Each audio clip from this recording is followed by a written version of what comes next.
Narrated by Miles Miley. Prologue. Merced County, California.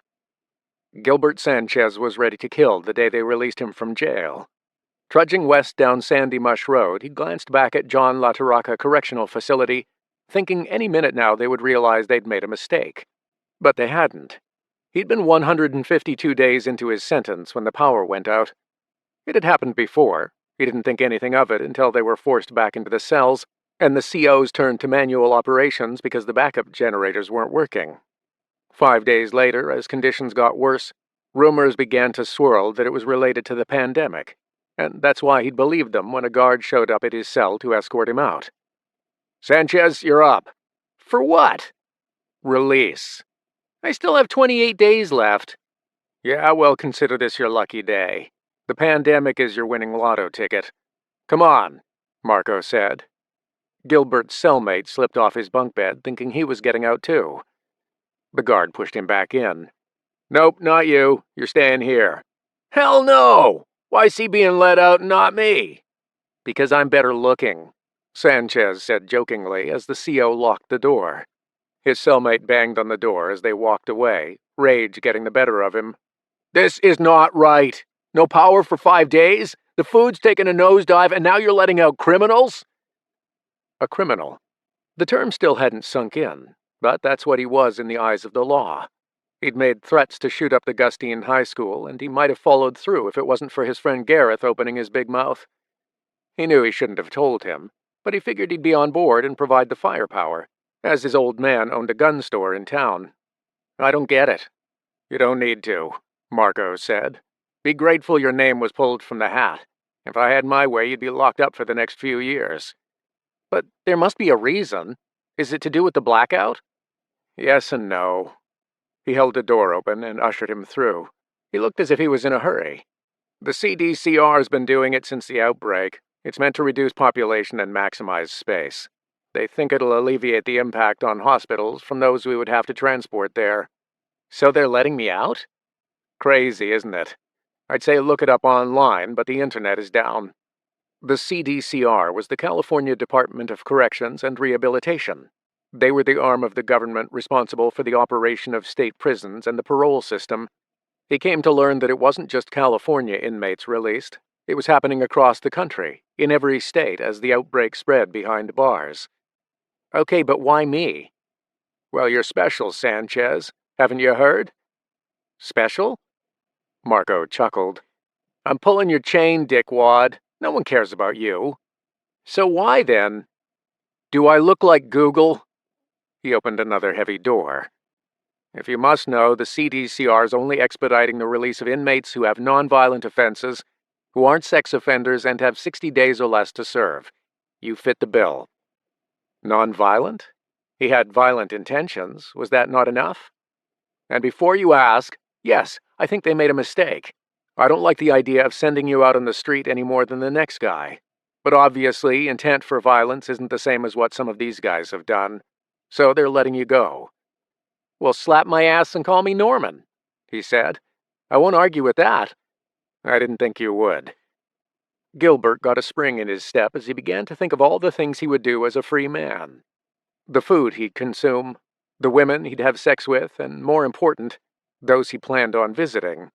And this blackout? What's the deal with that? They'd been very vague about it. Some in the prison had said the power grid was down. Others were saying it was done by the warden to make their life a living hell. They still hadn't gotten an official word from the COs. "God, you ask a lot of questions." "Well, don't I deserve answers?" Marco stopped and pushed him up against the wall, his eyes narrowing as he spoke through gritted teeth. "My kid was at that school. The only thing you deserve, Sanchez, is to do more time. But I'm sure we'll see you again." "I wouldn't bank on it." He scowled at Gilbert, and they continued. Led through a series of corridors and heavy metal doors, Gilbert was taken down to the main foyer to collect his civilian clothes. He was greeted by the sight of 10 cons, others just like him. Some he knew, some he didn't. There were 2 he recognized, Brock Fernsby and a black guy named Deshaun Cyrus. "Well, damn if it isn't Sanchez," Brock said. "Seems we all lucked out." Gilbert was confused. Why are they letting you out? The CO said they were only focused on non-violent offenders. Got a medical condition. Sanchez frowned. Dare I ask? Not if you don't want to get shanked. Brock laughed. He had been convicted for carjacking, kidnapping, and murder. He'd already served 18 years in prison. How'd the governor word it, Cyrus? You had exceptional conduct. Exceptional? Sanchez asked. He laughed, thinking back to the guy shanked in the showers. It got blamed on the wrong guy. They didn't think it was Brock because he was mentoring younger inmates and already being lauded by the administration as a model inmate. Yep, I knew those hours would pay off in the end. He laughed. Rehabilitated I am, just like the thousands of other inmates that are being released. That and I've been deemed as high risk because of my medical condition. It could make me vulnerable to the pandemic. Yeah, you keep on telling yourself that, Marco said, walking back into the room to hand Gilbert a plastic bag full of clothes. Clothes he hadn't seen in months. Oh, don't be a sore loser. Just think, Marco, you no longer have to put up with our crap, Cyrus said. Lucky me, he replied before leaving through one of the steel doors. As Gilbert stared at his old clothes, he couldn't believe they were letting this guy go. Brock had been given 72 years to life for killing a woman. Yeah, it seems that those who've already served a lengthy sentence and pose a low risk and are vulnerable to what's going on out there are being considered. I'm just glad they thought of me, he said, tying up his scuffed old boots. He had short ginger hair that was cut in a way that made him look like he'd just gotten out of the military. Tight at the sides, tidy. He was the kind of man that was found doing push-ups in his cell at all hours of the day. He wore glasses not because he needed them, but because he said it made him look intelligent, trustworthy, mature. The fact was he was a con in every sense of the word. A complete con artist. Brock, at 36, was twice the age of Gilbert, a local from the same town as him. He didn't know him when he arrived, but he'd taken him under his wing like many of the others, offered them protection. Not for money, not for sexual favors, but so it would help him at a time like this. And what about you? Gilbert asked Cyrus. You got a medical condition? Yeah, I'm allergic to this place. Brock burst out laughing and fist-pumped him. Like Gilbert, Deshaun Cyrus was close to being released after 4 years inside for assault with a deadly weapon. He came to learn that he'd recently been diagnosed with diabetes. How much truth was in that, and how much he'd paid someone to sign off on it was unknown. Deshaun was in his early 40s, a resident of Merced, a city 20 minutes north of the facility. Gilbert eyed the others. You both have a ride? A ride? Best of luck with that. Jameson over there said he talked to a few guys who were brought in on the day the power went out. They told him that transportation isn't working. All the cars are fried. Something to do with a nationwide event. 5 days ago? You got it. He stabbed his finger in his direction. Gilbert said, Yeah, the CO told me the internet is down. What about phones? That's down too, Brock said as he shrugged into his jacket. Phones, transportation, internet. Could this get any better?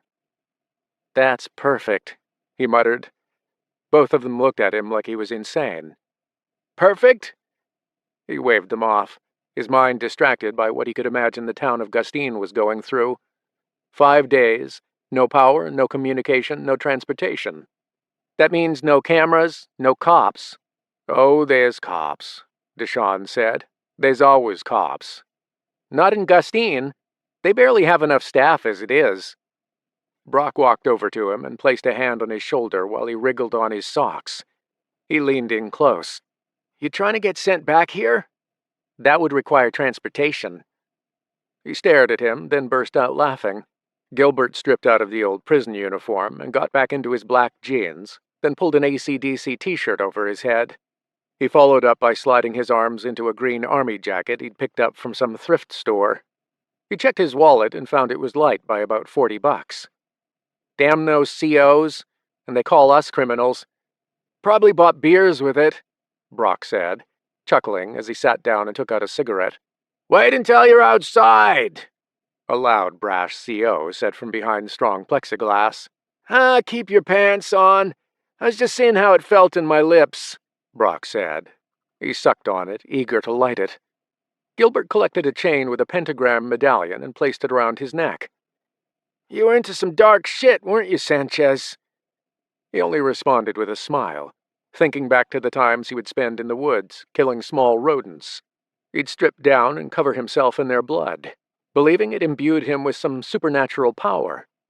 If he'd only had a chance to go through that high school, he would have put a few teachers and students in their place. Maybe now he'd get a chance to go through with it. 5 minutes later, Marco returned, ready to escort them out of the building and down to the gates. It felt good to be outside, smelling the morning air. "You know these other guys?" Gilbert asked. "6 of them," Brock replied as they walked in front of Marco. "A couple are from Gustine, a few from other towns in the area. One of them says they know a guy who's making waves in the town." "Who?" "Bill Manning, otherwise known as Spider." Sanchez nodded. "So you got family to return to?" "Me? No. My family died a long while ago, kid." "What about you, Deshawn?" "A brother, but he's in San Francisco." "So what are your plans?" "To get laid, drink, and enjoy my freedom," Brock said, slapping Deshawn's back. "How's that sound?" "Good to me. Maybe I'll hook up with this Spider fella, see what his deal is." As Gilbert got closer to the gate, the cogs of his mind turned over. He'd always had big ideas, but few people to share them with, and those he had turned on him. But these guys were different. They didn't sit in judgment of him. They were cut from the same cloth. They knew that to get what you wanted, you had to take it. To get things done, you had to take extreme measures. They were not afraid of a little blood, nor did they shy from taking risks. In many ways, in his short stint in the facility, he'd found his tribe, the people he belonged to, those who understood, even if they did think he was a little strange. As the gates were opened by guards, Marco gave them their marching orders. "I look forward to seeing you gentlemen back here real soon. Especially you, Sanchez." Gilbert turned and threw up the bird at him as soon as he was outside. "Not before I see you. Hey, maybe I'll visit you. You still live on Fairview Avenue, right?" Marco sneered. "You little fuck." Gilbert laughed as he walked away. The truth was, he could drop by his family home if he wanted to, and pay him back for that beating he'd given him inside. But he'd save that treat for later. He needed to assess the situation, see what was what in town, find this Spider fella. But before then, there were others he needed to visit first.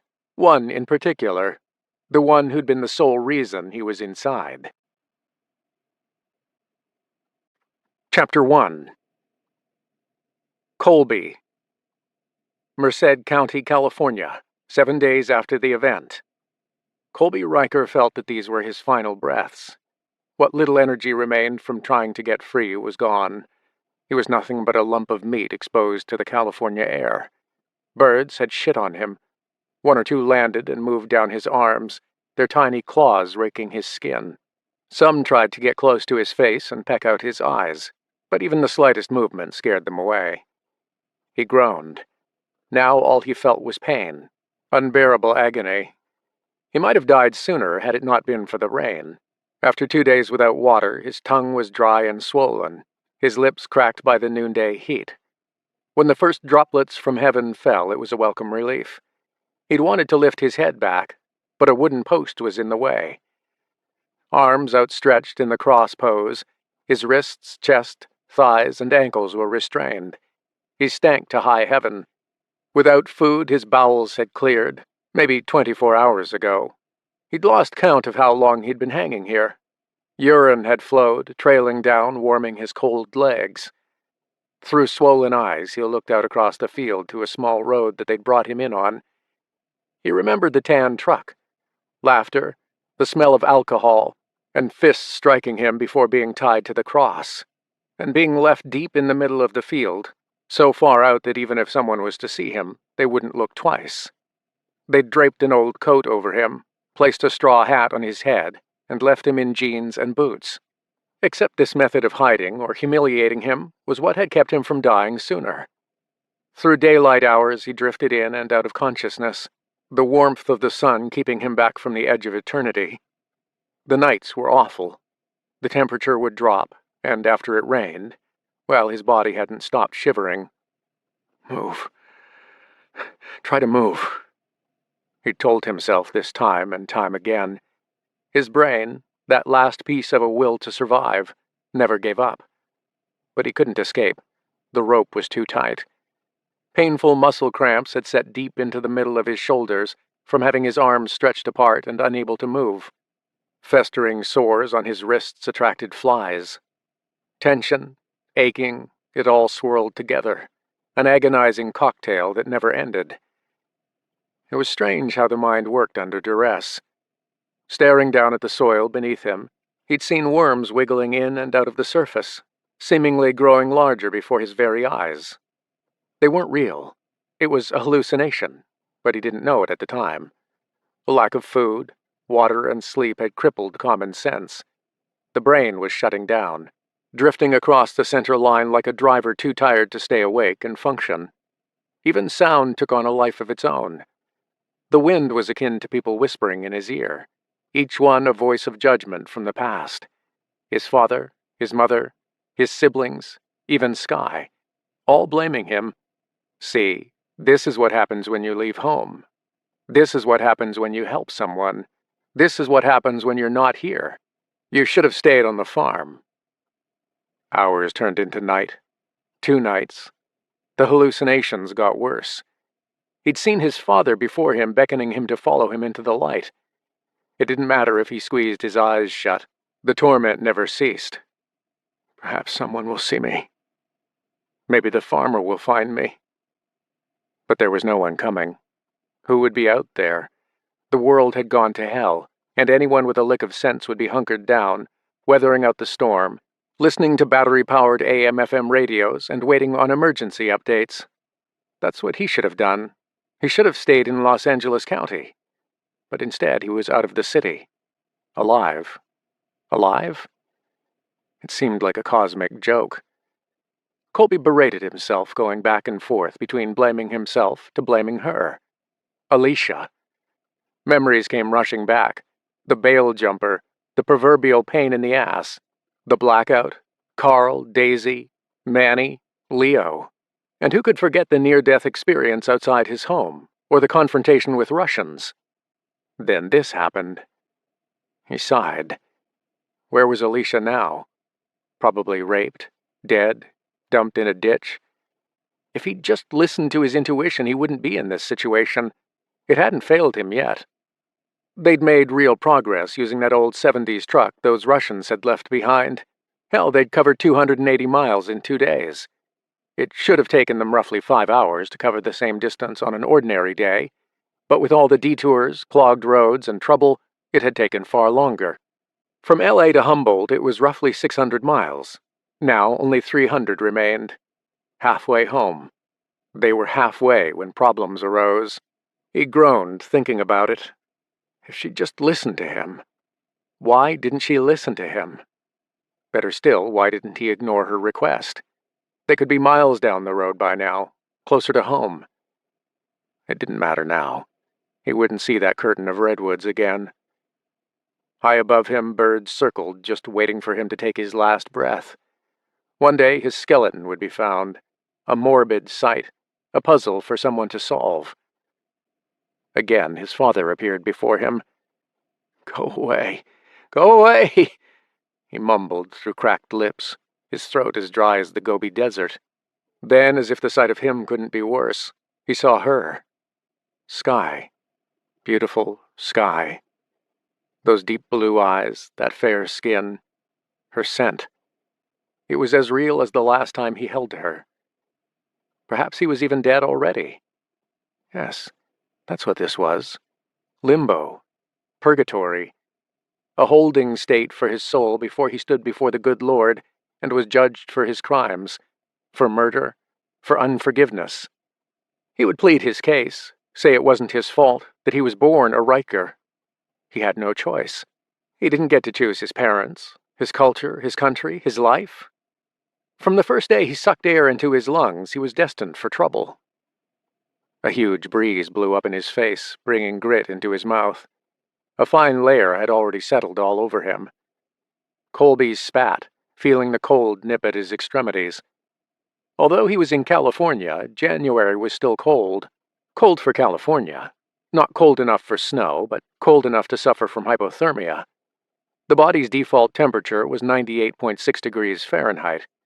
Hypothermia could set in once the body fell below 95. It was way below that.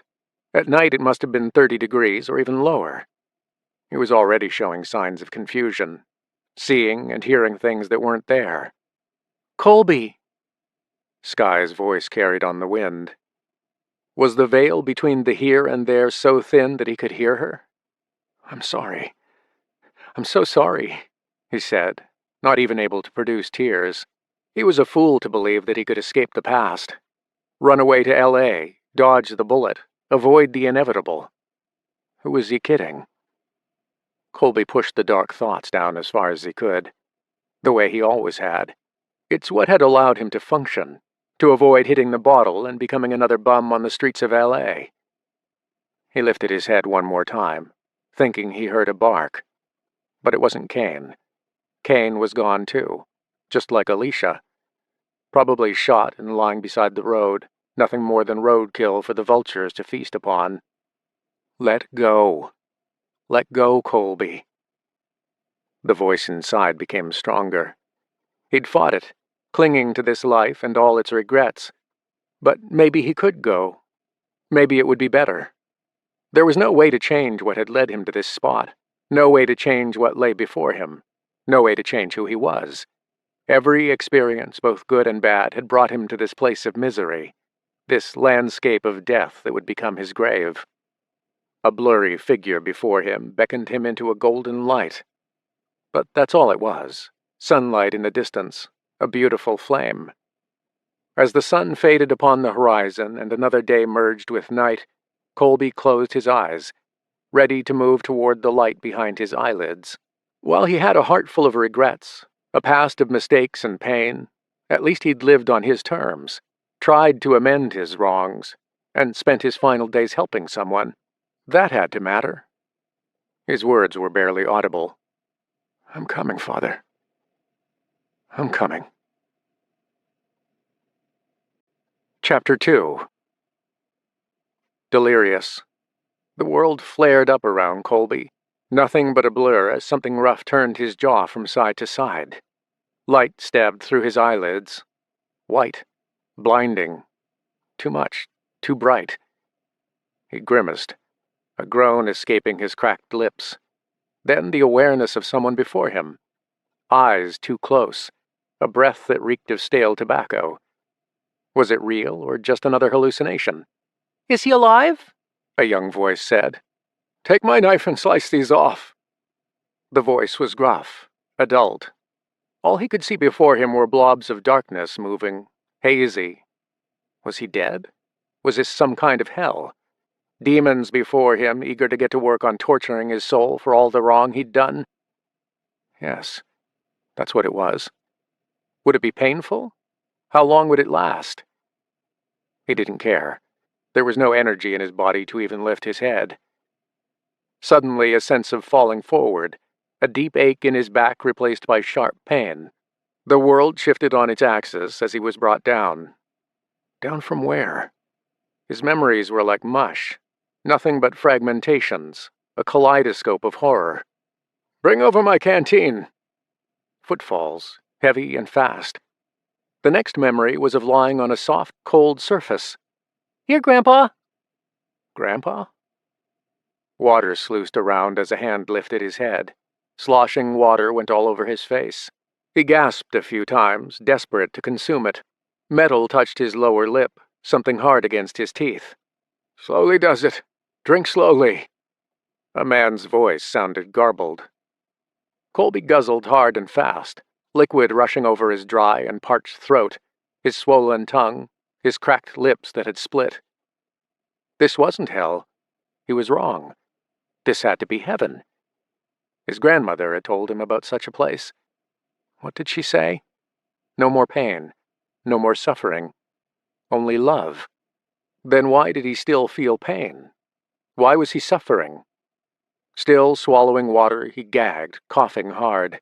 "I told you to go slow," the voice said. He caught a glimpse out the corner of his eye. He was on soil, looking up at a canopy of darkness, the night sky rippling out before him, tiny pinpricks of light, twinkling stars.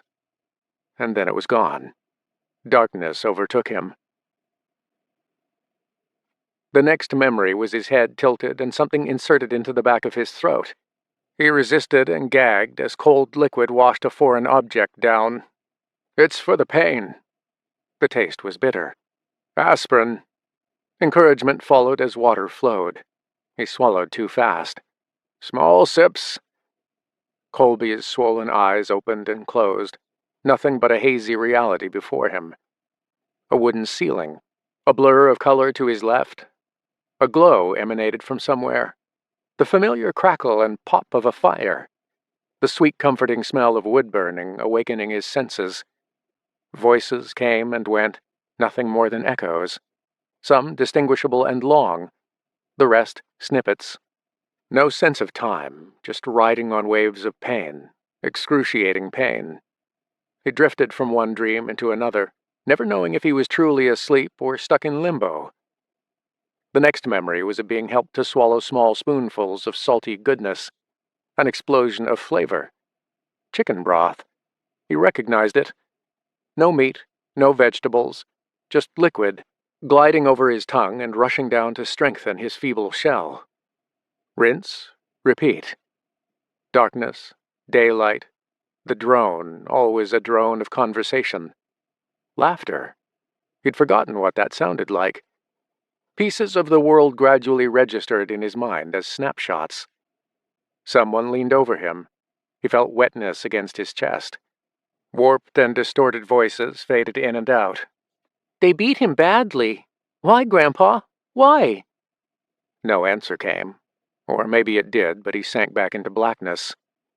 His arm lifted. A spongy object prodded his armpit. "How is he?" a soft but gravelly female voice said. "His body's taken a lot of damage." "You were lucky to find him when you did." "I had some help." "Hey, Jenna!" She found him. "Jenna?" he thought. "Yup," a young voice replied. "He looks so ill. Will he survive?" the woman asked. "Hard to know right now. He's burning up, running a fever. I'm not sure how long he was out there." "Do you think he did this?" Were they referring to him or someone else? "Carol, you know he did." It was confusing. He wanted to speak, say something, but he couldn't form words. He wanted to thank them, but thank them for what? He still wasn't sure this wasn't part of some grand hallucination, and he'd awakened to find himself still attached to that post, strung up like a scarecrow. Depleted of energy, Colby drifted again, unable to hold on to the pleasant world around him. How long he was gone this time, buried beneath a haze of pain, was unknown. It must have been a long time, as his mind slowly started to recognize day from night by the warm glow and sharpness of light. More pills, more water, more soup, covers wrapped around him. A sting. Something pierced his arm. Moments of riding bliss before being thrown back into pain. "Will he die, Grandpa?" "I don't know. He's in God's hands now, my child. We've done all we can." Once again the world was gone. At least the one around him. The cabin, the blurry people, the glow and crackle of fire. Instead, he saw a montage unfold in his mind. Events cut together. A city ablaze. A woman's face. "Who are you? I recognize you from somewhere." No name. A dog barked. Gunfire. Death and destruction. What kind of nightmare was this? When Colby finally emerged from the dark cloud, it was quiet. The images in his head were gone. The voices were gone. He blinked hard. His vision cleared. He was alone, lying in a single bed, staring at a pine ceiling inside a small cabin. Flowery drapes covered a window across the room. Daylight seeped in, hurting his eyes. A single tall cupboard butted up against the wall off to his left. He coughed hard, his throat parched. Beside the bed was a pitcher of water and an empty glass. Colby slowly pushed away the thick blankets to find he was naked. His ribs were covered with various degrees of bruising. purple, a sickly yellow. What the heck? No memory of where they came from. Where are my clothes? A quick scan. Nothing. He'd deal with that in a minute. First things first, he needed to quench his thirst. He rolled onto his side, his hand shaking ever so slightly as he reached for the glass. He picked it up, and it immediately slipped out of his fingers, hitting a rug on the floor and rolling beneath the bed. Whatever strength he had was gone, his muscle memory shot. How long had he been out? He felt like a partially charged phone, with just enough power to turn on momentarily, but not enough to function properly. He didn't bother attempting to find the glass and pour the water. Instead, he took the pitcher with both hands and guzzled the contents. He felt like a man who'd walked out of the desert. Colby set it back down and wiped his mouth. He swung his legs out, scrunching his toes on the fluffy rug. He tried to rise. He wobbled, steadying himself with a hand. His bones felt like liquid, as if there was nothing solid to hold him upright. Colby tried again. This time he stumbled and fell on the hardwood floor, taking a gray blanket and sheet with him. He curled in a fetal position, breathing hard, trying to summon strength. Where am I? That's when he heard someone approach the door. It creaked open, and he turned to see a young girl, no older than 9. Her eyes widened. "Grandma! Grandma, he's awake!" He extended out a hand toward her, but she bolted. "No, come back," he said. He groaned as he tried to get up again, but got tangled in the sheet. He landed hard on his knees. A storm door slammed. Someone jogged toward his room. A moment, then a big woman loomed in the doorway, filling it, staring down. She had wiry gray hair that was parted in the middle and pulled down tight over the top of her ears and around the back. She wore spectacles and a drab-brown dress that was filled by the swell of her bosom. Below that, a blue apron with some scripture on the front about how you can do all things through Christ. "Oh, good Lord," she said, immediately lifting a hand to shield her eyes. "Cover yourself, young man!" He glanced down and realized again that he was naked. "Where are my clothes?" "You had none." "What?" She looked flustered, slightly red in the cheeks. "We can talk about this in a moment. Please, cover yourself. There's a child present." 2 beady eyes appeared around the corner. A smirk followed. The old woman placed a hand over her eyes, but the girl could still see through the fingers. Colby grasped the white sheet quickly and covered his nether regions before the woman assisted him back into bed. His brow wrinkled with confusion. "Where am I?" "Our home, the Manning farm. My name is Carol, and that is Jenna, my granddaughter." She turned, and Jenna was leaning up against the door. She was a pretty little thing, short dark hair, oval face, huge wide eyes, white t-shirt, blue jean jacket, green shorts, and sporting black Converse sneakers. She wore a curious smirk and observed him like some fairground oddity. The girl placed a hand over her mouth and giggled. "Jenna, go and make some tea." "But I want to—" "Jenna!" She groaned. "Okay." Jenna dragged her feet as she walked away, then stopped behind the wall to listen before Carol told her to get her butt in gear. "Young lady!" "All right, I'm going." She laughed.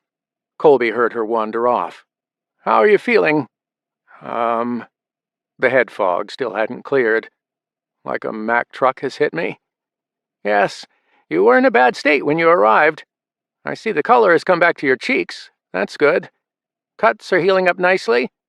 Jebediah will be pleased." "Who?" "My husband, Jebediah. He's gone into town. He should be back soon." Colby nodded. Everything felt foreign. He looked around, took in the sight of a bookcase through the open door. The spines suggested they were religious books. His mind scrambled for answers, for the familiar, but there was nothing to hold on to. "How long have I been here?" "4 days." He balked. 4 days? She nodded. "My husband brought you here in the dead of night. Found you in our field, strung up where the scarecrow used to be. You were wearing the hat, the shirt, and pants Jebediah had used. That scarecrow had been on the ground for weeks. Made him wonder why it was up. Scared the living daylights out of Jenna when you moved." She stared. Up close, Colby noticed soft features, fine lines that spread at the corners of her eyes and across her forehead. Old age had been kind to her.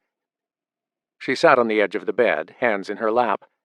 "Do you know how you ended up in our field?" He shook his head. "No." There weren't even any fragments that he had to work with. It was just a blank slate. "What's your name?" He opened his mouth to reply, then closed it. It was like someone had placed a cloak over his memory. It was right there on the tip of his tongue, but for the life of him he couldn't recall. I don't know." "It's okay. Then what do you remember?" He closed his eyes, hoping that might help. He tried to concentrate. Focus. Everything was so vague and hazy. A jumbled mess that didn't make sense. He opened his eyes. Carol studied him. "Huh. That knock to the back of your head must have done a number on you." "Knock?" "Yes, there was a nasty gash on the back of your head. Strangely, it looked older, as if it had healed slightly. I mean, in comparison to the other wounds you had." She looked as if she was fishing for information. Insights. Anything that could tell her who this naked stranger was. She walked out of the room looking somber. Colby felt awkward. Uncomfortable, even. It wasn't just the aches he felt in his muscles or the pain in his side that seemed to be a damaged rib. It was the confusion. He couldn't recollect a damn thing, not even his name. A storm door, a warm greeting, heavy boots, then whispering. "Okay, that's fine. Thank you, love," a male voice said. A heavy-set man entered the room. A bushy beard dwarfed his face, white as snow. He had to have been at least 6'2" in height. He was wearing blue jeans and brown work boots. There was faded ink peeking out from underneath his plaid shirt. "You're awake. That's good to see." He removed a raggedy baseball cap from his bald head and wiped sweat from his brow with a thick forearm before setting the cap back on. It was clear he'd been a farmer all his life. His skin was tanned, his body strong even though age had caught up with him. "The name's Jebediah," he said, stepping forward and extending a hand. Colby shook it and would have told him his, but... "I hear you're having trouble remembering. That right?" "Yeah, it appears so." "Concussion. It'll probably come back to you. In the meantime, I'll call you Joe. So, you hungry, Joe?" He didn't respond. "Of course you are." Jenna appeared in the doorway with clothes. "Grandma said to use these." "Ah, thank you, Jenna." He took the pile and placed them at the foot of the bed. There was a pair of black jeans, a blue jean shirt, and a white t-shirt. On top of that, boots. "The boots might not fit, but we have another pair from our second son if those don't." Colby just smiled, still awkward.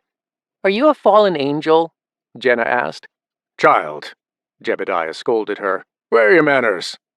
"Sorry, I had to ask." She walked away, and Jebediah grinned. "Kids, they say the darndest things. She saw the scars on your back from the beating you took, thought you were an angel that had its wings clipped." He chuckled. Colby didn't know what to say. He found it amusing, but deeply disturbing at the same time. Jebediah reached down and lifted a bedpan. "Guessing you don't remember this." "No." "I wish I could forget," he said with a chuckle as he walked out of the room. "Take your time. There's a washroom down the hall. No running water, so use what's in the bucket." "No running water?" Jebediah looked at him, then flipped the switch on the wall up and down. "No power either. You really don't recall anything, do you?" "I'm sorry. What happened?" "There was an event 11 days ago. The power grid is down, cars don't work, and all communication is gone." When he didn't register the event, Jebediah rapped his knuckles against the wall. "That's all right. It will come back to you. So will your strength. If you're up to eating, we'll be in the kitchen. I'll bring you up to speed, and maybe you can see what you can remember. But first, wash." His tone was warm but firm. He was about to walk away when Colby said, "I do remember one thing." "What?" "A tattoo of a spider." Chapter 3. Dan Wilder. Humboldt, California. The three bodies twisted in the breeze below Alder Point Bridge. The rope creaked, a sound that he would not forget. The sight of them hanging there would no doubt find its way into his nightmares. Sheriff Dan Wilder knew them all. They'd been missing for 9 days. He remembered the day well, as it was the second day after the event, and Hank had been in accusing the Rikers. Although he didn't want to believe that the Rikers were responsible, it would have been foolish to rule them out, especially after the accusations laid against them by Luke. But with so much responsibility resting on his shoulders, other things had taken precedence. To add insult to injury, he'd told Hank that perhaps they'd left town, but he refused to believe it. He kept pointing the finger at the Rikers. "They were the ones. I know it was them. Arrest them now!" It was all hearsay. Nevertheless, that same day he'd sent a couple of deputies up to the Riker property to take a statement on their whereabouts. But that was a waste of time. It was nothing more than procedure, and Hank knew it. No one from their family would admit if they'd done this crime, any more than Hank would acknowledge his involvement in Bruce Riker's death. It was tit for tat, but there was no telling him that. Still, it would have been better if their bodies hadn't shown up. Easier to dismiss, easier to keep the Stricklands at bay. But now this would change everything. Almost 2 weeks had passed, and he'd stopped thinking about them. They were missing. What was new? They were like many others that disappeared on the mountain, just faces that found their way onto flyers. Except without electricity, there were no flyers to be pinned up, no media reports to be heard, and that pissed Hank off. Dan thought he'd heard the last of it, but now finding their bodies would mark a new and deadly milestone in the feud between the two families. Standing on the bank of the River Eel, with Deputy Steve Johnson and 4 other officers, he stared up, squinting behind aviators, foot resting on a rock, a hand on his service weapon. "Does Hank know?" "Not unless someone else told him," Johnson said. "I told Jim to say nothing." Jim Carruthers, the owner of an auto parts store, had seen the bodies on his way into Garberville that morning. Dan had been in talks with him only a few days earlier to see if he could work with local mechanics to get the department's cruisers working. Based on what he'd gleaned from Hank about the EMP, the computer systems were fried and would need replacing. Jim's store didn't have the parts, though he'd said there was a chance that one of the larger cities did, but it would require a trip. Time, money, both were things he was running short on. He'd seriously been considering using horses, as patrolling the vastness of the rugged county was tough. The only ATVs working in the area were those donated by Hank Strickland, and Dan didn't like using them because it made him feel indebted. "How long have they been here?" Less than 24 hours. They weren't here yesterday, that's for sure." He sighed. "Let's get this scene cleaned up. Set up an east and west roadblock. No one gets in, especially the Stricklands." Johnson nodded and took charge, taking the deputies with him back up the steep rocky incline. Dan groaned. He brought a hand up to his face, unable to believe this was happening. He was tired, exhausted. He'd barely had 5 hours sleep a night since this had begun. He was struggling to keep his head above water. While local police and the sheriff's department were doing their best to maintain law and order, the situation hadn't improved. There were reports of numerous break-ins. A few families were tied up while their goods were stolen. 3 had been shot dead. No leads. They'd had 2 town hall meetings so far to discuss safety, but beyond putting more officers out to patrol the streets, there wasn't a hell of a lot that could be done. Timing was crucial. Communication, everything. In the past, people had cell phones, cameras. This gave them leads even if they arrived late. Now they had nothing but visual descriptions, and he had a feeling that some of the thefts were being done by outsiders. He was meant to have a meeting later that day to discuss enforcing a curfew and setting up roadblocks. He'd been putting it off, trying to avoid it simply because he knew folks around here didn't take too kindly to being told what to do, and it would mean taking officers away from other areas. But they were running out of options. At the rate they were going, desperation would soon take over. With no more supply deliveries, what perishable food was in the stores had already been consumed or gone rotten. He assumed the grocery owners throughout Alder Point, Garberville, and Eureka would come together, but instead he found himself at odds with them. There were no rules on what governed an event like this. They couldn't force them to hand over products, especially when there was so very little information on the event. So far, the emergency broadcast was telling people to shelter in place and wait for further instructions. All well and good saying that, but they didn't have to deal with troublemakers and argumentative locals. It had been that way for 11 days, and he didn't expect it to change. "Sheriff, we have a problem!" Johnson bellowed down from the ridge. "What is it?" he yelled. "Hank Strickland." "Shoot me now," he said, running a hand over his stubbled jaw and hurrying. Could this day get any worse? He hadn't made it halfway up the rocky slope, elbowing his way through thick trees when he heard his angry voice. "Those are my boys. I want to see them." "I'm sorry, sir, we have strict orders." "Fuck your orders. Get out of the way." A commotion arose, and as Dan bulldozed out of the tree line, he began hollering, "It's all right, Johnson! It's all right! Let him through!" He didn't want it to go down this way, to have him see his kin like this, but getting in his way would only end badly. Deputies stepped off to one side, and Hank and several of his family members drove their ATVs up onto the bridge, over to where his men had pulled up the 3 badly decomposed bodies. Dan could feel his chest tighten as he made his way over. They hadn't even had a chance to cover them. There was silence. Hank dropped to both knees and placed his hands slowly around Luke's face, or what was left of it. His throat had been slit from ear to ear. Edgar and Jared had been shot. Decomposition had taken hold, and the smell was horrendous. He'd seen enough dead people to know that these 3 had been killed a while ago. My boys, Hank said over and over again in a hushed voice. Hank lifted his face to the sky and muttered something, as if he was having a conversation with God. Or maybe Bruce. He didn't catch it, but he saw the anger in his eyes. Dan shifted awkwardly from one foot to the next, waiting for the explosion, the eruption of anger. But it never came. He wasn't sure if that was more terrifying. Hank stood up and looked up towards the foothills of the mountain, nodding slowly. Dan glanced at some of his kin he'd brought with him. Derek, Seth, Donnie, Cheyenne, and Helen.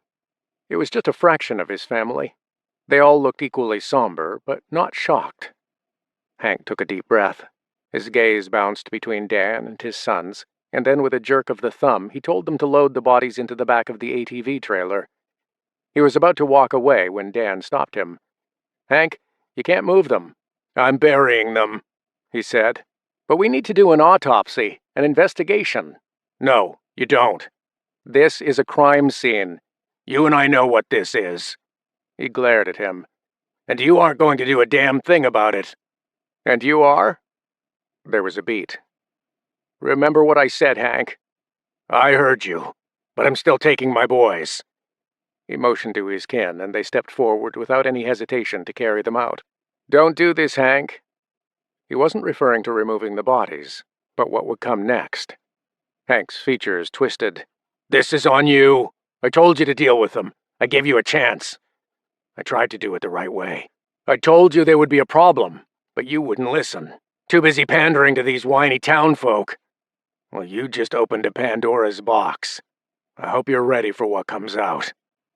Dan squeezed his arm a little tighter. "That better not be what I think you're saying." "Take your fucking hand off me, Dan." They exchanged a cold stare. Dan held tight a second longer, then released him. Hank glared. Under any other conditions, he would have prevented them from taking his boys, but they were dealing with an incident far bigger than the death of 3 troublemakers. Of course, that's what they were. Nothing more than trouble. His deputies looked at Dan, waiting for a word, any reason to step in, but he didn't give it. As much as he wanted to disagree, Hank was right. It wouldn't lead to anything, not now. They weren't prepared to dive into some homicide investigation, and Hank knew it. Even if the bullets inside Edgar and Jared could be matched to a gun, that gun had probably been melted down by now. Besides, countless people in Humboldt had gone missing, and others that had turned up dead were still cold cases. Paperwork just sitting in some dusty old box down at the department. And that was before the blackout. His deputies watched the Stricklands prepare to roll out. Before they left, Hank spoke up. "Those ATVs I lent you, I need 'em back." Dan shook his head.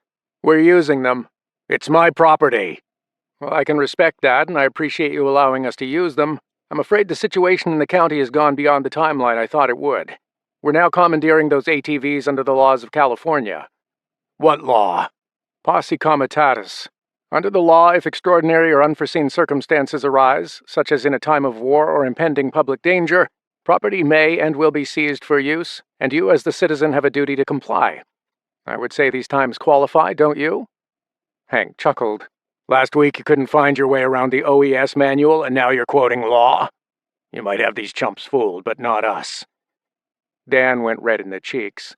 He knew he was trying to humiliate him in front of the deputies. He just hoped he didn't go further and reveal any of his darker secrets. "Fine, keep them," Hank barked.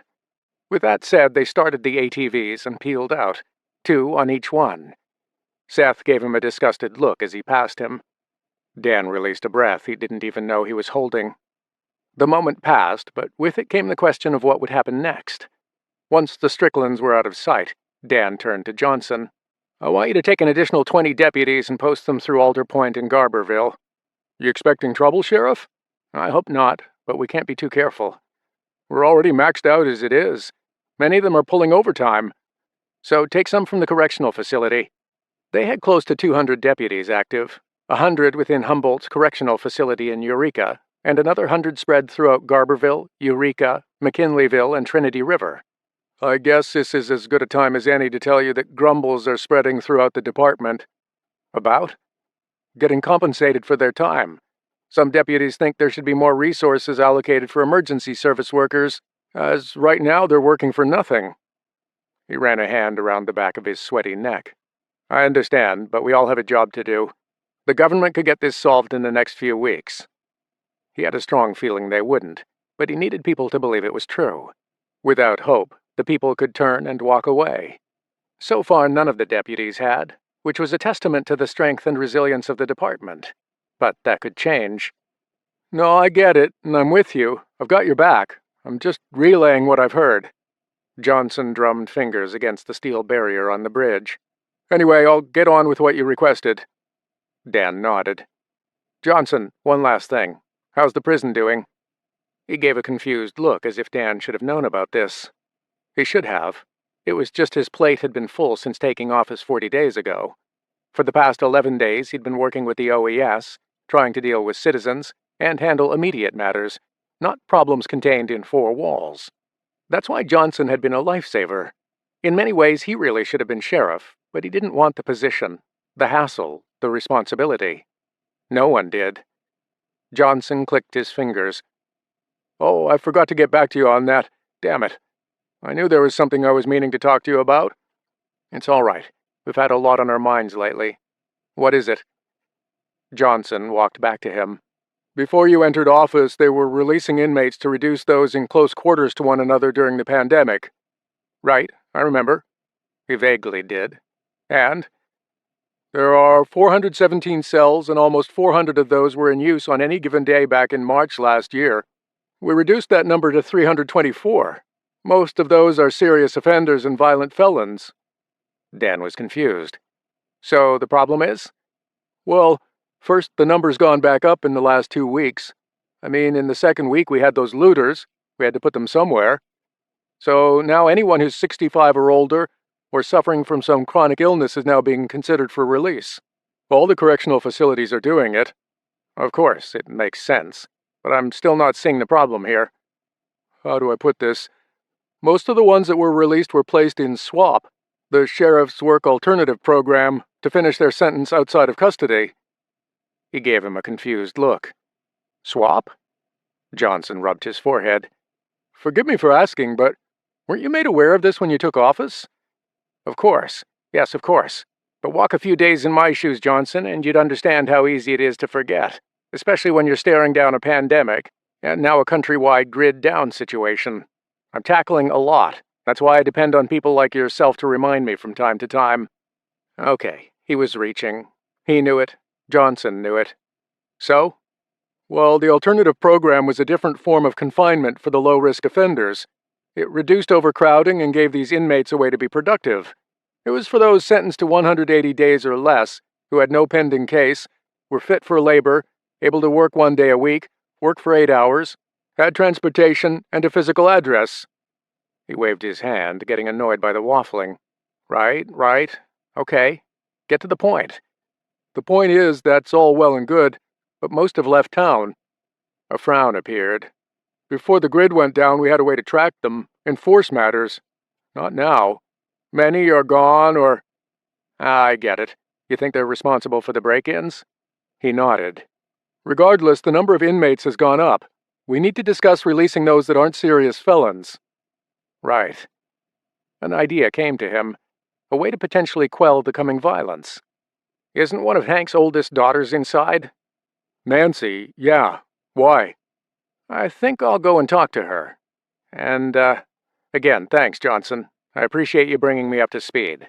I'll handle that and go see what I can do. He smiled and walked off, leaving Dan alone. 2 weeks. You can do this, Dan told himself as he looked out from the bridge downriver.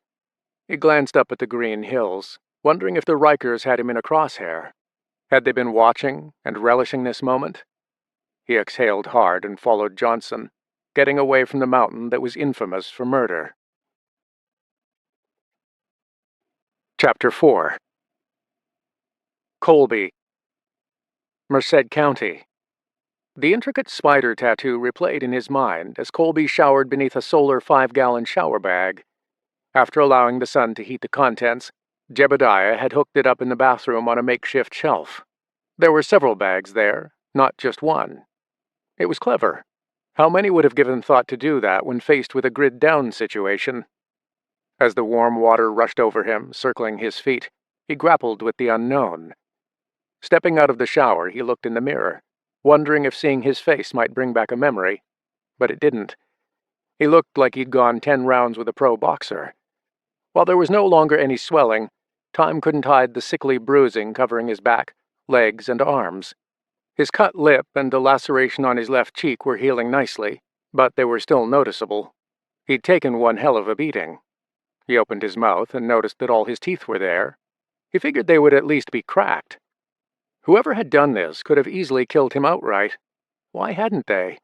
Why had they stopped short and left him for dead? It was almost like they wanted him to be found, or endure a long, painful death. The only upside was that his bones didn't feel broken, even though his ribs were black and blue. Without an X-ray, it was impossible to know if he had any hairline fractures. Right now, the meds were masking pain. Standing naked before a pile of neat clothes, he caught his reflection in the mirror again. His beard had grown wild and unruly. He ran a hand through it. He looked like a broken man, a stranger. Colby reached into the medicine cabinet and took out a pair of small scissors and began to hack away at the wiry growth. Later, when he entered the kitchen wearing the clothes of the Manning's son, his face was smooth, clean-shaven. He felt awkward, out of place. It all felt wrong. Conversation stopped. The clatter of cutlery ceased. Carol paused, scraping fruit from a plate. Her eyes bore into him. "Ah, they fit," she said. He pulled at the blue jean shirt that felt tight. "Yeah, I guess. I see the beard is gone." He ran a hand over his jaw. "Take a seat," Jebediah said, gesturing to the end of the table. They were all around a rectangular wooden table in the middle of a stone-floor kitchen. The aroma of instant coffee filled the air. Jenna was across the table, a piece of toast in her mouth, eyes locked on him. She grinned, and that brought a smile to his face. Carol had cooked everything using a portable stove and left one of the windows open to allow a cool breeze to blow through the house. Colby pulled out a chair. "I appreciate all you've done for me," he said. "You're more than welcome," Carol replied. "It was the right thing to do. God would have us do it. Tell me," she sounded as if she wanted to say his name, "do you believe in God?" Both of his eyebrows rose. "That's a loaded question." "But a simple one," she replied. "Probably, if I could remember." Jenna chuckled. Jebediah touched Carol's arm and shook his head as if cautioning her. It wouldn't have started an argument because his mind felt like a fresh slate. There were no preconceived ideas, no formed beliefs. It was as if he'd been reborn and was seeing the world through untainted eyes. That morning they ate scrambled eggs, toast, and fresh fruit. Carol told him she made her own bread. They had several orange trees, and the eggs came from the hen house. For a world that was struggling, they appeared to be taking this in stride. "Would you mind passing the water, Jebediah?" Colby said. He moved it in front of him. "Call me Jeb." Over breakfast, Jeb had promised to take him out to the field to show him where they found him, to see if it would spark a memory. But before that, he wanted to get his help in the barn milking the cows. Chores. That always came first. He said carrying milk pails would build strength. They spent the remainder of their time at the table eating in silence. "You said the power grid has been down for 11 days. Do you know what caused it?" Colby asked as they made their way into a huge red barn, 100 yards from the cozy 2-story farmhouse. "What I've been able to glean from the emergency broadcast is that it was some sort of attack on America. No specifics have been given. Everyone must shelter in place and wait for updates and help." "And have you seen any?" "Help?" He laughed, shaking his head. "I mean, there has been an evacuation." "I forgot to ask. Where are we?" "Merced County, California. You're about 2 miles outside the town of Gustine. Does that ring any bells?" "I wish it did," he replied, shaking his head. Inside the barn there were 6 cows in stalls. Outside they had a henhouse, and nearby a field with 7 horses. As Jeb showed him how to milk one of the cows, Colby continued to pepper him with questions in the hope that it might spark something. "This town, Gustine, what's the situation like?" Jeb glanced at him. "Troubling." "In what way?" He inhaled deeply. "It's a small town, close to 6,000 people. The police department had their work cut out for them when the lights went out and the cars stopped. They had 11 employees. Do the math. Trying to maintain order wasn't easy." "They had?" "Had what?" "You said they had 11 people working for them." His head bowed. "There's a bad element in town. Always has been. A few took matters into their own hands. Home invasions, breaking into businesses, your general shenanigans. Now, don't get me wrong. Most of the town are good people, hard-working folk who wouldn't dream of doing such things to their neighbors. But you don't need many to get the ball rolling. Once supplies are taken, others get desperate. Desperation breeds rash decisions. Rash decisions can lead to unlawful behavior, and so on. It's had a bit of a domino effect," he said as he pulled out a full bucket of milk and placed it down near the stall door with another. The milk sloshed around, some of it spilling over the lip. "By day 8, the first police officer was killed in a looting spree. It got worse after that." "But isn't there a sheriff's department for the county?" "There is, except they have their hands full. Merced is a big county. Look." He was about to say something when they heard horses approaching. Jeb jerked his head toward the barn doors. "Stay here." He walked to the far end and within seconds came hurrying back. "Follow me, quickly." "What is it?" "No time to explain. Just go up to the 2nd level, get down behind the haystacks. Whatever happens, no matter what you hear, don't come out. You understand?" Colby nodded and climbed the ladder. The 2nd floor gave him a good view of the barn, the cows, a few horses in stalls, and Jeb waving for him to get down. "Jebediah!" a gruff voice bellowed from outside. Colby stayed low and approached a barn door that was open to load hay into the upper level. He cracked it open ever so slightly to get a look at who was outside. There were 3 men on horses, ragged in appearance, dirty-looking, gaunt faces. They looked like the homeless, except for the AR-15s strapped to their back. Jeb came out and crossed the short distance, cleaning his hands with a rag he'd taken out of his back pocket. "How can I help you, gents?" "Where is he?" "Where's who?"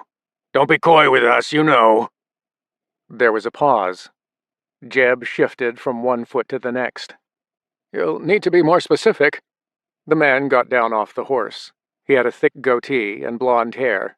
He was around 5'9" and sporting a circular burn on the left side of his face, as if someone had pressed his face against a stove. He removed his AR-15 and thrust the butt of it into Jeb's face, causing him to crumple. "Is that specific enough?" He loomed over him as Jeb cupped the rag over his bloody nose. "Now answer the question." All right. Jeb raised a defensive hand. "I buried him, okay?" "Really? I want to see that burial ground." "It's out in the field. Nothing more than a pile of dirt. Nothing to see." "I'll be the judge of that. Get up." Jeb gave a nod. Then Goatee turned and pointed to the other 2. "Gather what we need, and once Jeb shows me the body, we'll be on our way." The other 2 rode over to the field where the horses were. "Hey, hold on a minute. You can't take those horses." "We can take whatever the hell we like. You know the agreement." "I don't have an agreement." "Just because you don't agree, it doesn't mean Spider hasn't got one." We're taking the horses. Now is that going to be a problem?" Jeb stumbled forward, clutching his face. "Please, that's my livelihood." "Not anymore. Look, you can't—" Before he could get the words out, the guy spun around and backhanded him to the ground. "You were about to say?" He loomed over him. "Now get up, old man, and take me to this grave." Colby felt compelled to help. But how? They were armed. He wasn't. His mind was still grappling with waking up to a world where he didn't even know who he was, or why, or how he'd ended up here. One thing was sure, though. These men knew someone called Spider. He watched as the man led Jeb toward the field while the others collected the horses. He wanted to intervene, to help Jeb, but he was outnumbered. He certainly didn't want to make it any worse for his family. A scream echoed. His eyes darted to the farmhouse. The door to the house opened, and Jenna was dragged out, kicking and screaming.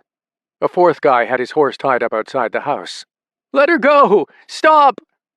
Carol pounded the guy's back with open hands. "Get the hell back, woman!" The guy swatted her like a fly. Colby had enough. He got up and made his way to the far end and climbed down. On his way out, he eyed a pitchfork. He scooped it up and exited the rear double doors to avoid being seen by those who were getting horses. He hurried at a crouch over to the house as Carol continued to intervene, preventing the guy from taking Jenna. That woman had no quit in her. "I'm warning you, bitch, back off!" "She's just a kid." "A kid that can be used." Colby skirted around the back of the house until he was on the west side, and the man was on the south. He slid up beside the house, his back pressed against it, and peered around the corner. The guy had already tied Jenna's wrists to a rope that was wound around his horse's saddle. "Get off me, woman!" he lashed out, harder this time, striking her with such force that he knocked her out. As he loomed over her, Colby crept up behind him.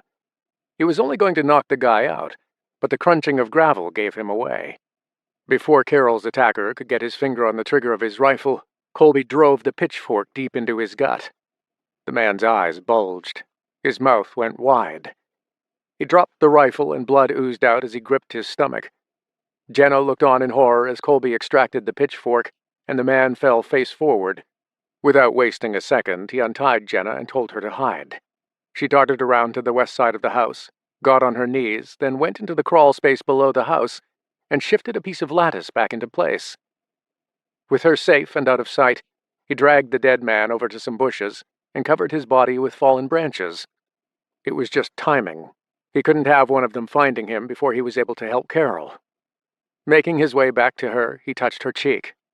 "Carol, hey, wake up." She stirred, groaning. In an instant, her hand lashed out and he grabbed it. "It's me." Fear masked her expression. "What? Where's Jenna?" "She's safe, but you need to get out of here." She looked toward the horse and saw a trail of blood. "What have you done? What have you done?" "Just get out of here now," he said, scooping up the man's AR-15. Strangely, it felt comfortable in his hands. Familiar. He ejected the magazine, checked it, then inserted it and made sure there was a round in the chamber. His ease of knowing how to use it made him wonder who he'd been before this, and what else he knew. It was like muscle memory functioned differently from what his mind could recollect. It was ingrained, natural. Carol placed a hand on him. "Don't. No, don't do this." "It's a little late for that now," he said.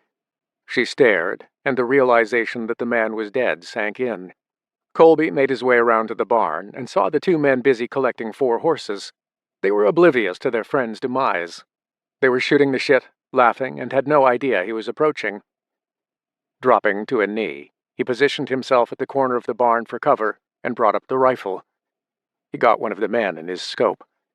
A second or two of waiting until the other turned away, and then he squeezed the trigger. It was a perfect headshot. His skull disappeared in a burst of red mist.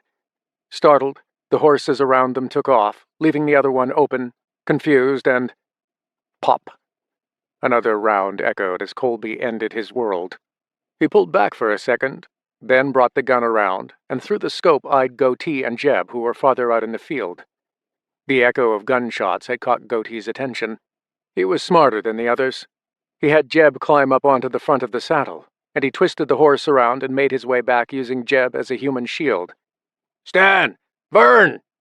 He yelled out his two friends' names until he saw their lifeless bodies. A conversation occurred between him and Jeb, and the next thing Colby saw through the scope was him bringing up a handgun to Jeb's head. "Put down your rifle! You hear me?" No more was said as his horse trotted toward the barn. As much as Colby tried to get the guy in the crosshair, he couldn't. He kept moving behind Jeb. He couldn't remain where he was without being seen. Instead, he opted for the higher ground. Maybe he could get a clear shot of his head. Colby hurried inside the barn, ascended the ladder, and made his way toward the far door. He got down on his belly, keeping the barrel inside to avoid being spotted. "I'll shoot him! I will! Lay down your weapon!" "Do as he says!"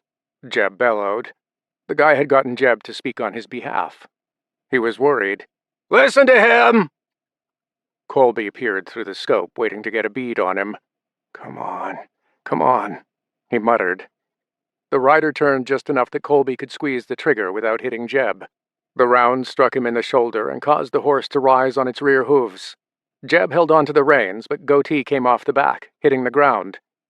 Not wasting a second, Colby took another shot, this time striking the man in the temple. And just like that, it was over. Silence dominated. Colby made his way down, expecting Jeb to be grateful, but he was far from it. "I told you not to come out, no matter what happened." They dragged Jenna out. Jeb looked off toward the house. "Carol? Jenna!" A voice in the distance replied, and then Carol emerged from the tree line.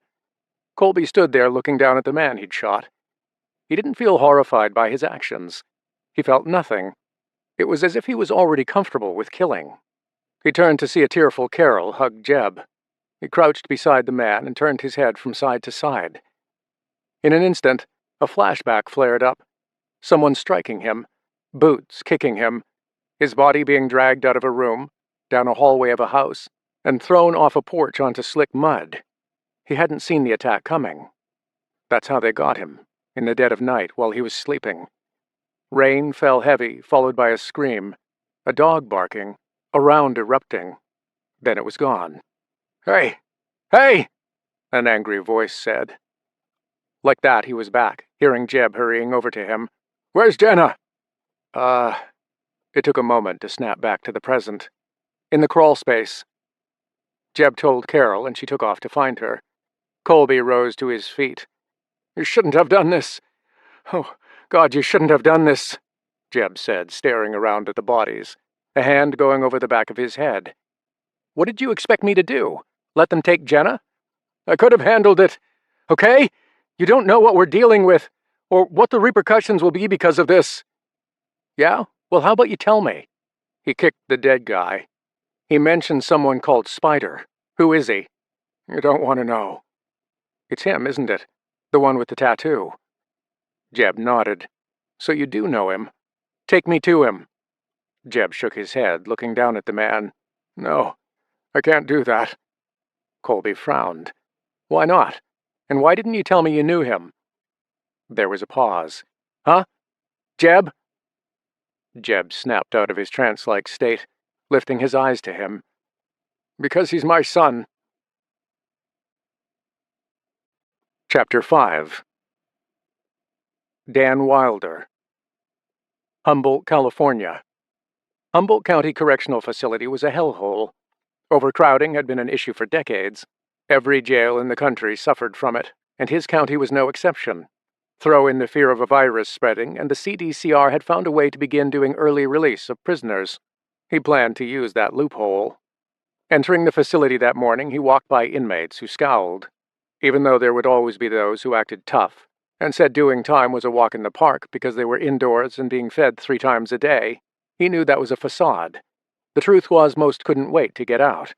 He knew Nancy Strickland fell into that category, and he would use that to his advantage. Dan shifted uncomfortably in his seat as he waited at a table in the visiting area. He heard the clanging of jail cells, the angry sounds of women kicking and pounding on cell doors inside the 6-story facility. It was horrendous. No one could get used to this, especially his correctional officers who had to put up with it for 12 hours a day. The jail was full of everyone from public drunks through to murderers. 2 generators had been allocated to the prison to keep certain aspects of the place running. But he knew it wouldn't last. The responsibility of what they would do with the inmates weighed heavily on his shoulders. Dan drummed his fingers on the table, his thoughts circling between his wife and what was on the agenda for the day. He glanced up at the sound of someone entering. Nancy was strong-armed into the room by a deputy. She wore handcuffs and dark attire with a white t-shirt. A smug grin spread when she entered. Dan swallowed his nervousness, trying to remain composed, professional. At 33, Nancy looked twice her age, with wiry hair pulled back, dark bags under her eyes, and pitted skin that had been destroyed by meth. Unlike many of her kin, marijuana wasn't her choice. Heck, it might have done her good. No, she'd gotten hooked on the hard stuff. It was sad to see as he remembered how attractive she looked in her early teens, long before life had gotten its hands on her and dragged her down. "Dan Wilder. Should I call you Sheriff? Congratulations," she said, taking a seat across from him. A waft of bad odor hit him, and he turned his nose away to avoid gagging. If what he had in mind was to work, he had to go out on a limb. "You look well, Nancy." She snorted, an expression of disbelief. Her eyes scanned the room. He pointed to the items before her. "I brought you some coffee and cigarettes." He slid them closer. The deputy stood nearby, observing, mindful, ready to step in. "Uncuff her." "You sure?" "Go on." The lock clinked and Nancy rubbed her wrists. Her eyebrows shot up as she removed a cancer stick and stuck it in her lips. "Wow, don't I feel special?" she said sarcastically. "Do I get a conjugal visit, too?" "Not today." "No, you leave it to these assholes," she said, glancing over her shoulder. "While you look the other way." Dan said nothing. The personal jab, the attack on his character, the desire to bring him down a few pegs before they got started. He'd expected it. Hands clasped together in front of him, he waited as she lit the end, inhaled and blew a cloud out her nostrils. All the while she studied him. "So, how are you, Nancy? Still working in the kitchen?" She tapped ash into an ashtray and nodded, studying him. Her gaze made him feel uncomfortable. She was the back-line cook, making all the meals for inmates. Many inside wanted to be on kitchen duty. It was a coveted position because it allowed them to have as much coffee as they wanted. And as caffeine was the only drug permitted in there, most took advantage of it. "How many work under you?"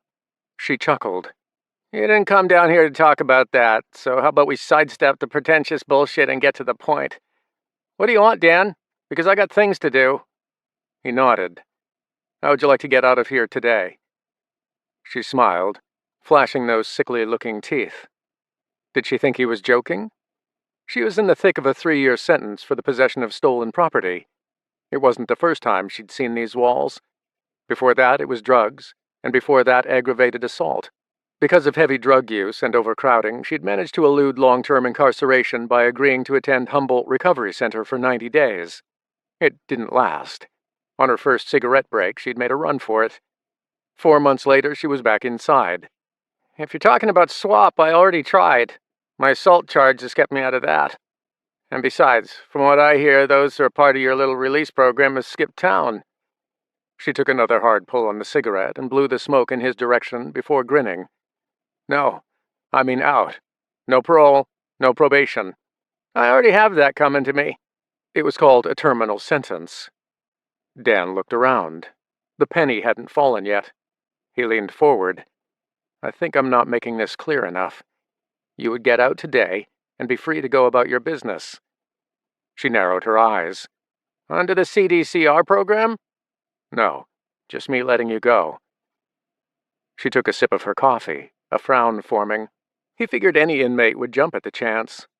Not her. Stricklands were generally smart.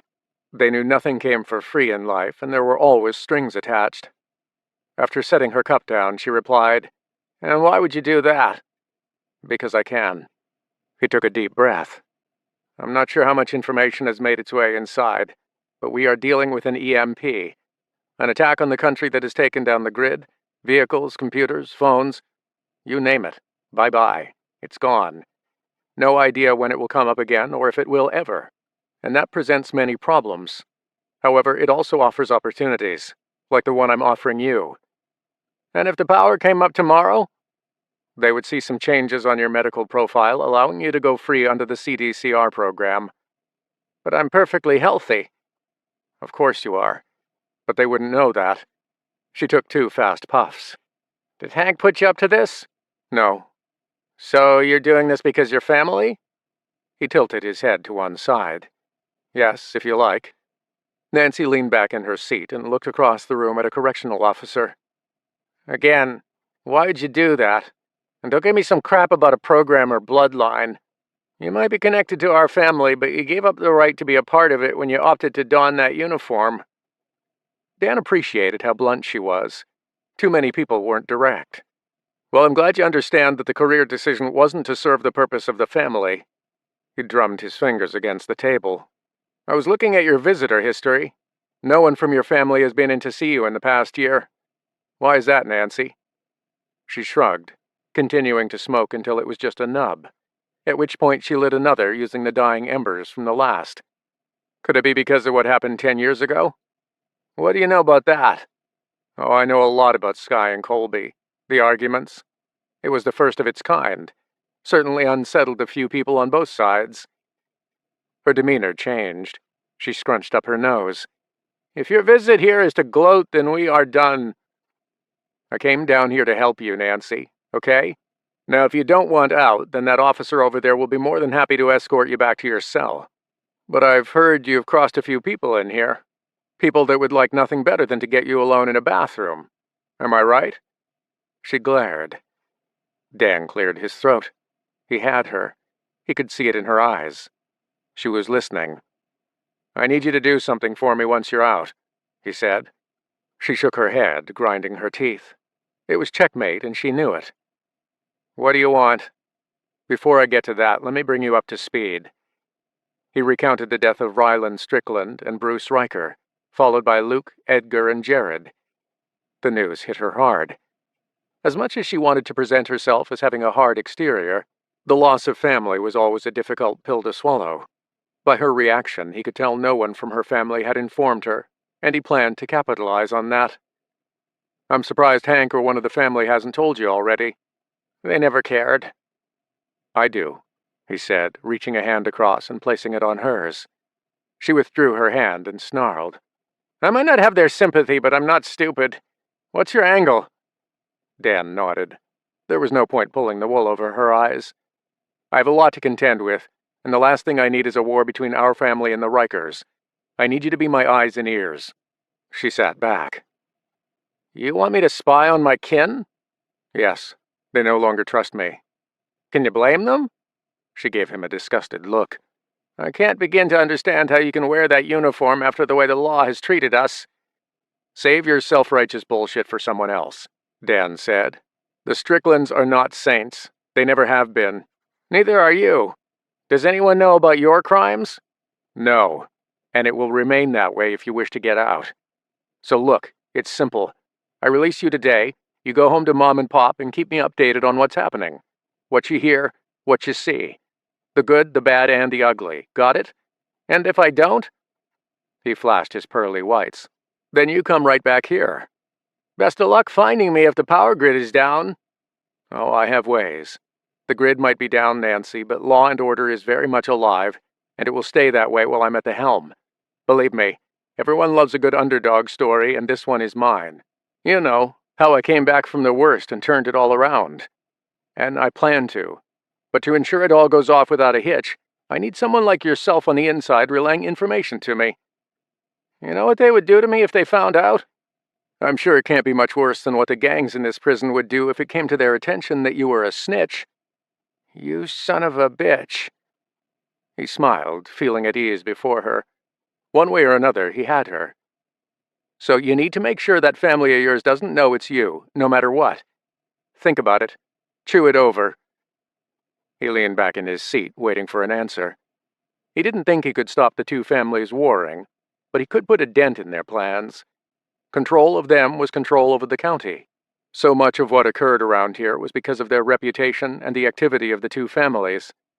If he had any hope of holding the 3 towns together, he needed help both from the Rikers and the Stricklands. He knew she was his way into their family, but he'd yet to figure out who would help him with the Rikers. Word had it that Colby was returning. If he could get to him before the Rikers did, there was a chance he could be that person. Nancy finished her coffee, rubbing her tongue over her yellow-stained teeth. She ran a hand through her hair and looked around at the four walls. She was considering her options, weighing the pros and cons like anyone might in her situation. "Full immunity. You ensure my record is clean," she said. "I don't want to come back. I guarantee it." "And what about the Rikers?" "What do you mean?" "What do you plan to do with them? You know it was them who killed my brothers." "I have a few things in mind. Leave that to me. There will be justice. I know you think I don't care about the Stricklands. I do. The Rikers won't get away with murdering anyone in this county any more than Hank will. Once I'm sure, I will tighten the noose." "And bring them here?" "Maybe." "I don't like it, what you're doing. Not one bit." Dan laughed and glanced at his deputy, then back at her. "What is there not to like about freedom, Nancy? 10 minutes from now you can be out of these drab jail clothes and outside breathing the fresh air and enjoying a fine meal, drinking a beer and embracing your family." He laid it on thick, getting her to imagine what it would be like. But it only worked in comparison. "Or you can be moved to the maximum security unit and be placed inside a confined cell for up to 23 hours a day. You and I know how long people last in there before they lose their minds. I would hate to do that to family." "You are a piece of work. I thought my father was bad, but you're just the same." A dead serious expression formed. "No. The difference is I'm trying to make this county better, not bring it down like Hank or Martha. And I can assure you, Nancy, as long as I'm wearing this uniform, the feud between the Stricklands and the Rikers will not continue." She stared at him, almost confused by his response. "But you're one of us." "By association, as you so bluntly put it. Once I donned this uniform, I stopped being a part of the family, and so I will act accordingly. The question is, will you?" Nancy squirmed, considering her helplessness in the face of the options. Chapter 6. Colby. Gustine, California. Colby crouched on top of the elementary school and observed the city of Gustine through high-powered binoculars. He was close to Meredith Avenue and Grove Avenue, an intersection south of the city. Like many communities devastated by the EMP, it showed signs of destruction, with some properties burned to the ground, others freshly smoldering. With Colby demanding answers, Jeb felt it was better seen than explained. "It's in a bad state, I'll give you that. But it looks far from having been overtaken," Colby told him. "No community bends the knee 11 days into a disaster." "It doesn't have to. The people simply need to do nothing, and eventually it will fall as others take the reins. What you're looking at is the beginning of the downfall. Remember, I told you that the local police department had only 11 employees. Well, when the power grid went down, those were the first to be targeted." "By your son?" Jeb nodded. "And others released from the Merced prison." "And does this son of yours have a name?" "Bill, though he goes by the nickname Spider." "Because of the tattoo?" "No, because of the way he pulls people into a web of lies, then uses them." Colby glanced at him, confused. Jeb sighed and looked away from the intersection. He stared up to the blue sky for a second, then ran a hand over his bolt-action rifle. "Before the blackout, my son was involved in all manner of illegal activity. One involved trafficking women." Colby offered an incredulous look. Here were two God-fearing parents, good people that had pulled him back from the brink of death, and the man responsible for his undoing was their son. "Bill and a group targeted vulnerable women who needed money. They would pull them away from whatever life they were in and confine them." "You knew this?" "Of course. I tried to reach out to him, but he cut off all communication." He paused. "My relationship with him has been a contentious one for a long time. You have to understand, he wasn't always like that. At one time he was a good kid. He had his eyes set on taking over the farm once I was too old." "So what happened?" He blew out his cheeks. "I wish I knew for sure. He would say it's because of the way I treated my other son, Riley. But I don't see that." "Explain." "Riley was my eldest. After graduating, he took off to San Francisco to make his mark. He blew through the money we gave him, I sent him more, then he vanished. A few years later, he contacts us, apologizing for going radio silent. He was all excited about some new venture he'd stumbled across, and he just needed money to invest. I was hesitant, but gave it to him, and that was it. He stopped calling, wouldn't answer his phone. I traveled to the address he'd given, to surprise him and catch up. I never found him. He wasn't there. A year after our last conversation, he phoned and told me that he'd been living on the streets, a drug addict. He apologized, cried on the phone. He felt so ashamed. I told him he could come home if he was willing to go into treatment. And he bailed on it, right? Colby said. No. He went through and completed it. He looked completely different. It was good to have him back. However, Bill didn't like it. He felt that Riley had taken advantage of us. He resented him and our decision to let him return. He said he'd squandered most of our retirement money on his next big idea. He felt he didn't deserve to be back. Bill also felt he should have been treated better than Riley because he'd done everything we'd asked. So he was jealous. Something like that. Jeb expelled a large lungful of air. Anyway, things were good for a time until I had to draw up my will. Bill found out that I'd included Riley in it, and that half of the farm would go to him. After, he blew his top. He got really angry, confronted me, and told me that it wasn't fair. If I recall, he said it wasn't right that Riley could go off and do whatever he liked, and be welcomed back and still given half of the farm. When I told him that he should be happy his brother wasn't dead from an overdose, he didn't see it that way. Bill took off, collected all his belongings, and left the house. He lowered his head. A week later, Riley was found dead with a needle in his arm. An overdose. There was silence. And you think it was Bill? I can't be sure. But after the funeral, someone spray-painted his gravestone with the words, "I told you so." Colby squeezed the bridge of his nose. That's messed up. Jeb shrugged. Anyway, he cut off all communication, fell in with the wrong crowd, and spent some time in and out of jail for misdemeanors before I got word of what he'd got tangled up in. Trafficking women. So how did you find out? Because one managed to escape. Our church ran a pregnancy crisis center. It took a while to get the girl to open up, as she was scared. She said she'd escaped, and when she described who was running the show, I knew it was him. She didn't need to say his name. Jeb dropped his chin again. So I did what any parent might do in my position. I went to see him. Told him to hand himself in to the police. Told him that if he didn't, I would tell them. What did he say? He laughed. He threatened me. Told me that he would make my life a misery. And he has. He turned to Colby. Leaving you in that field was just his way of getting back at me. It was his way of sending a message. Then those men showing up demanding to take what they wanted. I'm afraid this is just the beginning. It will get worse. Colby lifted the binoculars to his eyes. So, why hasn't he taken this town? Besides the obvious? Like you said, people don't roll over that easy. Then how does he intend to do it? With firepower? Additional muscle? I'm not entirely sure. What I have been able to glean from those in town is that he's focused on a gun store. He pointed. You won't be able to see it from here. There's an intersection at 5th Avenue and 5th Street. There's a gun store on the corner of the intersection. I know the owners. If he gets his hands on that supply, there'll be no stopping them. Colby brought the binoculars down. Where's your son now? I don't know exactly. I know where he was staying before the blackout, but I haven't seen him since. He sighed. Look, I know you want answers, but maybe it's just best to count your blessings and move on. When he finds out his 3 friends haven't returned, he'll send others, and I want to make sure you're not around. And what about you, Carol, and Jenna? I'll make arrangements for Jenna. I have friends in town. I'm too old to run, and he won't harm me.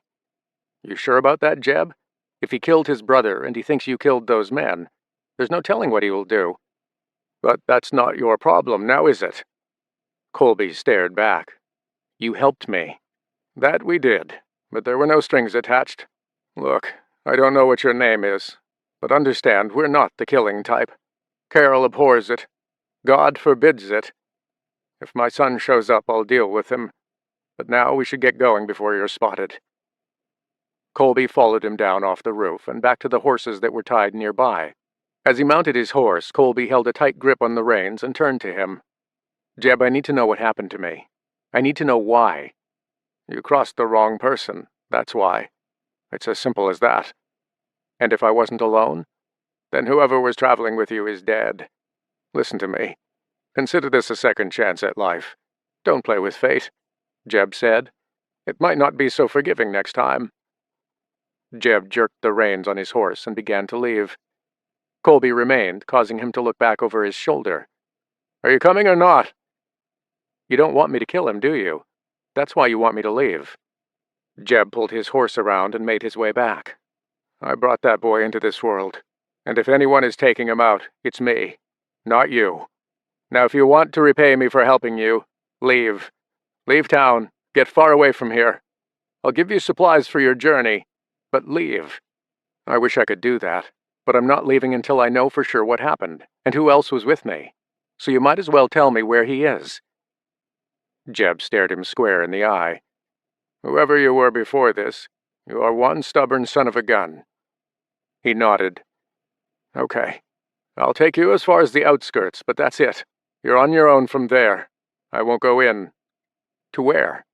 "Santa Nella. It's 12 miles south of here." Colby squeezed his eyes shut. The name sounded familiar. It was like trying to recall a dream. It was nothing but a vague memory.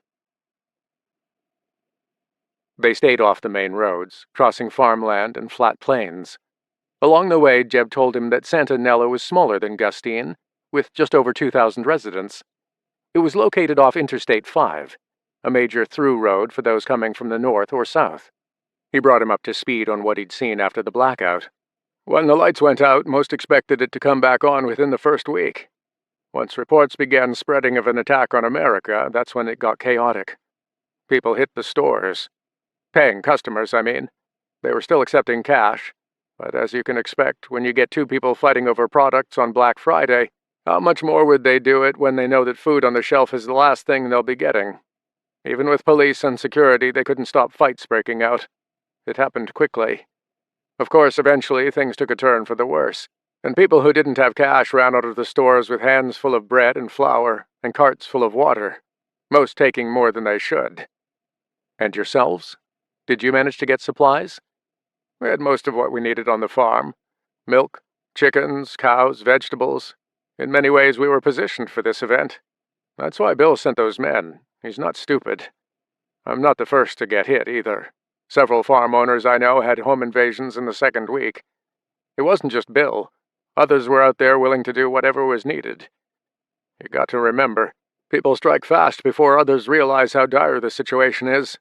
With no cameras, no phones, crime just became too easy." They rode side by side, the horses trotting along at a steady clip. "It must burn you to know what he's done." "It does. But God still loves him. You have a strong faith." He nodded. "You know he'll take everything. It can try." "Come on, Jeb. You weren't going to stop those men, and you won't stop those who come after them. He told you he would make your life a misery. He would have taken Jenna." "I'll speak with him. This has to be a misunderstanding. He'll listen to me." Colby scoffed. "And if he doesn't?" "Then I will take him out myself," he said without looking at him. "Really?" Colby was skeptical. "Your faith teaches you not to kill." He didn't reply. It was clear he was lost in thought, thinking about how he would handle his son. Some men didn't understand communication. All they knew was force.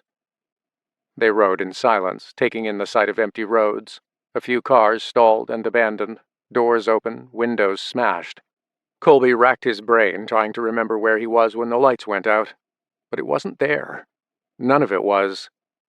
Jeb said that the previous gash to the back of his head had probably played a role. The beating had just pushed him over the edge, contributed to the amnesia. "Any of this familiar to you?" Jeb asked, pointing to the way ahead. "No." They approached the small town from the east, nearing a bridge that would take him over a river and down into town. Once they got to the start of the bridge, Jeb stopped. "This is as far as I go. Bill lived in an RV just west of McDonald's. Again, though, I wish you would listen to me. All you'll find in that town is trouble.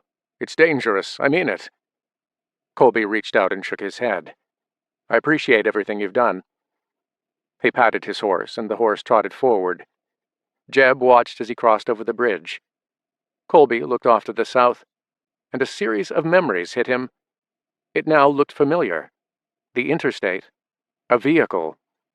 He was driving a truck. An old truck.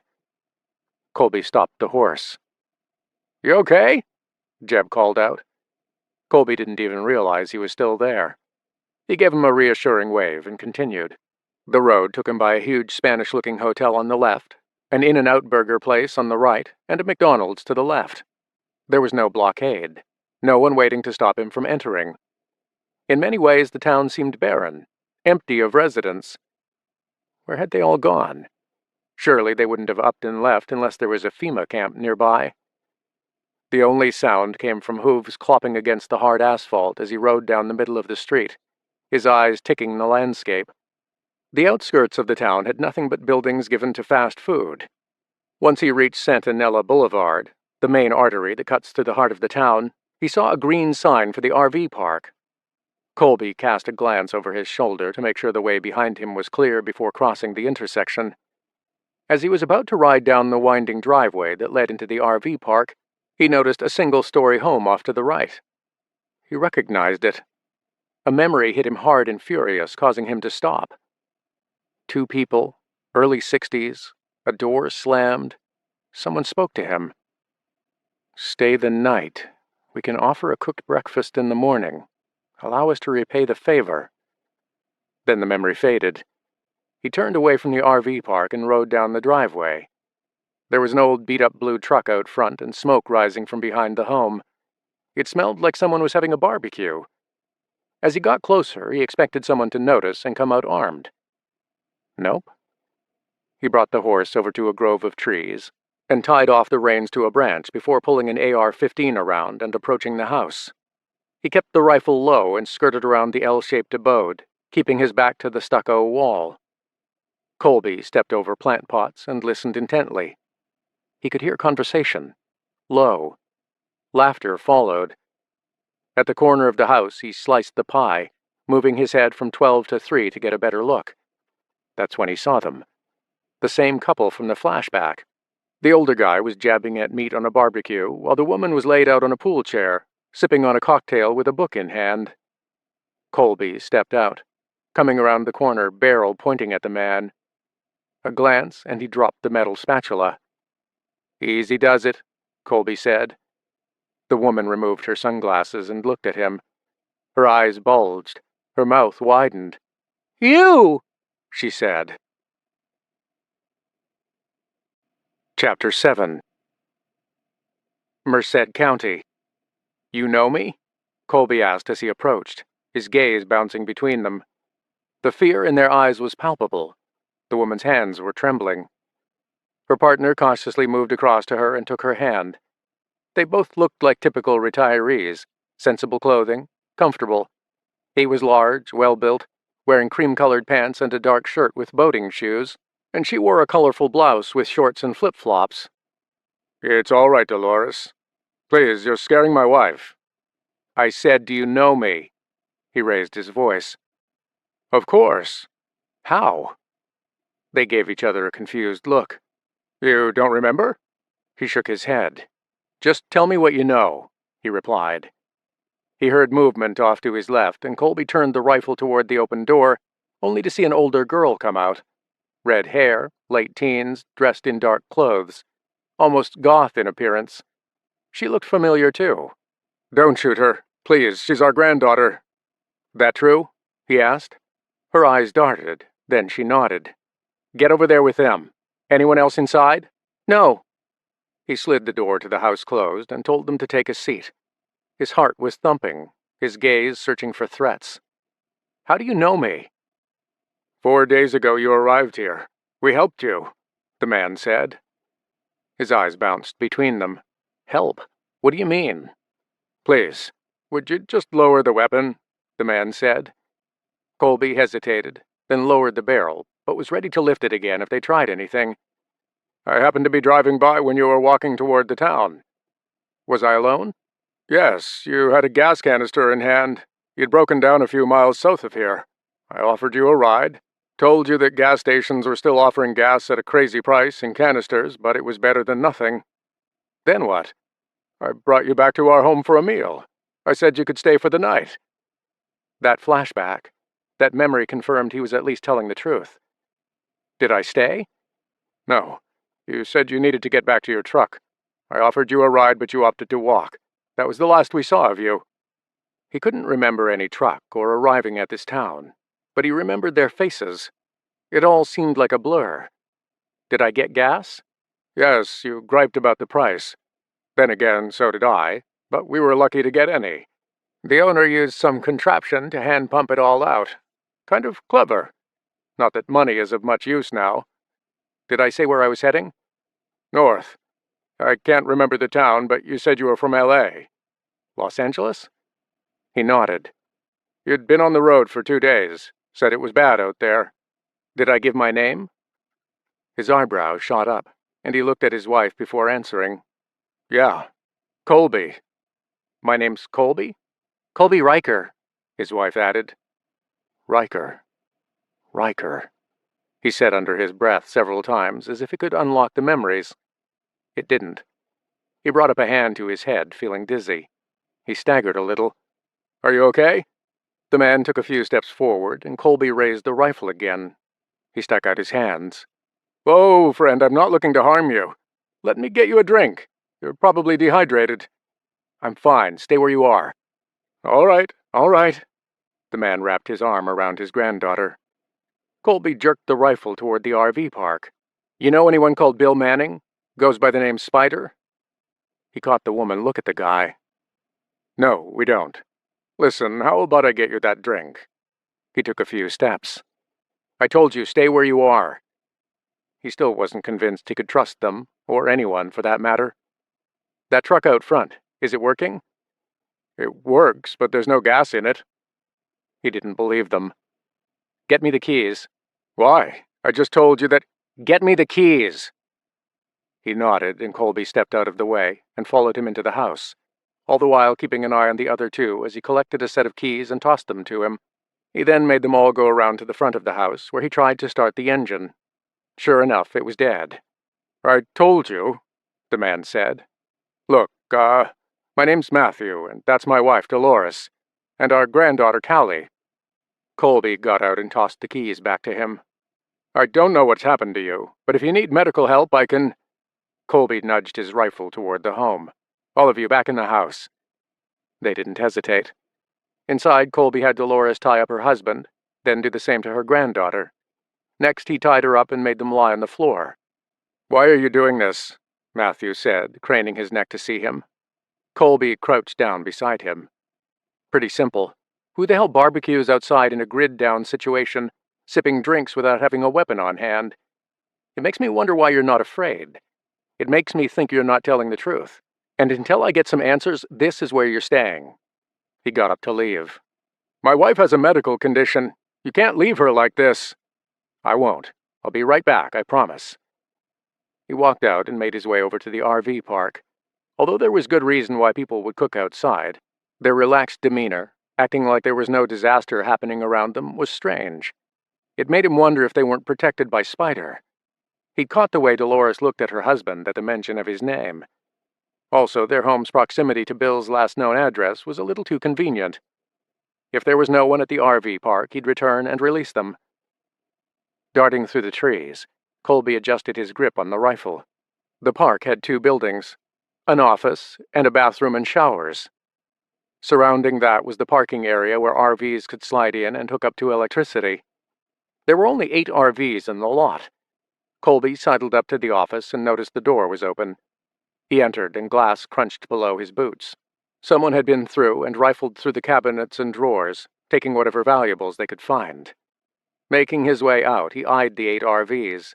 He waited by the office, observing from afar, trying to get a bead on any activity. There was none.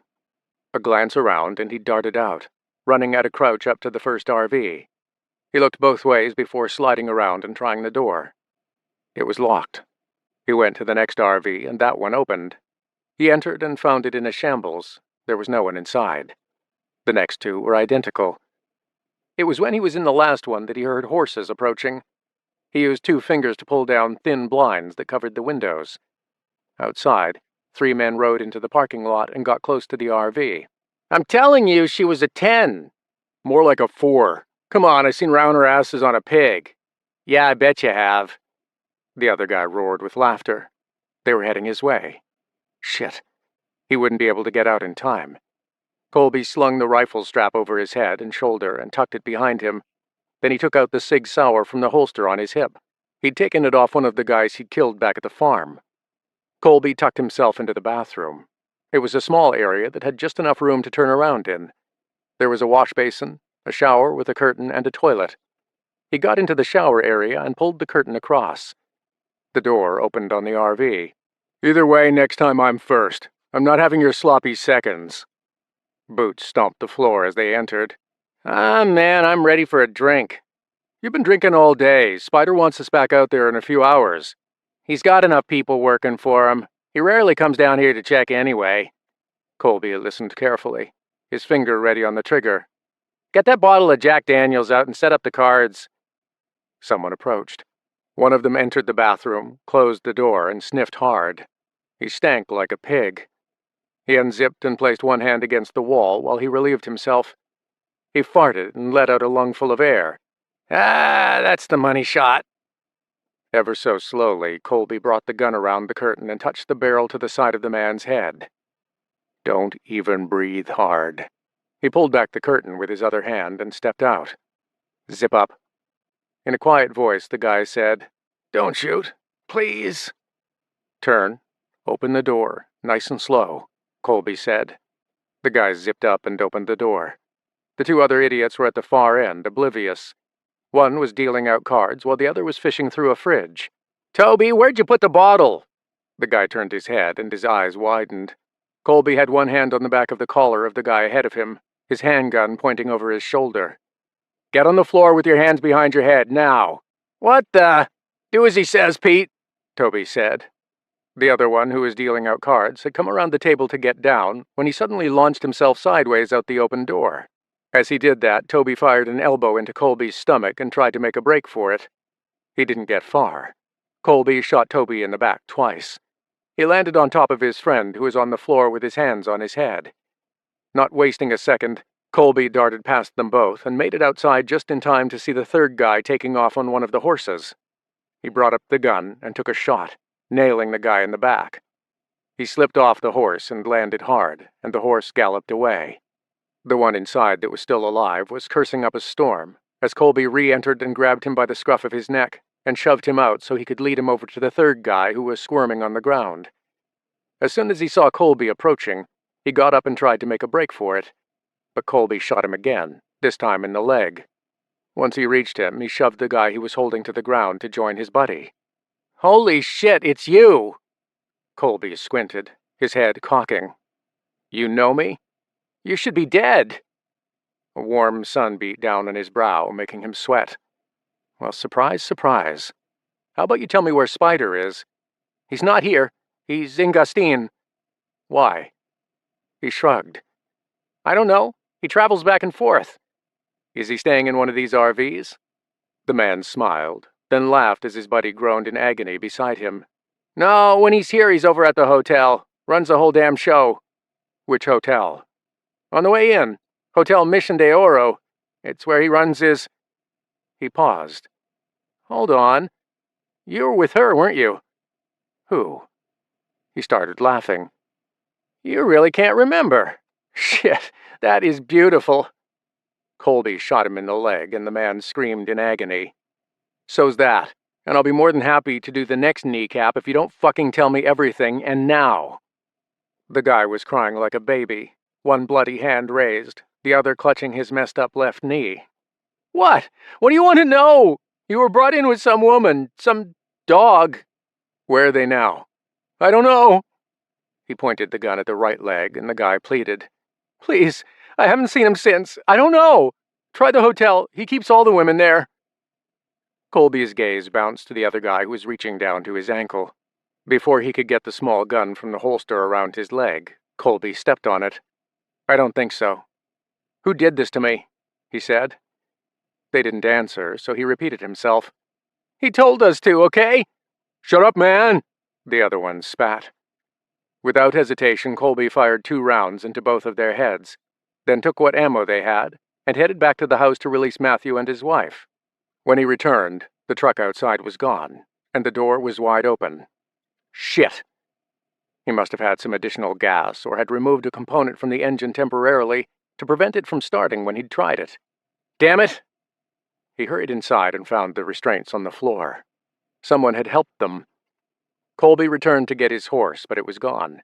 That bastard had released it. He had every intention of keeping him there. No doubt they'd gone to get help. Making his way back to the RVs to get one of the men's horses, he noticed movement off to his right. Someone darted fast down Pluto Street past several mobile homes. A teen. He took off after the stranger, only to lose him in the maze of homes.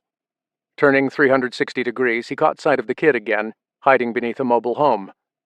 As soon as he was spotted, he scrambled out and took off. This time, Colby went a different way around 2 homes to cut him off. He burst out just as the kid was looking over his shoulder. "Get off me! Get off me!" "Stop wriggling!" Colby bellowed.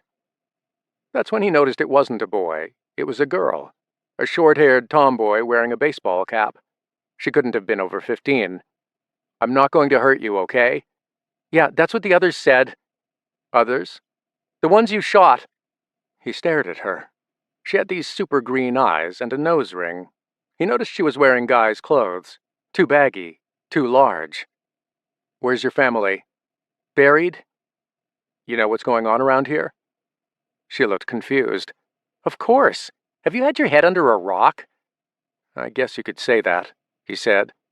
He looked around and noticed no one had come to help, not even to peer out and see why she was yelling. "Where is everyone?" "Gone." Chapter 8. Miriam. Humboldt County. Miriam stalked her brother like a mountain lion, always staying just far enough behind that he couldn't see or hear her. She knew Jesse was hiding something. He hadn't been acting normal since returning from his last trip into town. At 18 and the youngest of the family, she was tired of being treated like a baby. She'd been biting at the bit to be given some real responsibility beyond cleaning, cooking, and running errands. After all, it was 2021, not the 1800s. Women were capable of doing what a man could, and at times a hell of a lot better. She was tired of seeing her brothers get their hands dirty while she watched from the sidelines. If only her sisters had a little more gumption to speak up, maybe they'd be trusted with more than menial tasks. She blamed her mother for that. No, something serious had happened. It went beyond the blackout, the power grid down, or even the theft at the grocery store. She'd eavesdropped on Jesse's conversation with Dylan and concluded that Albie had something to do with it. That's where he was heading that morning. Her mother had asked her to go into town and take some eggs to her sister on the north side. She figured it was a good enough opportunity to kill 2 birds with 1 stone. At the rear of Albie's home, tucked between the garage and a fence overflowing with bushes, she'd watched Jesse park the ATV in the driveway before pounding on the side door. Albie opened it. A few choice words were exchanged, and then he stepped inside. Albie looked nervous, peering around before closing the door. Miriam slipped out of her hiding spot and crossed to the house, sidling up under an open window. At 5'4", she was unable to see anything without standing on a nearby plant pot. She turned it over and set it below the windowsill and got closer. Jesse was in a heated exchange. "Boy, you need to watch your mouth. Coming down here yelling. You want to get us killed?" "Watch my mouth?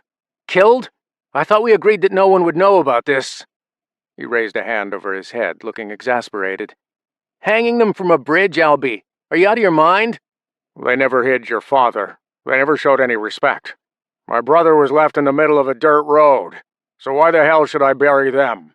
Burying is something you do for people you care about." "No, burying them would have kept the Stricklands off our backs. Now who do you think they'll come after?" Albie pushed away from a granite kitchen counter. "Yeah, well, maybe you should have thought about that before you put Edgar and Jared down." "They were about to carve you up and you know it."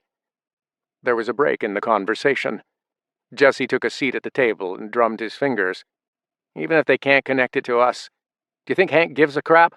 He's been looking for any reason to come at us, and now we've given him 3.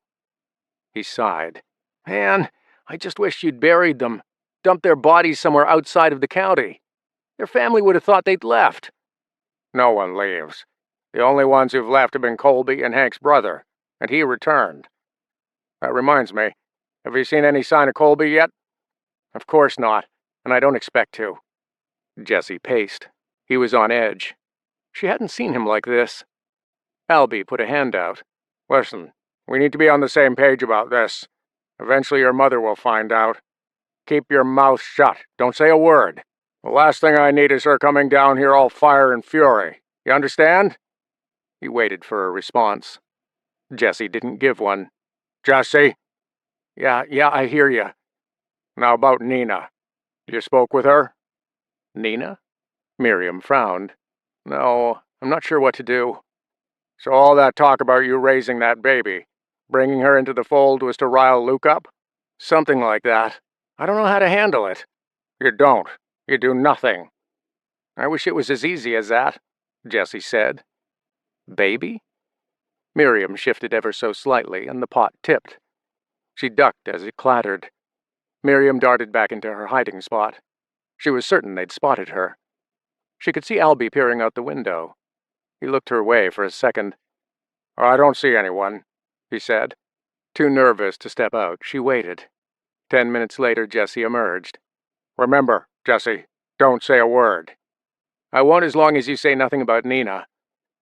He got back on his ATV, and it roared to life. As it peeled away, Albie looked her way, but then closed the door. She waited a few more minutes, just to be sure he wouldn't step out again, before she took off, collecting her mountain bike and pedaling as fast as she could into town. She couldn't believe it. Jesse and Nina? Pregnant? The last time that had happened, it didn't end well. If her mother found out, there would be hell to pay. Her thoughts switched to the Strickland brothers. They'd murdered them. She shook her head. This was not good. Not good at all. Miriam pushed it all from her mind as she weaved through the streets, heading north toward her aunt's, taking in the sight of the town 11 days out from the event. For a community with a history of lawlessness, she was surprised to see how much was still intact. Buildings had shutters pulled down. Some were advertising products and services in exchange for cash or bartering items. These folks must have thought it was nothing more than a glitch. She passed by several deputies patrolling on bicycles. They glanced at her, but continued, having no reason to stop her. She had to give credit where credit was due. Dan Wilder had managed to keep looters at bay and maintain some level of order. How long that would last was still to be seen. The mountain bike bounced over uneven ground, and Miriam ducked below low-hanging branches, taking a shortcut that she'd used countless times. Her Aunt Hazel owned the local theater in town, just off Redwood Street, a small business that at one time had been a garage. She'd spent many a weekend there. Free movies, free popcorn. It had been her escape away from chores. Unlike her mother, Hazel had done her best to give her a normal life. Maybe that's why she enjoyed spending time with her. There was never any talk about illegal activity. No wondering if the cops were going to bust through the door and arrest them. She was the complete opposite of her mother. With a large gap in age between Miriam and her sisters, she'd found it difficult to have anything in common with them, whereas Hazel's youngest daughter was only a year older. She swerved onto Arthur Road. Her eyes scanned 2 homes on either side of the road that belonged to the Stricklands. One belonged to Luke. As she passed it, Miriam noticed there were several trucks outside, and a group wearing black and drinking. They looked as if they'd just come back from a funeral. They saw her pass and immediately threw insults her way. One tossed a full beer bottle. It smashed a few feet from her back tire. She sped up. She didn't look. She never looked. That's what Hazel had told her. Just ignore them. Still, with what she now knew, a shot of fear ran through her. Miriam looked over her shoulder just to make sure they weren't following. There were a few routes to get to Hazel's home, but this was the fastest. If her mother knew she'd taken it, she would have been given the belt, 18 or not. 10 years of no killing didn't mean they hadn't been at odds, and with 3 now dead, they would feel the ripples of this for some time. The only thing that gave her some sense of peace was seeing a deputy riding toward her. She smiled, and he returned the gesture. Miriam slowed and pulled to the edge and looked back. The deputy swerved into the Stricklands' residence, hopefully to put one or more of them away, or at least give them a stern warning. Had he seen what happened? Heard the insults? A few houses down, nestled in the woodland at the far end of Arthur Road, was Hazel's two-story abode. It was beautiful. A nice wraparound porch, white siding, dormer windows, and brown shingles covered in solar panels. Towering behind it was a wind turbine that was used to create electricity for the home whenever they had a power outage. She didn't want to know how others fared without such things. The driveway veered around to the right and came up to the huge home with 5 bedrooms, 3 bathrooms, and a long glass greenhouse outside. It had been her aunt's pride and joy for many years. When she wasn't working at the theater, she usually had her hands in soil. Even in the winter months, she was found tending to her plants and vegetables. It's meditation, she said. Everyone needs to spend some time in nature. Miriam couldn't agree more. Most kids her age spent their time gawking at a smartphone. Not her. Her mother hadn't even bought her one. It was a distraction, a waste of time. She was far too controlling. As Miriam came up the driveway, Hazel's dog Jasper, a huge golden retriever, came barreling out, all full of beans and moxie. "Hey, Jasper!" She swung herself off the bike and let it drop on the ground before getting down and embracing the huge mass of fur. "Whoa, slow down! Jasper, come on, give her some space, you crazy dog!" Hazel stepped out of the house, wiping her hands on a towel. She was the spitting image of her mother. Twins, though she'd purposely dyed her hair and kept it short to avoid being mistaken for Martha. Miriam shrugged off her backpack. "Brought you some eggs. Come on in, sweetheart." She glanced back toward the road, expecting to see the Stricklands, but it was empty. Hazel noticed. "You didn't have any trouble, did you?" she asked, holding the storm door open. "Oh, you know how they are." Did Hazel know about the death of the 3 brothers? Inside it was warm and inviting. Runners covered rosewood flooring, lush green plants were dotted in every corner of the house, and the smell of baked goods dominated. "Lily and Kelly in?" Miriam asked. "Out with their father. You want a drink?" "Sure," she said. She unzipped her backpack and took out the eggs. "You know, you really should think about having your own chicken coop. Too much hassle. Besides, that's what family is for," Hazel said with a wink as she collected a canned soft drink and handed it to her. Miriam rubbed Jasper's jowls and buried her face in his fur as he sat beside her, waiting for one of the homemade cookies that Hazel had set before her. "Come on, Jasper, leave her alone. You've had your fill for the day."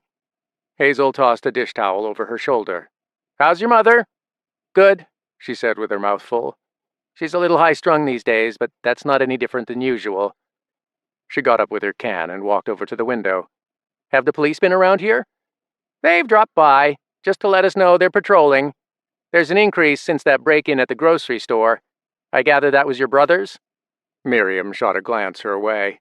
"At her request." Hazel shook her head. "She'll be the death of you all." Hazel had always been against the feuding. Although Miriam's parents had instilled an us-against-them mentality in their kids, her mother had failed to do that with her own sister.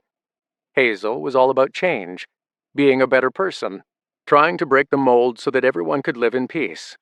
Miriam respected that, but she had to wonder if she was being a little short-sighted. "Have you thought more about coming up to the farm? There's plenty of room." "I appreciate that, honey, but we'll be fine here. We can't protect you down here. That's your mother speaking, Miriam, not you. Remember what I told you. A fear mindset perpetuates fear even if it isn't true. Don't allow her to shape your mind. Think for yourself. Never stop asking questions. And never assume you know all the answers. You're your own person. Make wise choices." She nodded. "I know." Hazel grinned. "You do you?" She laughed. "So, any word on Colby?" "No, I don't think he's coming." "He's smart not to. Learn from him, Miriam. I wish all your brothers were like Colby." "You know about the Strickland 3? Miriam asked. "Is that what they're calling them?" She gave a despondent look and turned to dry a few dishes. "I've heard. I expect there'll be some backlash." Miriam chewed on a cookie. "How about we don't discuss it, okay? While you're here, we don't need to." Miriam nodded. As she took her plate over to the sink, Hazel caught sight of the Ruger LCR she'd stashed inside the backpack. What's that? What? Hazel pointed. Protection. From who? I think you know, Miriam replied. Hazel placed both hands on her shoulders. You go swinging that around, you're liable to end up in jail or dead, neither of which would make me happy. Come on, Miriam, I taught you better than this.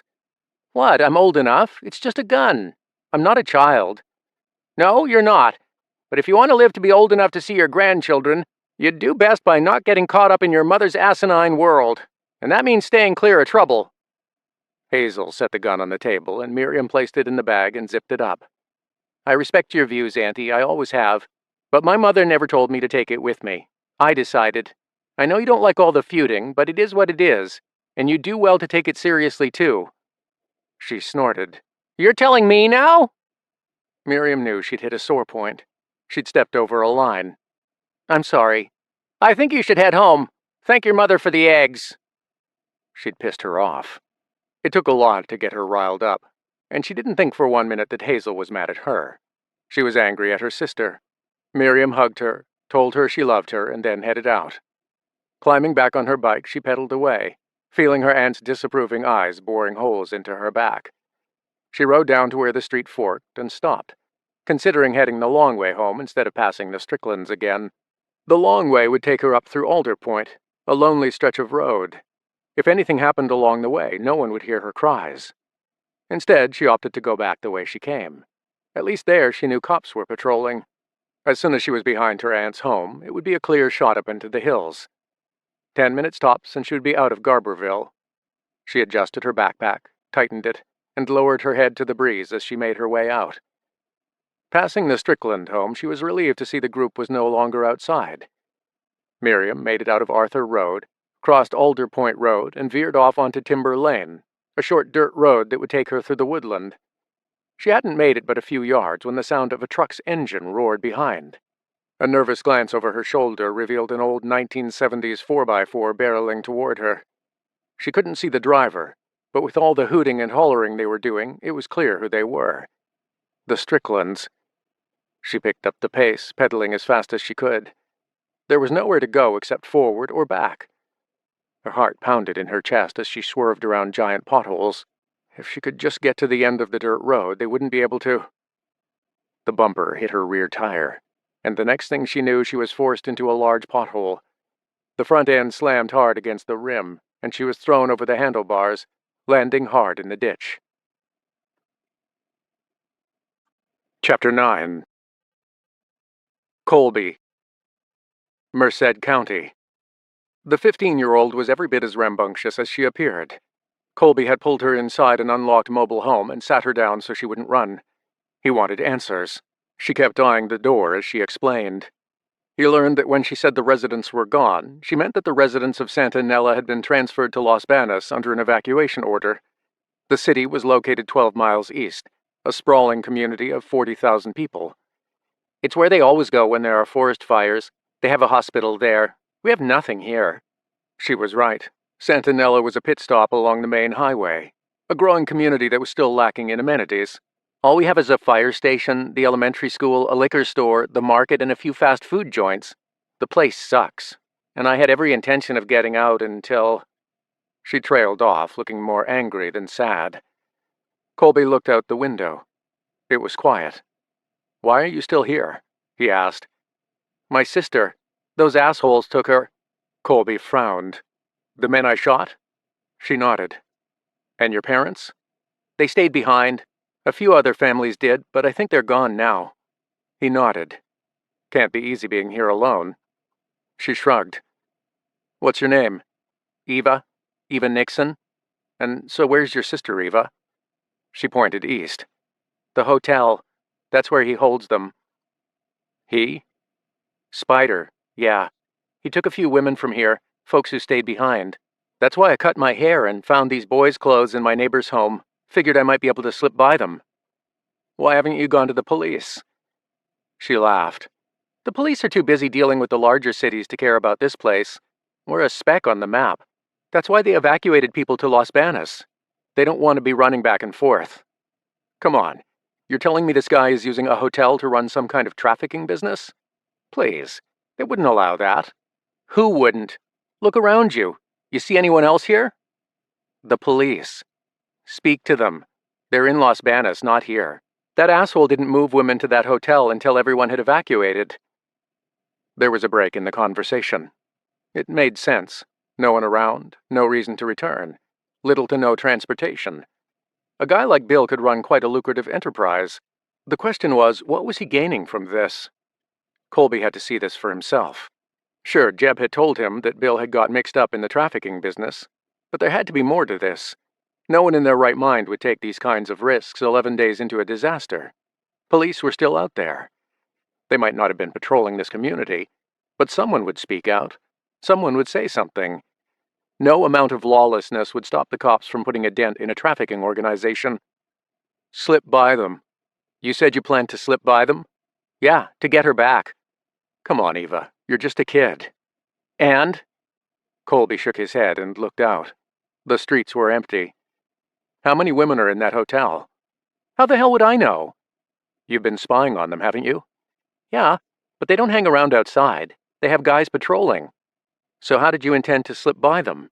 He asked. I don't know. I was biding my time, waiting for the right moment. He snorted. Uh-huh. And these other families that stayed. You know them? Like I said, I think they're gone now.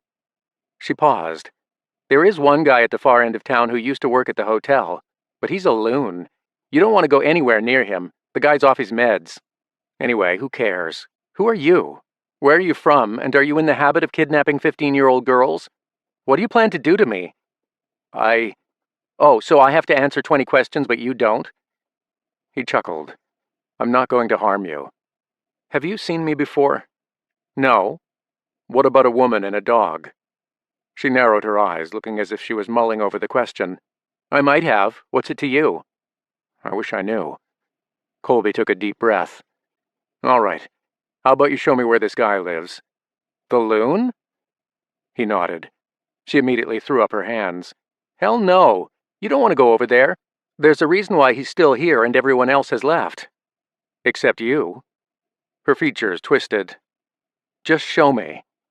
She threw up a finger and jabbed it at him. All right, but I warned you. They exited the mobile home, and he followed her south on Comet Road. The street took them beyond low-budget mobile homes into cookie-cutter neighborhoods. Did you go to that school? He asked as they got closer to the elementary. She didn't answer. They continued past empty houses. It was odd. The whole town had an eerie feeling to it. Like a forgotten world or a test site for a nuclear device. Colby contemplated what Jeb had said about Spider, that he'd gotten caught up in the sex trafficking industry and had been using hotels to pimp out girls online. The whole thing made him sick to his stomach. One look at the kid ahead, and he couldn't imagine why anyone would do it. Where was their empathy? It couldn't have all been about money. No one could want money that bad. Or maybe that wasn't what they were being used for. In the back of his mind, a memory stirred from the muck of amnesia. Young people trimming marijuana. Why am I seeing this? So, why do you want to see this guy? Eva asked. I was here 4 days ago. I was told I broke down, but I don't remember that. I figure he might know something. I figure he might be able to help. With what? What do you know about the house north of here? A single 2-story. Oh, those two crazy fuckers? I dodged the bullet with them a few days after the evacuation. Tried luring me in with food. Yeah, I saw through that ruse. They don't live there. The owner of that house was Terry Jones. She was shot in a home invasion in the first week. All I know is they have something to do with that hotel. I've seen them coming and going from it. Did this Terry have a granddaughter? No, she worked for the school. No kids. Colby squeezed his eyes shut. No wonder that goth girl had said nothing. She was more frightened of what they'd do to her than of him. Now he had to wonder what else they'd lied about. What had happened that night he was picked up? And what were those guys talking about? A woman and a dog. Who were they? Oh shit, she said.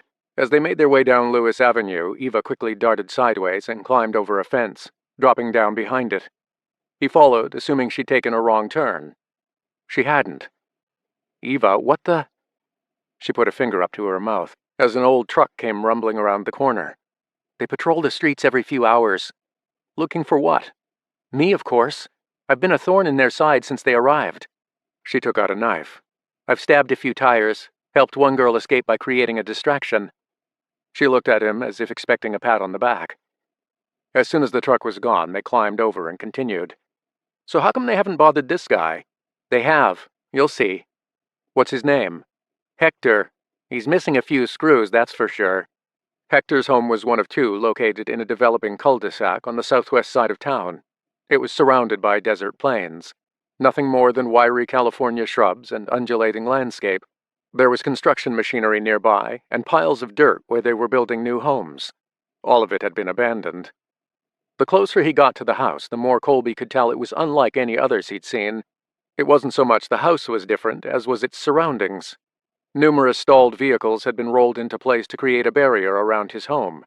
There were large, sharp pieces of construction rebar jammed into the ground in areas where he couldn't get a vehicle in place, like straws in a cup, sticking out in every direction. He did this, Eva said. The lower windows were barred, and in front of the rear and front entrance were more metal spikes inserted into large chunks of cement to stop anyone from trying to charge into his house.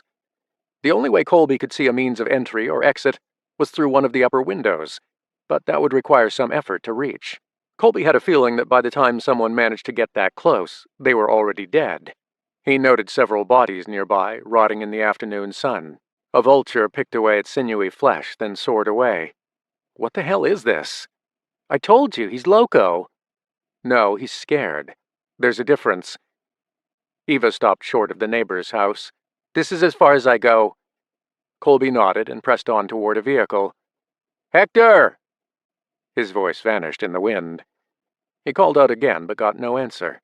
He would have to get closer to be heard. Making his way over to the first line of vehicles, he was about to slide over the hood of a black Ford sedan when a 3-round burst forced him back behind the vehicle. From across the way, he looked at Eva, who had positioned herself at the corner of the neighbor's home. I told you, crazy. She twirled a finger around at the side of her head, then pointed up. Colby tried to get a bead on the guy without getting shot. He could just make out a rifle barrel protruding from one of the upper windows, a figure moving back and forth. Hector, my name is... He paused for a second, unsure whether to believe what Matthew and Dolores had said. My name is Colby. I mean you no harm. I just want to talk. And that requires you getting close? I need your help. Who are you? Colby looked at Eva. Just a stranger. Means nothing to me. I told that spider guy if he or his goons came near this place again what I would do. I'm not with them. Look, I'm searching for a woman and a dog, and a kid here is trying to get her sister back. And how's that my problem? It's not, he said, reaching up and using a broken side mirror to get a better look at him. Colby tilted it and saw the window. Hector was wearing a navy blue baseball cap. He had a round face. Couldn't have been a day over 50. Hispanic, maybe? He could only see him from the chest up. We could sure use your help. I'm told you worked at the hotel. That's right. So you know it better than anyone else. Please, can we talk? We are. Inside. Nope. No one gets in. There was a long pause. I understand. Can't be easy being locked in there. You got enough supplies? That's none of your damn business. Colby sighed and ran a hand over his head. He was thinking of leaving, but a glance at that kid and he couldn't. Besides, there was a chance that whoever this woman was that he'd been seen with, maybe she could help him remember. Maybe she was family. Frustrated, he groaned. Look, I'm coming out. Unarmed, okay? It was a ballsy move. A trigger-happy guy like him could see it as a trap and get antsy, and make a hasty decision. But if all he'd witnessed was deadly force, he wouldn't respond to anyone armed. Don't shoot me! He unslung his rifle, lifted it so he could see, and then laid it down. He did the same with his handgun and placed that down before rising. Colby held up his shirt and turned so the guy could get a better look at him. Then he waited a moment or two, hoping to God that he didn't shoot. Eva stared with bulging eyes as if he was crazy. I'm going to approach. No, stay right there. Hector, come on, man. How do you know my name, huh? He was testing him. He wanted to be sure. I told him, Eva shouted, appearing from around the corner with her hands raised. Colby watched the guy turn the gun toward her. I told him, okay? Who the hell are you? Roger Nixon's daughter. Nixon from the village market? That's the one, she said. What are you still doing here? Where's your parents? Her gaze bounced between them. "Dead. Both of them are dead." Colby kept his hands up while observing the interaction. Now it was beginning to make sense. Her parents ran the only grocery store in Santa Nella. Upping and leaving their livelihood behind, or allowing someone like Bill Manning to take what they had, would have been out of the question. "They've got my sister." She walked out, joining Colby. "I'm sorry to hear that, but there's nothing I can do. You'd best be getting out of here. They patrol the area." Colby chimed in. "We know. Listen, all we need to know is a little more about that hotel, the entry and exit points, and a moment of your time. That's all."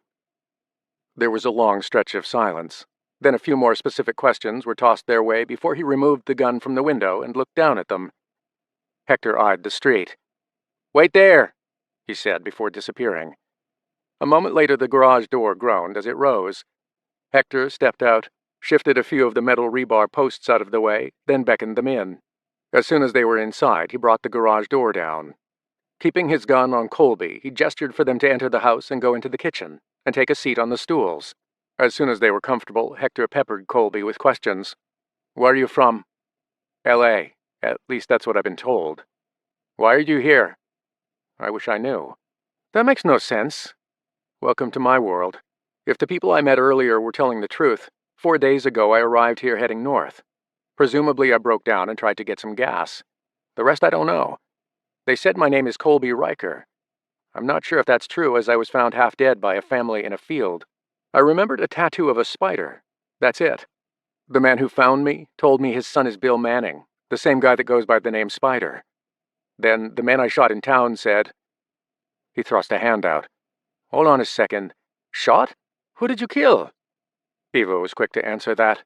"Assholes. He killed 3 of them." Hector leaned back against the wall. "And why would you do that?" "To avoid getting killed myself." "Good enough reason. Go on." "They said I was with a woman and a dog. You know anything about that?" "No, but I do know these men are ruthless. If you had a sister or a friend," he said, "they're as good as gone." "How do you know that?" "I don't know for sure, but I've seen the way they treat people who resist. My neighbors were killed, so was their daughter. She wouldn't go with them peacefully." "What did you do at the hotel?" "I worked in maintenance." "So you know where the keys to the rooms are?" "Possibly," he said, adjusting his grip on his rifle. "When was the last time you left this house?" "None of your damn business," he replied. Colby shrugged. "Look, if you can give me a layout of the place, that would help. They're all electronic, the keys. Though I imagine if that fool is using the hotel, the rooms are open." "Wait here," he said. Hector walked out of the room and returned a moment later with a large pad of paper and a pen. He began to outline the building on paper. "The whole place used to be a mission run by Jesus Monroy. There are 2 tiers, lower rooms and upper balcony-level rooms. Chances are, if they're holding anyone there, they'll keep them up here." He looked up at him. "Did you really kill 3? The topic shift back to the 3 men somehow interested him. "Yeah." "Did any of those 3 have a tattoo of a dragon on their neck?" "No."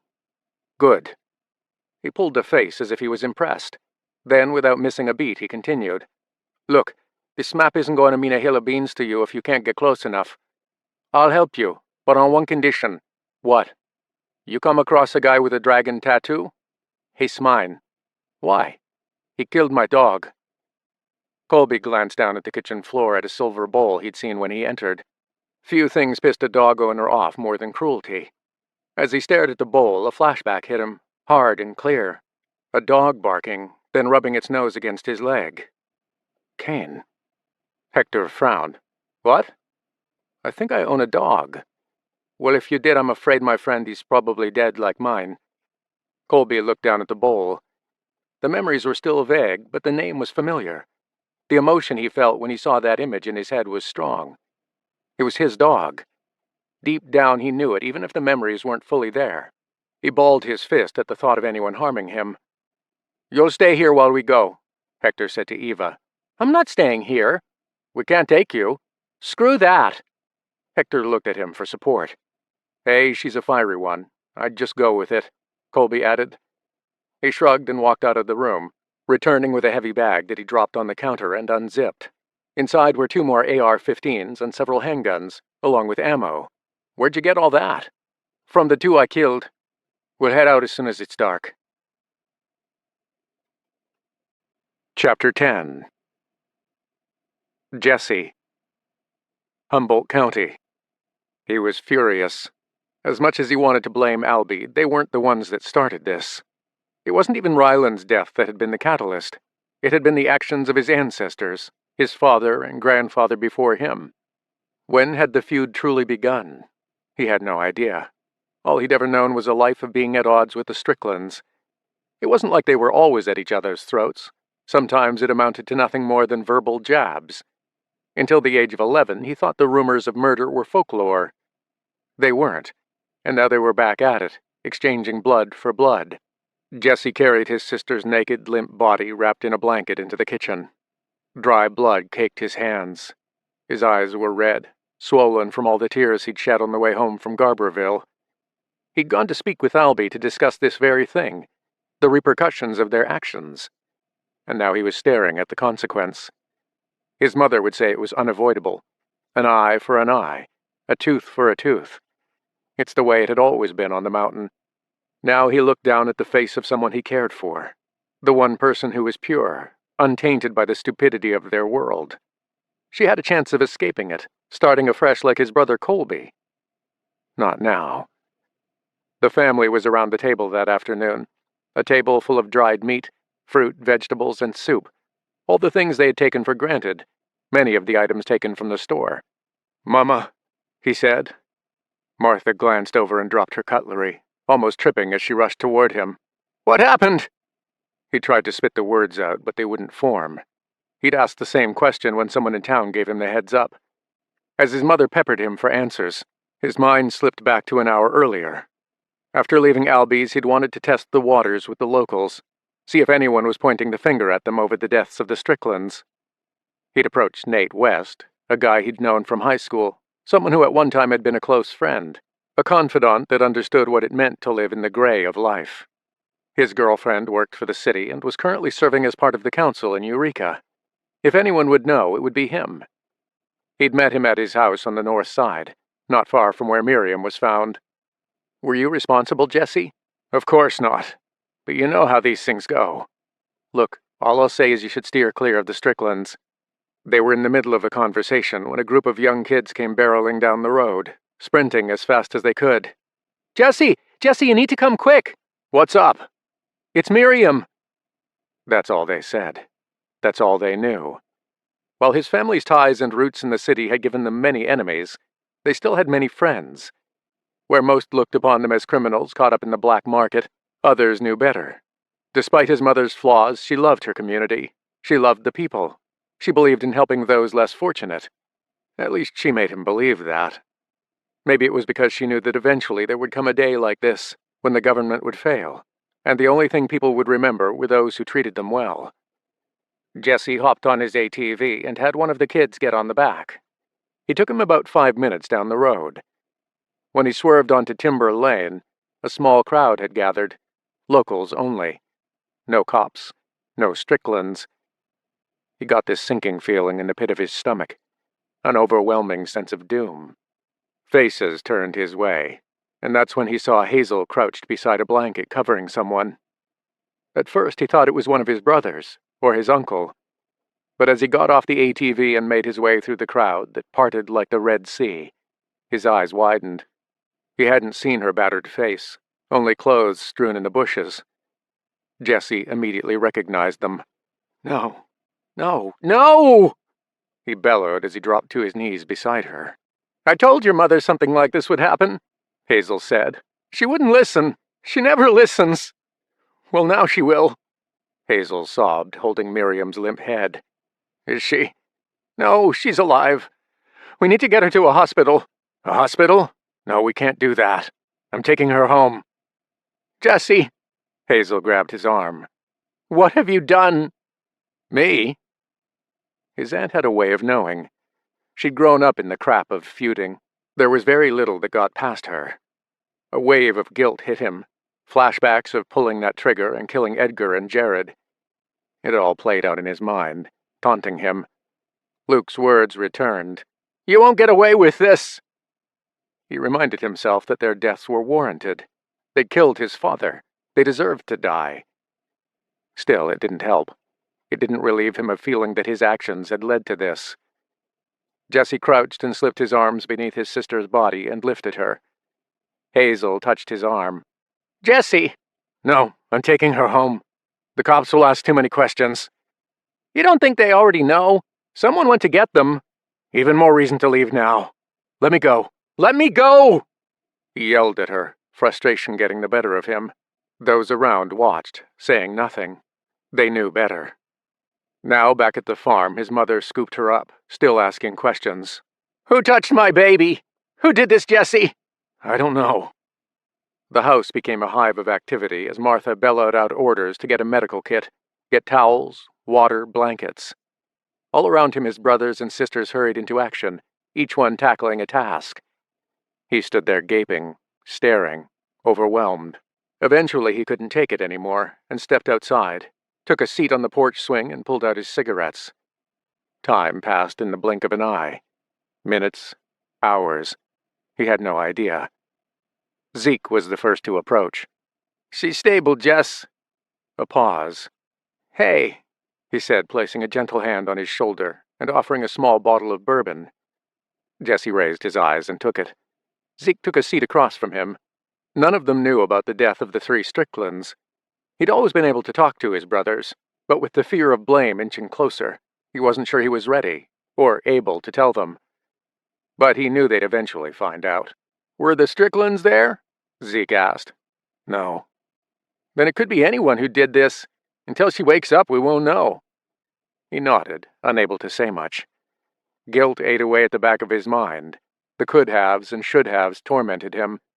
"I think it's obvious who did this," Lincoln said, coming out of the house followed by Dylan.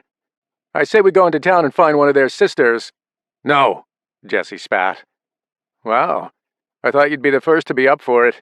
What's the matter?" "This. Our response. It has to stop." Lincoln leaned against the porch railing. "Stop?" "The bloodshed. An eye for an eye. We take out one of theirs, they take out one of ours. It'll continue until we're all in the ground." There was a long stretch of silence. Zeke puffed away on a joint. "I don't get it. Even if they think we killed Ryland. They got justice killing father. Why this?" He couldn't hold it in any longer. "Luke is dead." He lifted his eyes. "What?" "Luke, Edgar, and Jared. They're dead." His words lingered as each of them processed it. He knew eventually they would probe. Dylan was the first. "Did you have something to do with it?" Lying had never been his strong suit. Besides, eventually it would catch up with him. There were few things they accepted in their family, and lying wasn't one. The truth came out as a nod. There was no judgment, as he assumed there would be. Killing a Strickland after the taking of their father's life was warranted in all their eyes. And yet he knew they were contemplating what it meant. 3 for 3. They hadn't killed Miriam. No, they had done something far worse. At least that's the way it was made to look. They'd beaten her, stripped her, and humiliated her. Hopefully that was where the nightmare ended, though he had to believe it wasn't. "When?" Lincoln asked. He glanced over his shoulder to make sure his mother wasn't listening, that she wasn't nearby. He saw her through the window, hurrying around the house, frantic. "The night we collected the supplies and brought them up." He outlined it for them. There was silence. "It could have happened regardless," Zeke said, coming to his defense. Zeke was always like that, seeing the bigger picture. It was the truth. How were they to know that the Stricklands would stop with the death of their father? "She needs to know," Dylan added. He was referring to their mother. "You told Albie what to do. You told him to hide the bodies. He ignored it. That's on him. That's why we're here. That's why Miriam is unconscious. She needs to know." "No." "Jess, if you don't tell her, I will." "Dylan." Zeke tried to intervene, but his words couldn't reach him either. While they all protected Miriam and looked out for her, Dylan was closer to her than anyone else. Jesse inhaled nicotine to steady his nerves. There were few people he feared, but his mother was one of them. He rose and flicked the remainder of his cigarette out and walked into the house. He strolled down the corridor to the main bedroom and found his mother dabbing her wounds. Miriam's face no longer had blood on it, but it was swollen, her lips split, both eyes bruised, her nose broken. His mother cast a glance his way. "Get me the ice pack over there," she said, pointing to an icebox. They'd made the ice from water and acetone. It couldn't be used for drinks, but it was perfect for keeping packaged meat and medicine cold. He collected the pack and handed it to her. She was distracted. His mother lovingly touched the side of Miriam's face. "I'm here, sweetheart. Mama's here." He nudged her with the ice pack. "Thank you, Jessie. You know, I appreciate all you do." She placed the ice pack on an area of swelling. "How did you come to find her?" He told her, but stopped short of telling her about the Strickland brothers. Jessie looked out of the room toward the front of the house. Dylan leaned against the doorway, waiting, eyeing him. He knew if he didn't tell her, Dylan would, and having it come from him would be twice as bad. There was nothing she abhorred more than weakness. "I need to tell you something." His mother was half listening, still talking to Miriam.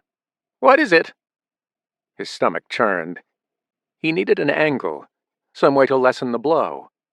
He would tell her that it was a response to them killing their father. That would do it. "Luke, Edgar, and Jared are—" He trailed off. "Are what? Responsible?" That's when he saw it. He could lie and say they had attacked Miriam, and for that he and Albie had killed them. And maybe she would buy it. But eventually the truth would get out. He opted to come clean. As soon as he did, she looked up at him. "You killed them without my approval?" "They would have killed Albie. There was no time to think." She rose, her face a picture of anger. Jesse closed his eyes, waiting to feel the sting of her open hand, as he had so many times before. She was about to go nuclear, tear into him, leave him battered and bruised. That was the way it always was. It was all he'd ever known. Except that wasn't what happened. Eyes still closed, he felt two hands wrap around his cheeks. "Jesse! Hey, son." He opened his eyes to find her close to him. "It's okay. It's okay." "But—" "No buts. We will handle this. You did what you had to. I need to realize you aren't boys anymore. This was inevitable. I knew this day would come." It confused him. He'd expected backlash, a flaring temper. Not this. "How then? How will we handle this?" "Leave that to me." Chapter 11. Hank Strickland. Humboldt County. The ATV growled as he brought it to a stop outside Seth's farm off Wallen Road. His expression was calm, but his emotions were anything but that. All of his boys had properties spread throughout Garberville. Much like the Rikers, they'd positioned themselves in key locations, doing everything they could to support the business and protect their own. "Hey, Pops," Seth said, scooping up a cold beer and hopping down off the porch to hand it to him. The fool wasn't alone. 6 family members were lounging outside, drinking, listening to music. The small group only made up a fraction of his kin. Hank shut off the ATV, then approached him. Seth extended the beer, a drunken smile on his face. Hank slapped it out of his hand, grabbed him by the throat, and slammed him down hard on the soil, knocking the wind out of him. Through gritted teeth, he spoke. "Boy, what did I say?" He gasped for air as Hank tightened his grip. "Huh?" His brothers Derek and Marco launched themselves off the porch, yelling at him to let go. "Dad, come on, you're hurting him!" "Back away!" he bellowed, still holding Seth tight. With his one free arm, he reached around and pulled out a gun from the back of his jeans and placed it against Seth's temple. Seth's eyes were now wild and fearful. "Come on, Dad, you're choking him!" Derek yelled. He ignored them, fixing his steely gaze on Seth, the one and only one that would have been responsible for leading the others to do such a heinous act. Revenge was one thing, but there were some lines he didn't step over, nor would the Rikers. There were unsaid rules of engagement, and these kinds of actions were off-limits. "Is that what you did to her? Did you choke her? Did you rape that girl? Did you?" Seth couldn't get the words out. Hank released his grip just enough that he could speak. No, we never raped her. We just wanted them to think we had." "You just wanted them to think? Boy, are you stupid? Did I raise you to be stupid?" He shook his head. "Is he telling the truth?" Hank asked without looking at the others. "He is." We slapped her, tore off her clothes to humiliate her the way they humiliated ours." He lifted his fierce eyes to gauge their expression. None of them were good at lying. "Lie to me and your punishment will be twice as bad. Did any one of you force yourself on Miriam?" "No, Pops," Seth said. He tightened his grip, wanting to tear his throat out. It took every bit of self-control not to do it. "You stupid, fucking idiot. I told you to do nothing until I'd decided what we would do. Now you all listen up, and you listen good. I will say this only once. We will pay them back for what they did to your brothers. But if I ever see you do what you did today, I will put a bullet in all of you. Do you understand?" He pressed the gun hard against Seth's head. There was hesitation. "Do you understand?" he bellowed. "Yes, yes!" they hollered back. Hank released his grip and rose to his feet. Seth rolled, coughing and spluttering. Derek hurried over to his brother to help him.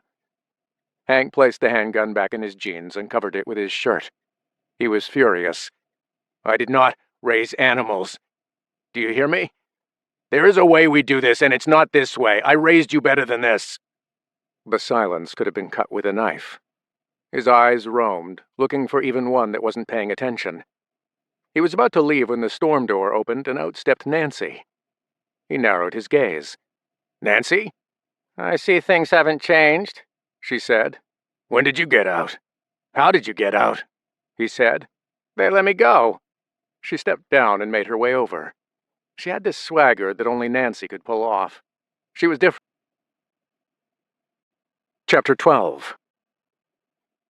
Dan Wilder. Eureka, Humboldt County. It was a damn circus. Dan hadn't had a moment of peace since the event had begun. When news of Miriam Riker's attack reached him, he was in the shitter, having a joint, trying to get a grip on the situation facing the county. Many locals were calling for answers, real solutions, and he didn't have them. While he'd managed to secure what supplies remained, figuring out who to distribute them to without starting a riot was a massive headache. "Sheriff, you in there?" Johnson asked. He dropped the joint down the toilet and waved a hand in front of his face. "Be right out." The toilet still flushed manually by pouring a bucket of water down them. He lifted the one in his stall and dumped the contents, watching his sweet joint disappear. Dan exited. "What is it?" "Martha Riker's here to see you." Johnson sniffed the air. You, He thumbed over his shoulder. "No, I've been meaning to ask who's been smoking pot in the toilet. It stinks. Maybe you can look into it," he said as he walked by him and returned to his office.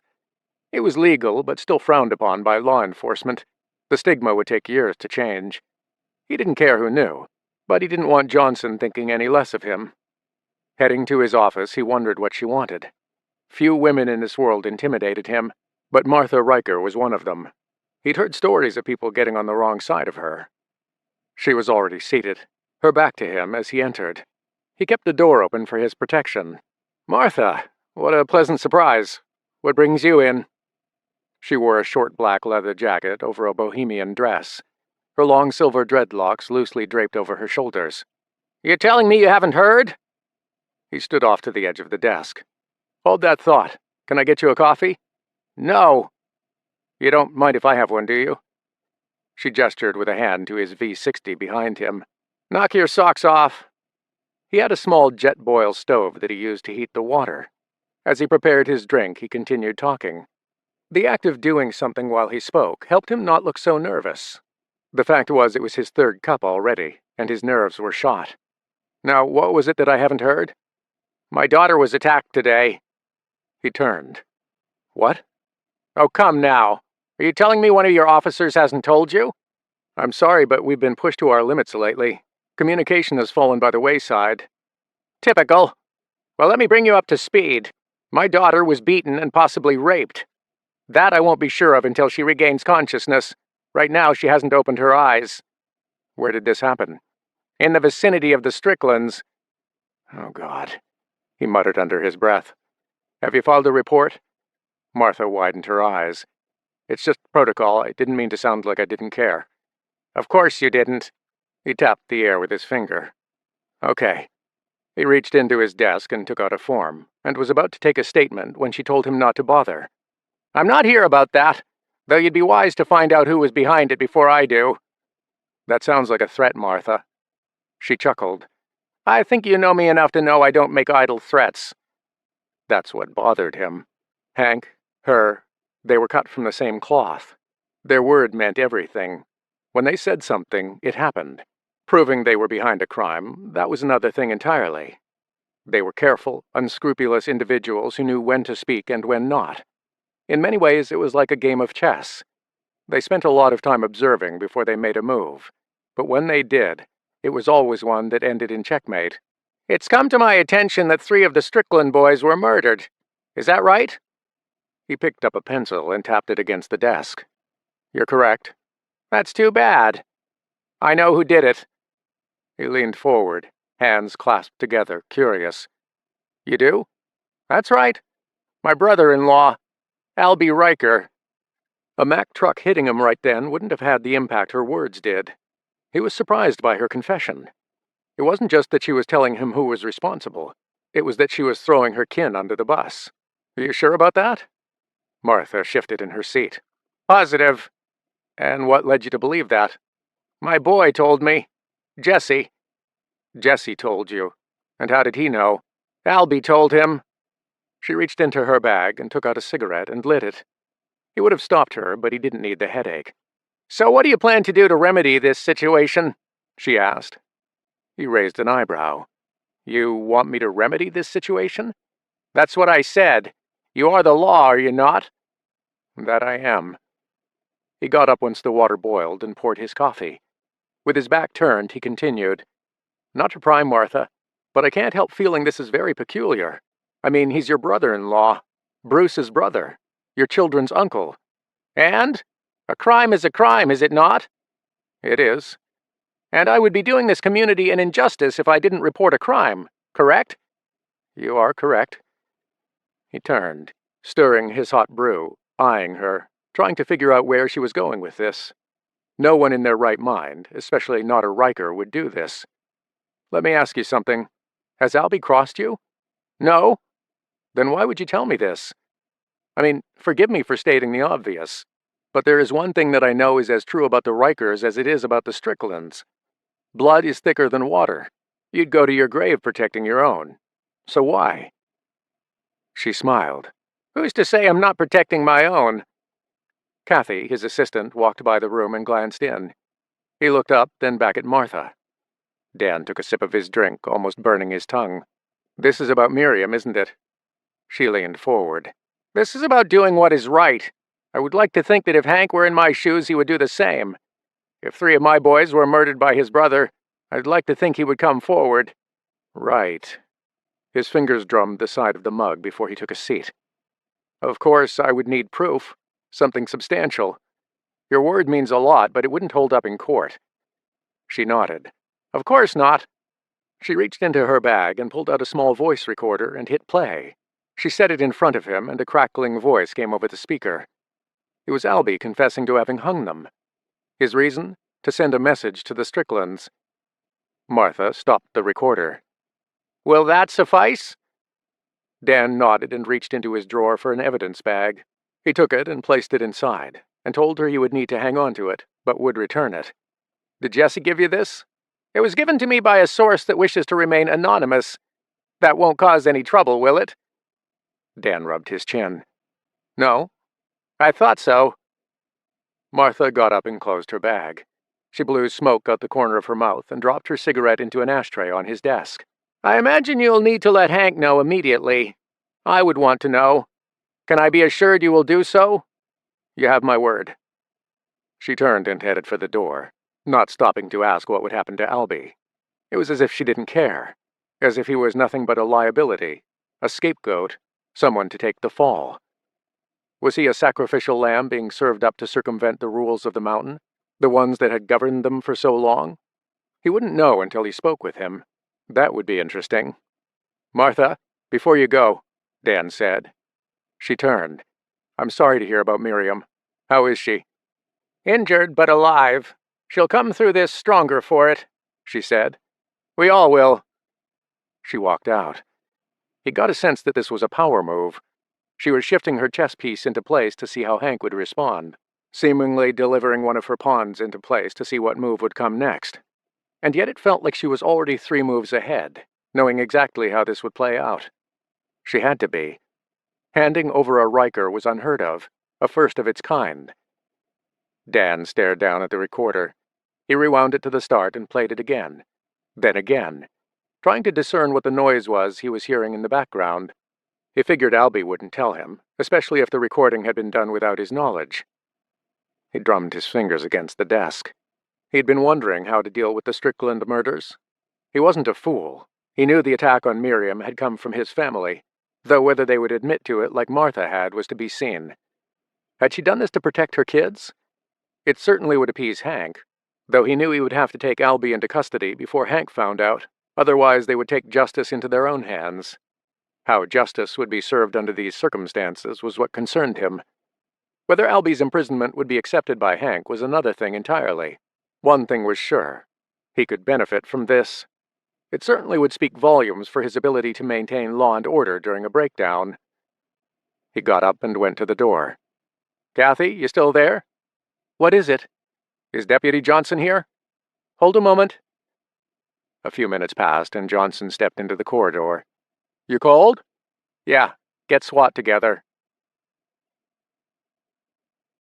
Chapter 13. Colby, Merced County. At night, the Spanish Mission-style hotel with a 9-story bell tower looked almost magical. He could almost believe that the nation wasn't in trouble, or that the hotel wasn't being used for nefarious purposes. The hotel was the only building in Santanella that was illuminated. Solar lanterns hung from inside windows. Outdoor solar-powered motion sensors kicked in as armed men patrolled the perimeter. Whatever they were guarding, it had to be valuable. "And so you're telling me since they evacuated the town, no police or military have been back?" Colby asked, observing the compound from inside a darkened Starbucks, 250 yards from the main entrance. The hotel was oddly positioned a good 500 yards away from the town, presumably placed close enough to the highway for travelers to see it, but far enough away from the town to not be an eyesore. The community of homes was to the west and south, and the hotel was nestled in the northeastern corner surrounded by fast food joints. "If they have, I haven't seen or heard them." "Me neither," Eva said. Hector continued. "Town folk left on day 6. There was no need to return. The National Guard rolled into town, loaded everyone into older trucks and buses, and carted them away. They took the elderly and the ill first, then the young ones followed. Those who wished to stay were told they wouldn't be back." "That's why you stayed?" "It wasn't a mandatory evacuation. I'm in good health. I had a stock of supplies, and with the pandemic in full swing, the last thing I wanted to be in was a bus full of people.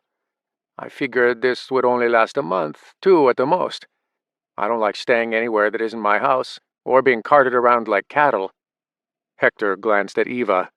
"I'm sorry about your parents, Eva. Your father was a good man. They deserved better." She thanked him as she continued to jot down the number of men patrolling. "I count 8 on the ground, 2 on either side at any given time. That doesn't include those on the upper tier that I can't see." "Are you sure your sister is there?" Colby asked. "I can't be sure. That's where I saw them take her." "And what about you, Hector?" "I haven't been out of my house in days." "What did they want?" "Supplies, women, control. What does any asshole want in an apocalypse?" Colby stared out at the armed men. They were taking a huge risk. Even if they managed to put 2 of them down, the others would hear the gunfire, and they'd come under attack. They needed a distraction, something to draw them away. His eyes diverted to the fast food restaurants, the McDonald's, the In-N-Out burger joint. "These men think they're the only ones here barring you 2, is that right?" Eva nodded. "Eva, the times they've seen you, did they come after you?" "Damn right. Chased me through the streets. But I'm too fast for them. I know this town like the back of my hand." "Good, as we need someone to draw them away." "What?" Hector said. "You want to use a kid as bait?" Colby waved him off. "She'll be long gone by the time they come to check. We start a fire. Here, over there, and in the In-N-Out burger joint." "And why would we do that?" Hector asked. "To raise a little hell and see how they react. There's roughly 150 yards between this Starbucks and the McDonald's, and another 100 between that and the In-N-Out. 3 fires. What do you think? I think it's liable to get her shot, Hector said. I can do this. I got this, Eva said. Every kid thinks they've got it. That's why there are adults to remind you that they haven't. No, Colby, it's too risky. He shrugged. Then we walk away. My sister is in there. I can do this. Come on. You don't know that, Hector said, wandering over to the counter. Then why would you bother to come with us? She asked. They killed my dog. And your idea of getting back at them was to do nothing? Hector leaned against the counter and put his head in his hands. Colby was partially listening to the two of them go back and forth. He didn't want to put anyone's life at risk. If he had his way, he'd stroll in and knock on every door until he found the woman and Kane. He couldn't believe he could remember the dog. He knew it was his, but had very little recollection of how he came to be the owner. Hector walked back and forth. Okay, so we start a few fires. Then what? We observe and move in, Colby replied. And so we get in, then what? I haven't gotten that far. Shit, man. He tossed a hand up. You want to waltz in there and play Russian roulette with our lives? He stared back at him. Hector clicked fingers in front of his face. Hello, Earth to Colby. Are you with us? The mention of Russian roulette brought back another memory. Someone spinning a revolver, recounting what was done to him by Russians. Manny. What? Who's Manny? Hector asked. Beats me, but his face is familiar, Colby replied. Well, I'm glad to see you've rejoined planet Earth. Perhaps you can save those spaced-out moments for another time. I'm going to need you firing on all cylinders, Hector said. Now, how do we do this? Give me specifics. You got that lighter on you? Colby had seen him sparking a cigarette earlier. Hector reached into his pocket and fished out a Bic. We start here, jog over to the next one and do the same, then move around and do the third, and then approach from the east side. Even if they don't walk away from the hotel, they will come around to the front to see what's happening. That's our moment. Hector threw up his hands. Then what? Then we find out what you're made of, Hector. Colby hopped over the counter and had Eva give him a hand collecting packages of napkins, anything that was flammable. He wanted to start the fire in an area of the building that would give them enough time to reach the next building. Hector didn't wait. He was already making his way over to the second building when Colby started the first fire. They dashed out the rear entrance and double-timed it across the lot. By the time the second fast food joint was ablaze, the Starbucks they'd come from was a roaring inferno. They could already see movement at the hotel. It's working, Eva said. Moving quickly, they crossed Henry Miller Avenue and entered a broken window to begin the third and final fire.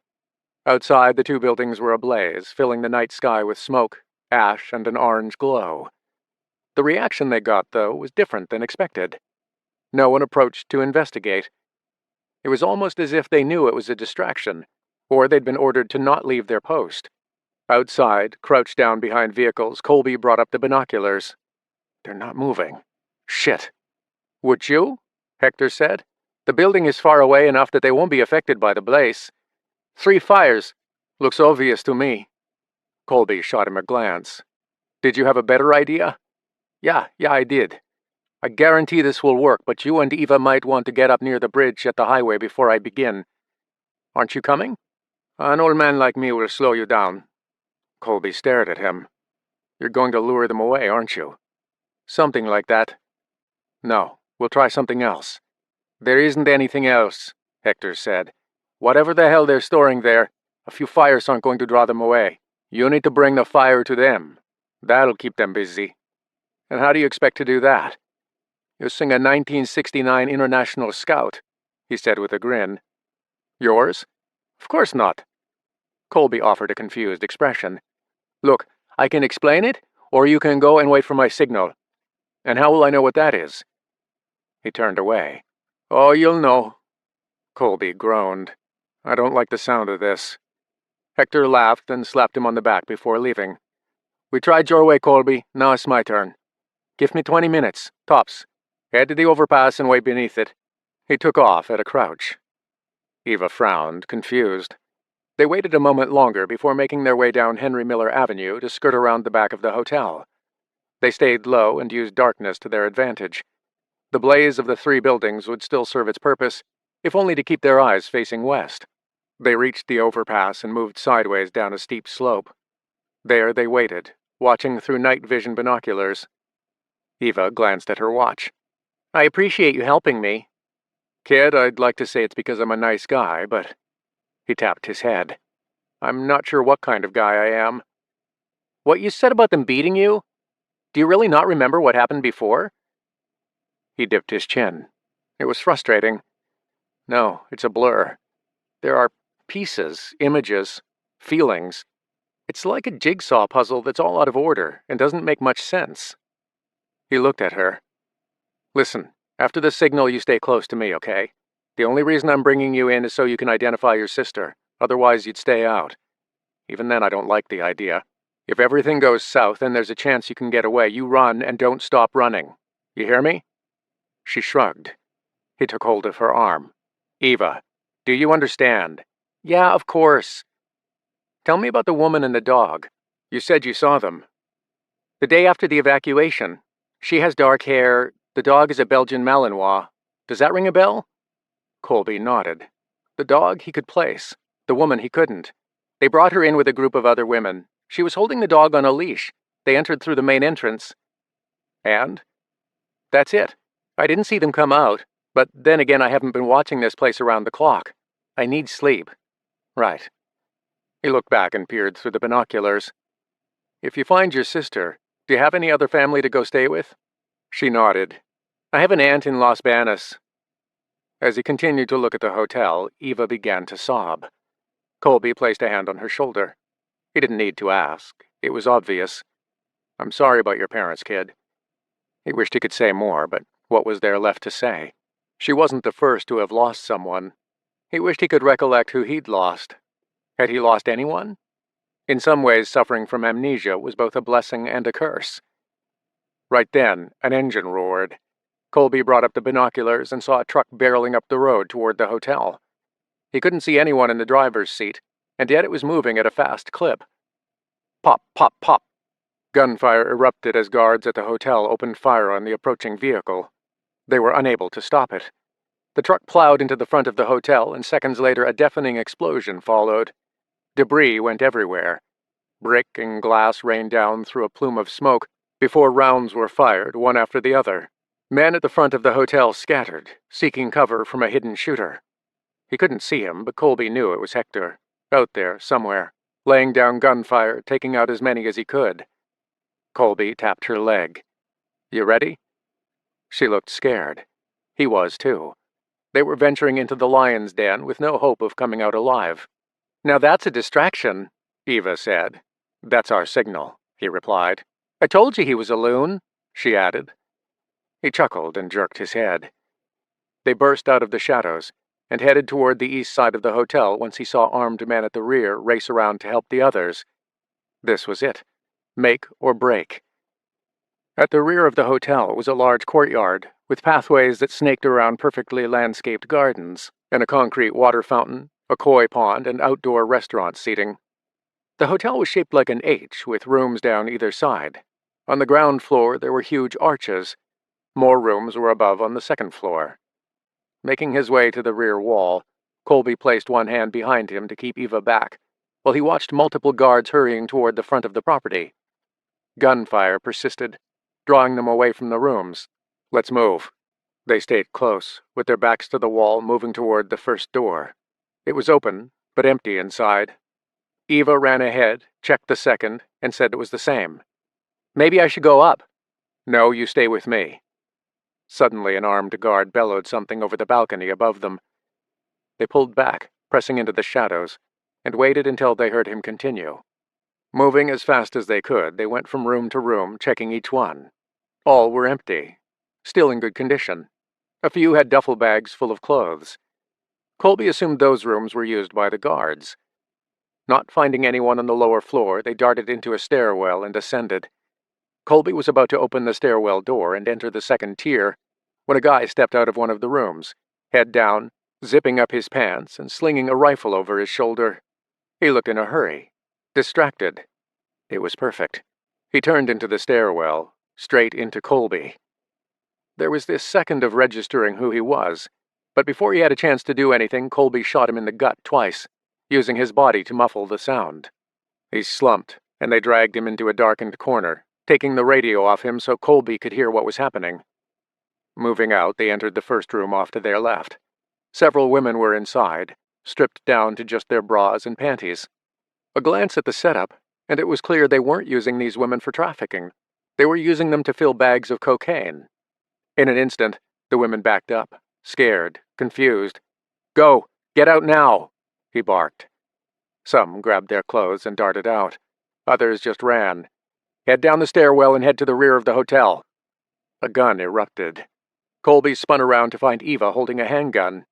"Where did you get that?" he asked. "It's my father's, and I just saved your life." He didn't have time to argue. He ushered the women out and pointed them toward the stairwell, but before the last one exited, he grabbed her arm. "Have you seen a woman and a dog?" "Yes, but they're gone." "Gone? Dead?" "No, they took them. I don't know where." She slipped by him. He stood there feeling deflated for a second or two before moving on to the next room. Entering a few more rooms, it was the same. Bricks of cocaine, scantily clad women. "Callie! Callie!" Eva yelled. Callie? Colby had heard that name before. Matthew and Dolores. The goth girl. Eva looked frantic as she went from one room to the next, and they released as many of the women as they could. Some were in their teens, others in their early 20s. They made it to the far end, and then the same girl he'd seen earlier burst out of a room. Eva hugged her, a tearful reunion. Callie looked his way and appeared as if she wanted to say something, but there was no time.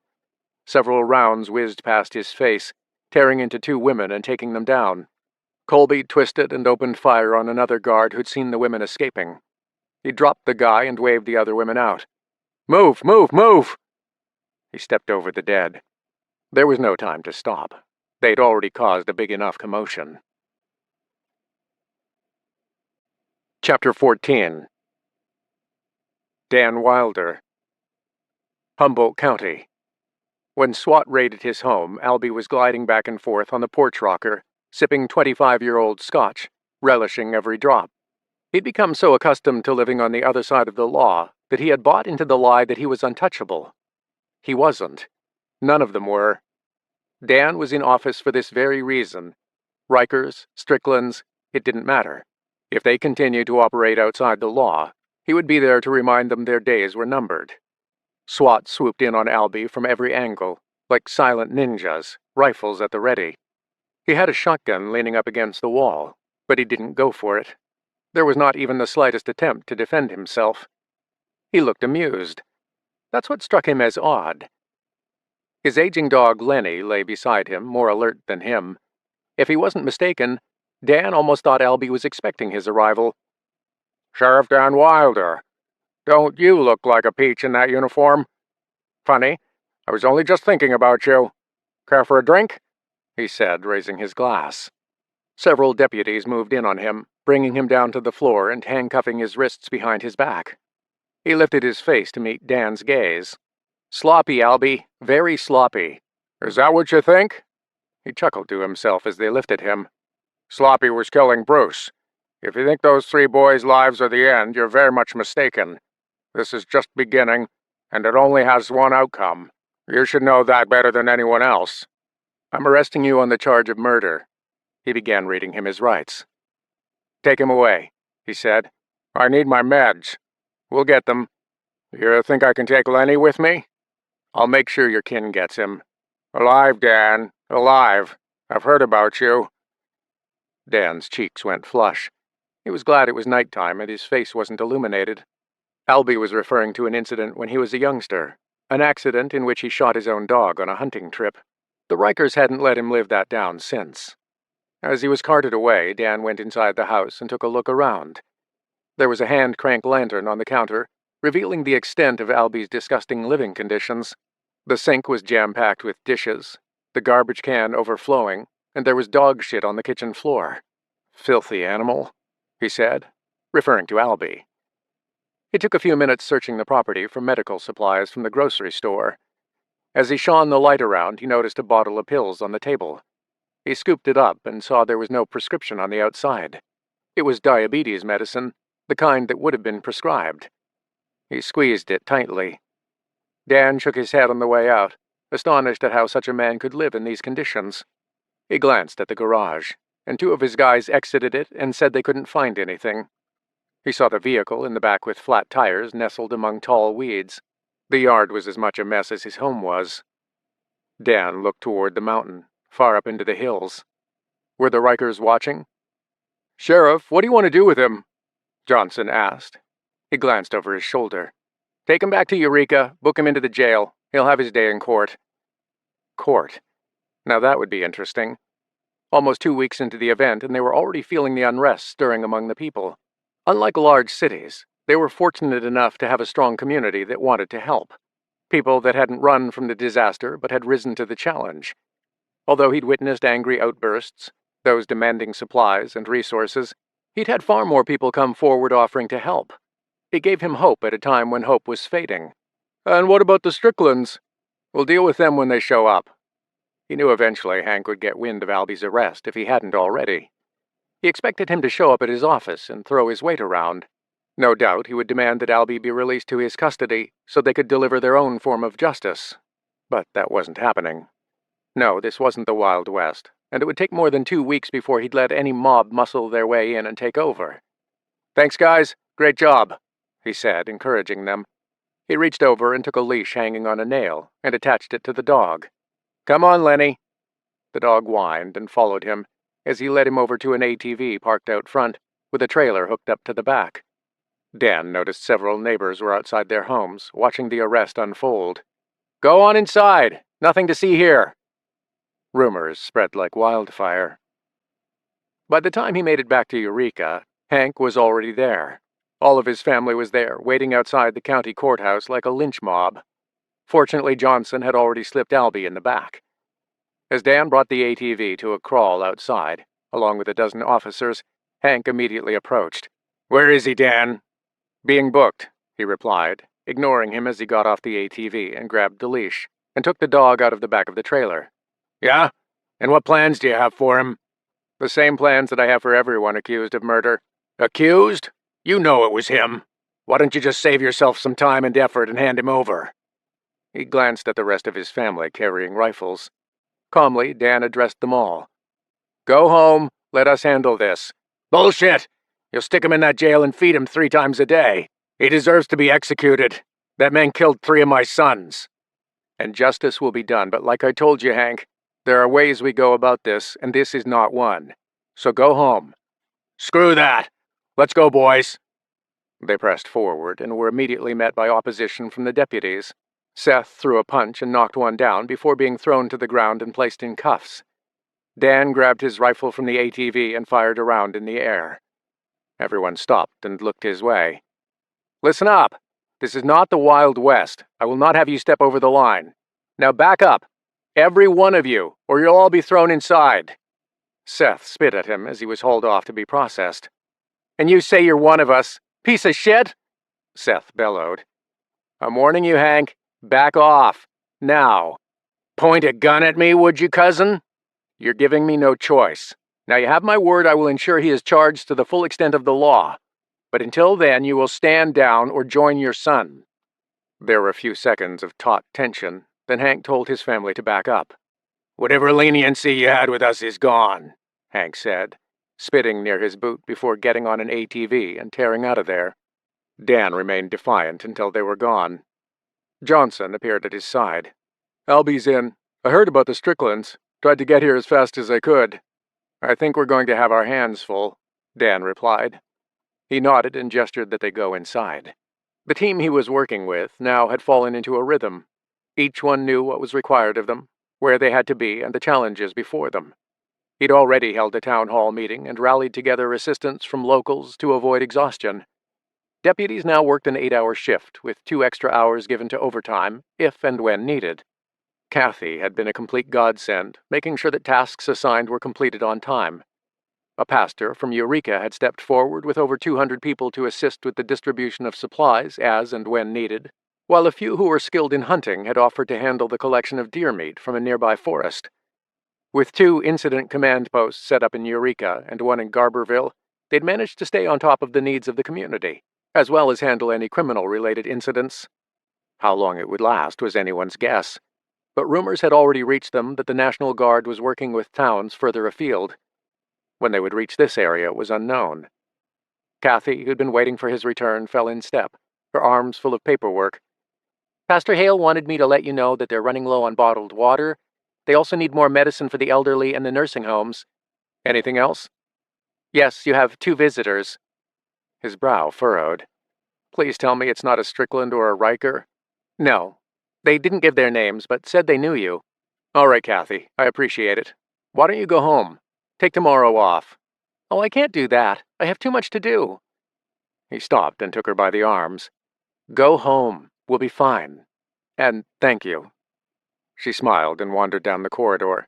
Kathy would have worked until she dropped. He appreciated it, but it could lead to resentment, and he couldn't have that. "Right, let's see who this is." Johnson came with him. Along the way, they discussed forming a group that could search the highways for any delivery trucks that might contain supplies. As he opened the door to his office, he observed a bald man seated in front of his desk, and another guy with fair hair browsing the whiteboard with his hands clasped behind his back. Both were wearing green military fatigues. "Sheriff Wilder, I hope you don't mind us waiting here." "Of course not. I've heard a lot of good things about you," the fair-haired man said, turning away from the whiteboard. "My name is Captain Benjamin Evans." Then he gestured with a wave to his companion. "This is Lieutenant Elijah Hale." Dan noticed a patch on his shoulder. California State Militia. Country, family, God. The emblem in the middle was a bear and a soldier. "Here to protest?" Dan asked. "No, sir, we do not protest as an organization. We are not a hate group, nor are we militant or anti-government. We uphold the principles of the elected, and we defend the rights and protections of citizens defined by our founding fathers in the U.S. Constitution and Bill of Rights. We are all private citizens, volunteers." "Right. Pleased to meet you." He skirted around his desk while Johnson stood at the back of the room, observing them. "How can I be of assistance?" "Well, that's what we're here to ask you. We're aware that we are all dealing with a huge event, and so our militia group is offering assistance to local communities." Dan observed them. He'd seen all manner of militia groups throughout the United States. Many of them were good people just wanting to uphold the laws, help communities, suppress insurrections, and repel invasions. But there were always a few bad apples among the bunch. He wasn't too familiar with this California militia. "Well, I appreciate the offer, but we seem to have things under control." Evans chuckled. "That's good to hear. Many of the communities from Southern California through to Eureka aren't faring as well. Many have yet to receive help from the National Guard, FEMA, or the Red Cross. How are you managing to keep people under control?" "The same way we did before, by doing our job." Evans smiled. "That's admirable. I saw all the people you had out there helping. Must feel good to see the community coming together."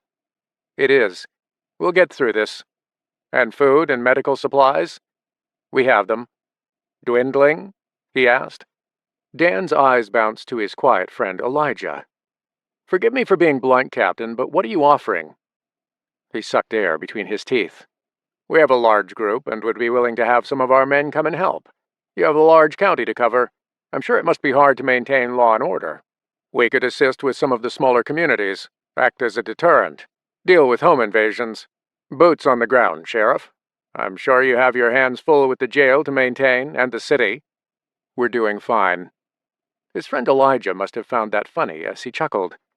"I'm sorry. Something amusing?" Dan asked.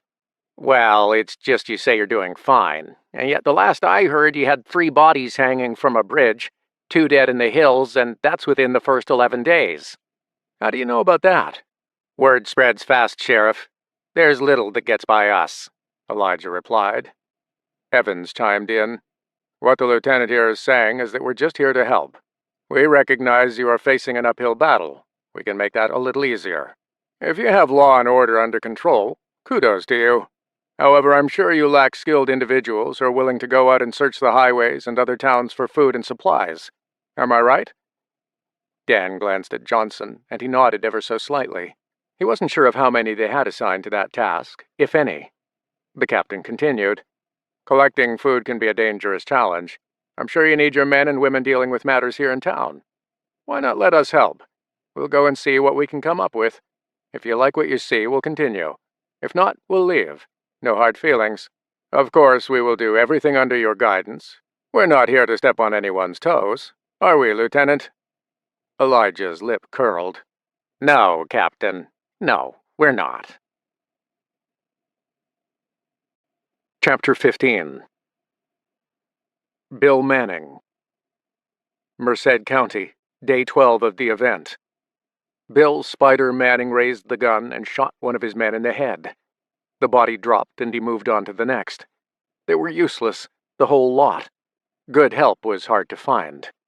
He wanted to execute every single one, and he might have if he had more than 20 guys, but he'd already lost 8 in an exchange with the Gustine police. Each time he stood before one, he asked the same question. How? He wanted a good reason, and no one could give it until he reached the third guy. They had help! That guy! That guy? What guy? You remember, the woman and dog. It's him! Bill's brow creased. He's dead.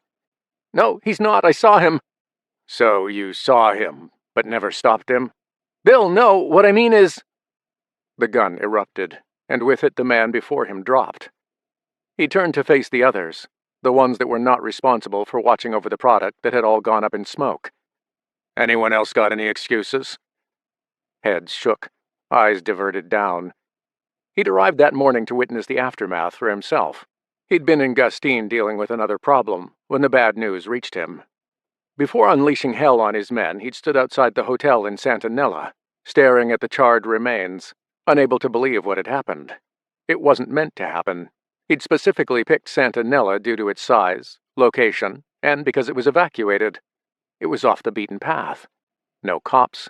No National Guards were returning here as long as the grid remained down. The same applied to Gustine. He would operate out of Gustine, and once he had the additional firearms from the store in town, he'd take Merced County Correctional and free every damn prisoner. It was perfect. It would have been perfect. From the moment the power went out, the cars stalled and phones stopped working, he'd seen it play out in his mind's eye. He'd already been using the Santanella Hotel back when he was involved in trafficking. Back then, though, it was a small game. 1 or 2 women, easy to control. Once he'd made connections in the drug trade, his income soared, his lifestyle improved, and the number of those he could control tripled. Give a man a fish and you feed him for the day. Teach a man to fish and you'll feed him for a lifetime. Someone higher up the chain had told him that before they taught him to fish. And fish he had, reeling in every damn tweaker he could get his hands on. They were cheap labor, morons, pliable in his hands. All they cared about was that next hit. The only downside was they weren't the most reliable. As for the women, they were just there to bag product.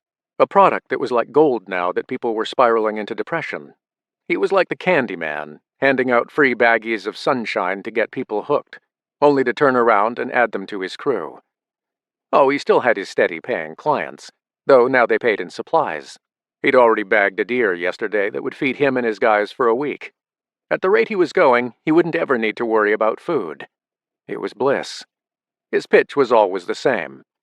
Come, try it. It'll take away the worry. You'll forget. It's free. And they did. He was a modern-day Pied Piper of Hamelin, luring people in and leading them wherever he damn well pleased. Stripping the women down to nothing more than underwear wasn't new. It was done all over the world by those in the drug trade. It prevented products from being stolen. It made it easier to search and control them. And it was working until this. He faced the rest of his crew. Is it true? Was this the work of one man? I hope to God not, as it doesn't speak well of you all. A man that rises from the dead comes back and does this. He tutted. Remember what I offered at the start. You stick by me, you'll be fed. You'll have access to stash, and you'll be at the top of the food chain. But that only works if I can rely on you. If I can't, you're a liability like these men, he said, pointing to the dead. Now someone tell me they saw where this man went. Give me something. Anything I can use. He didn't work alone. A man spoke up at the far back. Who said that? He craned his neck. A hand went up. Bill didn't know his name. They were just faces to him. He'd assigned recruitment to others, those within his loyal circle. those who he'd known since he'd gotten his feet wet in the world of drugs and sex trafficking. He motioned with 2 fingers. "Step forward." The group parted, and the young guy approached. "And who are you?" "Gilbert Sanchez." "Sanchez." Bill tapped the side of his chin. "Where have I heard that name before?" He moved closer and stared. He was at least 10 years younger than him, certainly brave to speak up after witnessing what he just had. "I was put inside John LaTarraca Correctional Facility last year for threatening violence on the teachers of the local high school." He clicked his fingers and smiled. "That's right. Gilbert Sanchez. I remember the news reports about you. Tell me, Gilbert, what went wrong?" "I trusted the wrong person. It won't happen again." He smiled. "I like that. When did you arrive here?" "Last night." "And how did you end up with us?" He motioned over his shoulder to a few of his friends, ex-cons. "We got out at the same time. After visiting a few people, we heard you were recruiting. I know a smart man when I see one." Bill smiled. A compliment. He liked that. "Do you? You use dope?" "No." "Even better." He nodded. He was always on the lookout for new blood, those who were clear-headed, those who didn't need the incentive of drugs. "And so you were saying, the man who did this didn't work alone? How do you know that?" "Because I caught sight of the man who helped him before he rode away on horseback." "You could identify this man if you saw him again?" "I can do one better. I can tell you who he is now." He smiled. "And who would that be?" "My father, Hector Sanchez." It was like a lightning bolt struck him at that moment. "Your father?" "That's right." The others listened intently.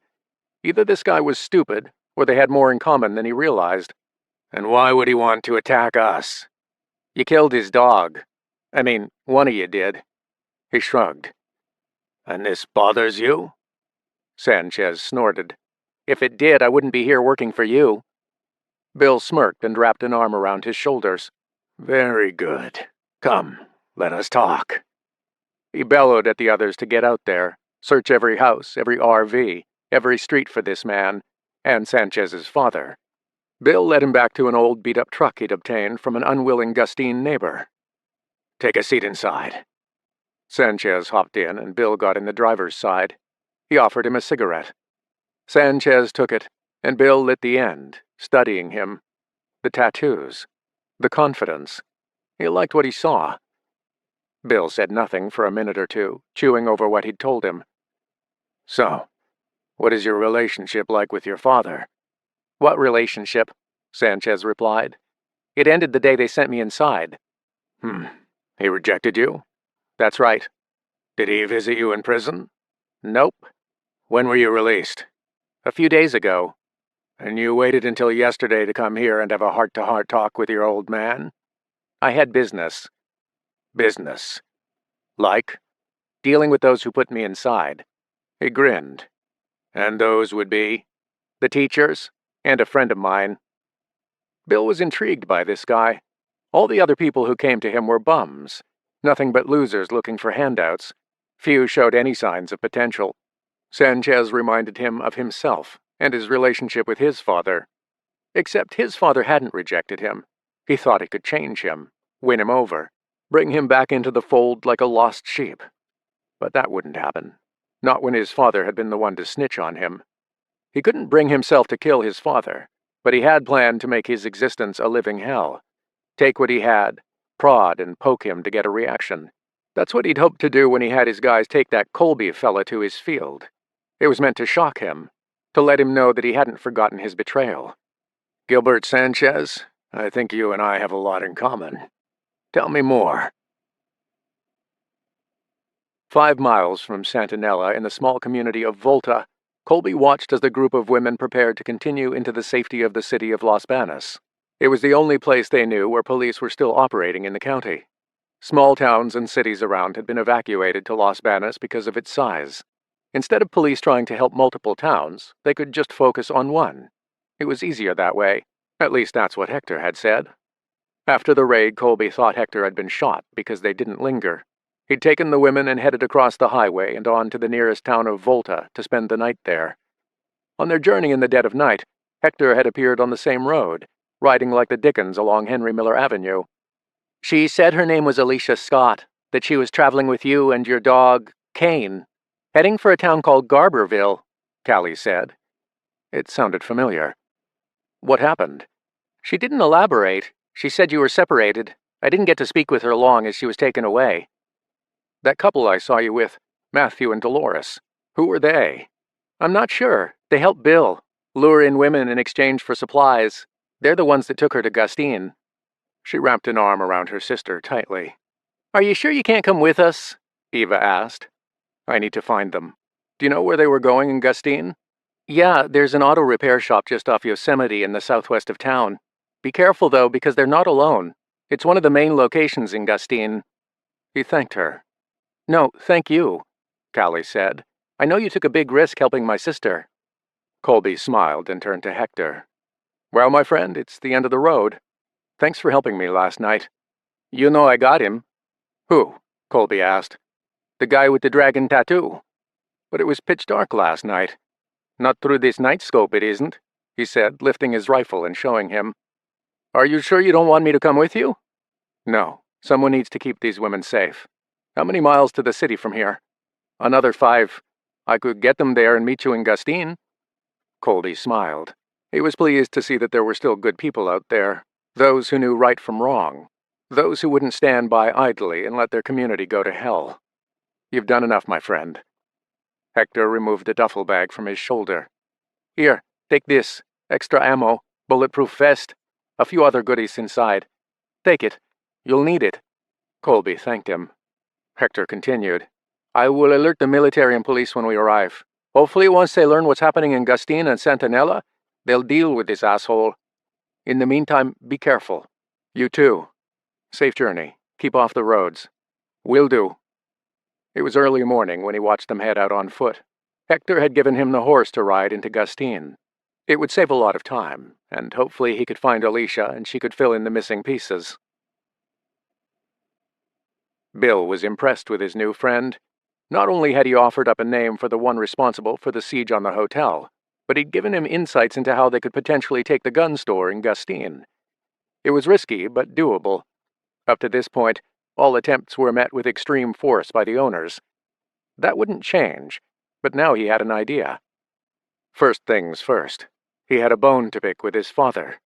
He'd taken Sanchez with him to test his loyalty, to see how he reacted.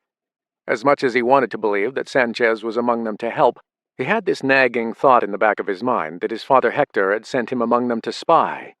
Maybe that was how they'd managed to get by his men. If true, he would join the others that had chewed on a bullet. "What is this place?" Sanchez asked. "It was home once." The farm stretched out for miles before him. He'd sent in several of his men to collect horses and goods, but hadn't heard anything since. As they rolled up in front of his old home, the storm door opened and his father stepped out, rifle in hand. Bill parked the truck. He turned to Sanchez. "Remember what I said?" He gave a nod and they got out. "Is that how you welcome home your son?" "It is when he sends men to steal and take a young girl." He laughed and looked at Sanchez. "See, we are 2 peas in a pod. The same." He turned his attention back to his father. "I hear Lazarus has risen from the grave. Is it true?" Having grown up in a religious household, he knew how much religion meant to his folks. It meant very little to him now. "I have no idea what you're talking about." "No? And what about my men who I sent here? Where are they?" "Men? I never saw anyone. Maybe you should keep a tighter leash on your dogs." As Bill approached the house, he saw fear in his father's eyes. Okay, let's play your games. You do know lying is a sin, Father, yes? The good Lord would not want you doing that, now would he?" His mother appeared beside his father. "Ah, mother dearest, God's beautiful ray of holy light." He chuckled. "Bill, don't do this." "Do what? I was just telling Father here that lying is a sin. Isn't that what you taught us? Isn't that what the good book says?" He prowled before them, handgun dangling at the side of his body. "Son, listen to me," his father said, trying to reach him. "No, you listen to me. I am no longer your son. and you are no longer my father. Your son died the day you ratted on him. So I'm only going to ask this one more time. Is he alive?" "He is," Bill's mother said. "Finally. Some truth. Confirmation." She stepped down a few steps. "There's still hope, Bill. Please, come home." He ignored her. "And what about my niece?" "Far away from here. Far away from you," his father replied. He smiled. "And my men?" "Buried." Bill sucked air in as if he was astonished by their confession. "Murder. I never thought you were the killing type, Father. Or was it you, Mother?" He waited on the answer, watching his father adjust his grip on the rifle. "Answer the question!" he bellowed. They remained quiet. He turned to Sanchez. "Parents. You can't live with them, but you sure as hell can live without them." Without any hesitation, Sanchez did as directed. His arm swung up, and he fired off a round before Bill's father could lift the rifle. His mother screamed and fell on top of Jeb, but she soon went silent at the squeeze of the trigger. Bill felt nothing. No remorse, no guilt. This was freedom, and finally he was free. Chapter 16. Hank Strickland. Humboldt County. Hank was pissed. He wanted to get his hands on Albie so bad he could already smell his blood. He didn't think for 1 minute that he'd acted alone. That wasn't the way either of their families worked. There were no lone wolves. It was a pack mentality, and he was the alpha guarding his territory. Even though Bruce was gone, it meant very little. Martha Riker was a different beast, and he could only wonder what she was thinking now that her youngest had been damaged by his own. He gritted his teeth, thinking of Seth and those that helped him. He understood the anger. They wanted justice for their family, as did he. But acting flippantly, or worse, reacting when drunk, was always a bad idea. Ruth, his wife of 36 years, came around the back and rubbed his shoulders. She was a good woman, his guiding light, the only one that had kept him on the tracks when he could have easily crashed. "Give it time, Hank. Dan will come around," Ruth said. "No, he won't. The man has placed this community before his own blood. He's harboring Albie and knows full well that we want justice." "What do you expect him to do? Hand him over to be slaughtered?" Yes, I do." She sighed as she ran her hands through his hair from behind as he devoured a bowl of soup. "These aren't the old days. Maybe it's good that Dan is there, to act as a mediator. Maybe we can—" Hank slammed his hand on the table. "Our sons are dead, Ruth. They are never coming home. Do you understand that? They were brutalized and hung out like trash for the birds to feast upon. And what?" He paused. "I'm meant to just settle for seeing him placed in jail? Protected? Fed? It's an insult to every generation of Stricklands that came before us." "Then what will you do? Have our family attack another Riker? Then they will lash back at us, and we will keep going back and forth until all our kin is dead. Do you want that?" She took a seat beside him and took his hand and placed it between hers. He studied her soft, aging features. Buried below weathered skin, lines and gray hair was the woman he adored. She still looked every bit as beautiful as the first day he laid eyes on her. They'd met at church. She was new to the area. Her family had just moved to Garberville. Her father built homes for a living, and her mother stayed home to raise 6 kids. She was as loyal as anyone could be, the heart and soul of the family. "I don't know what I want anymore," he said, setting his spoon down and placing his hand on top of hers. "I miss my boys. I just don't understand it. I got a sense that Bruce wasn't lying. He had no reason to kill Ryland." He paused. 10 years. That's the longest our families have ever gone without issue. Why would he jeopardize that peace?" "I wish I knew. Maybe if you had listened instead of putting a bullet in him, we could have avoided burying 3 of our own." "You want to blame me?" "Of course not. I'm just angry." She lifted her head and sighed.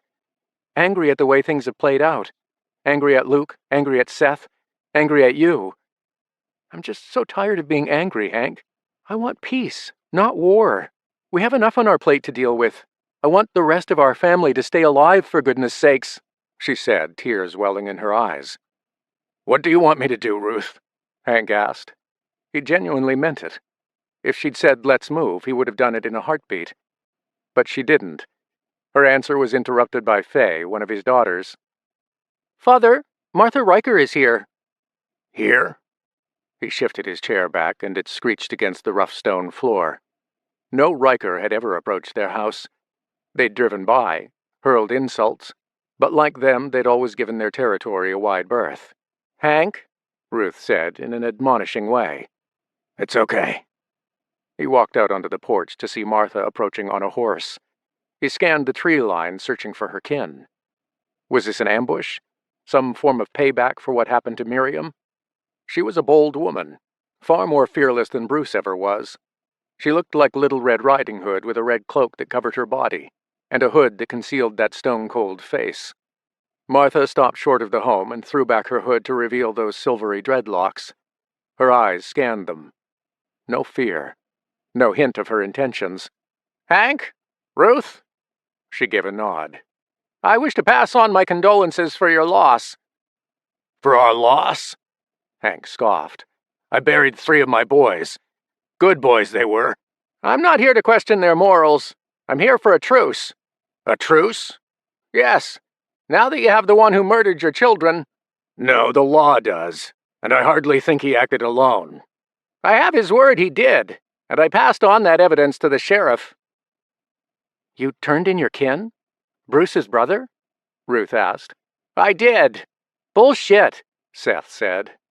She eyed him with contempt. "You can ask Dan." He was baffled.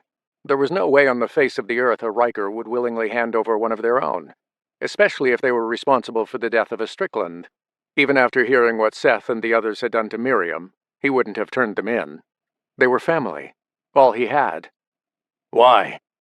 "You're asking why after 3 of your sons are dead? It's obvious, is it not?" Her gaze roamed their faces. "We can continue to shed blood, or we can stop now before all your family is dead." "Our family?" He chuckled. "You think it would be us lying dead?" "You've buried 4. We've buried 1. He stepped off the porch. "Well, I can even that out for you if you like." "Hank," Ruth said, sidling up to him and placing her hand on his arm as he went for his gun. She was the anchor. Always the anchor. Ruth stepped forward. "You must forgive my husband. He's still grieving." "And you're not?" Martha asked. "Oh, don't mistake my calm demeanor for weakness. I would love nothing more than to rip you off that horse and bury a blade in your heart.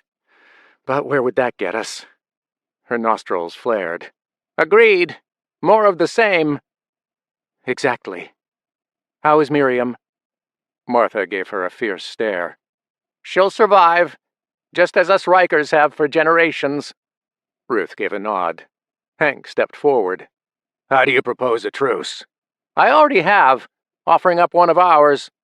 "1 for 3? Hank snorted. "Not much of a truce." "If numbers are what you wish to argue, let's discuss how many of your boys raped my youngest daughter, shall we?" Martha said, raising her voice. "She wasn't raped," Seth said, stepping down, jabbing an angry finger at her. "We never touched—" The words left his mouth without thinking. "Shut up, Seth!" Hank barked. It was too late. He'd already spoken. He'd already revealed his involvement. Martha's hand went into her pocket, and several of them were ready with fingers on triggers. Slowly, she retrieved a voice recorder and tossed it to Hank. He caught it. At first, he thought she was recording Seth's confession. She wasn't. "Listen to it. It's a copy. That's your proof regarding Albie. From here on out, as long as none of you come near my family or attempt to stir up trouble, we will avoid further bloodshed. But be aware. Mark my words. If you venture in our hills, touch even one hair on the head of a Riker, all bets are off, and my kin will wipe every single one of you out until there is no memory of the Stricklands in this county." Hank scoffed. "Big words from a lady that has 1 foot in the grave." "Your decision. I've done my part." With that, she turned the horse and rode out without looking back. Watching her ride out infuriated him. The nerve of the woman. And yet it puzzled him. He thought Dan had figured out who was behind the death of his boys. He didn't think one of their own had handed him over. This was new. Uncharted territory. What game was she playing? Hank could have shot her in the back and been done with it, but he knew that would only fulfill what Bruce had said about bringing hell down from the mountain. He'd already felt the flames. Some days he wondered if the only thing that stood between him and death was Martha Riker. Chapter 17. Captain Benjamin Evans. Trinity County. He extracted the knife from the back of the man's neck and let him sink to the floor as if he had no bones in his legs. Captain Benjamin Evans gave his militia members the thumbs up to begin clearing out another home in the community of Salyer. It was the first of many in Trinity County they would pillage for supplies. Small, insignificant, unincorporated communities along the infamous Route 299 were perfect. It would give them everything they needed to gain a foothold in Humboldt County. "I hope this is worth it, Ben," Elijah said. "Trust me, old friend, I have waited for this day for a long time. If we work outside the county, demonstrate our worth, we will be embraced by the people. We don't need the sheriff's approval. The people will give it to us. Gain their hearts and minds, and mutiny is as easy as taking candy from a baby." "I hope so. Eventually they'll find out." He reached into a fridge and pulled out a bottle of beer, and cracked off the top using the counter. "Elijah, by the time they hear reports of towns falling, they'll assume it's desperate refugees from larger cities, petty criminals or gangs. Heck, they might even think it's locals. Either way, it will only bolster their need for us." "And the police?" "How long do you think they will last? This event is here to stay, my friend. You heard the radio. FEMA's far from here. The National Guard is too busy dealing with big cities to worry about these small-town folk. No, this is our opportunity. Play our cards right, and we won't just see people joining us. They will worship us." Benjamin took a swig of beer. "I've always fancied myself as a deity. What about you?" Elijah laughed. "Well, I do have a religious name, so I guess I'm already halfway there." They both chuckled as they assisted the others in carting out whatever supplies they could find. Soon they would bring their gift to the altar and lay everything they had before the people's feet. It was all about timing. Benjamin allowed his mind to wander, thinking back to days earlier. As desperation began to set in and people voiced their concerns, he'd heard Dan stumbling over his words. That's how they'd picked Humboldt. A few days earlier, he'd slipped unnoticed into a city hall meeting, sunk in a chair at the back and listened, watched, and looked for the telltale signs. Disgruntled locals, dwindling supplies, half-hearted leadership. That was how he was able to decide which county to target.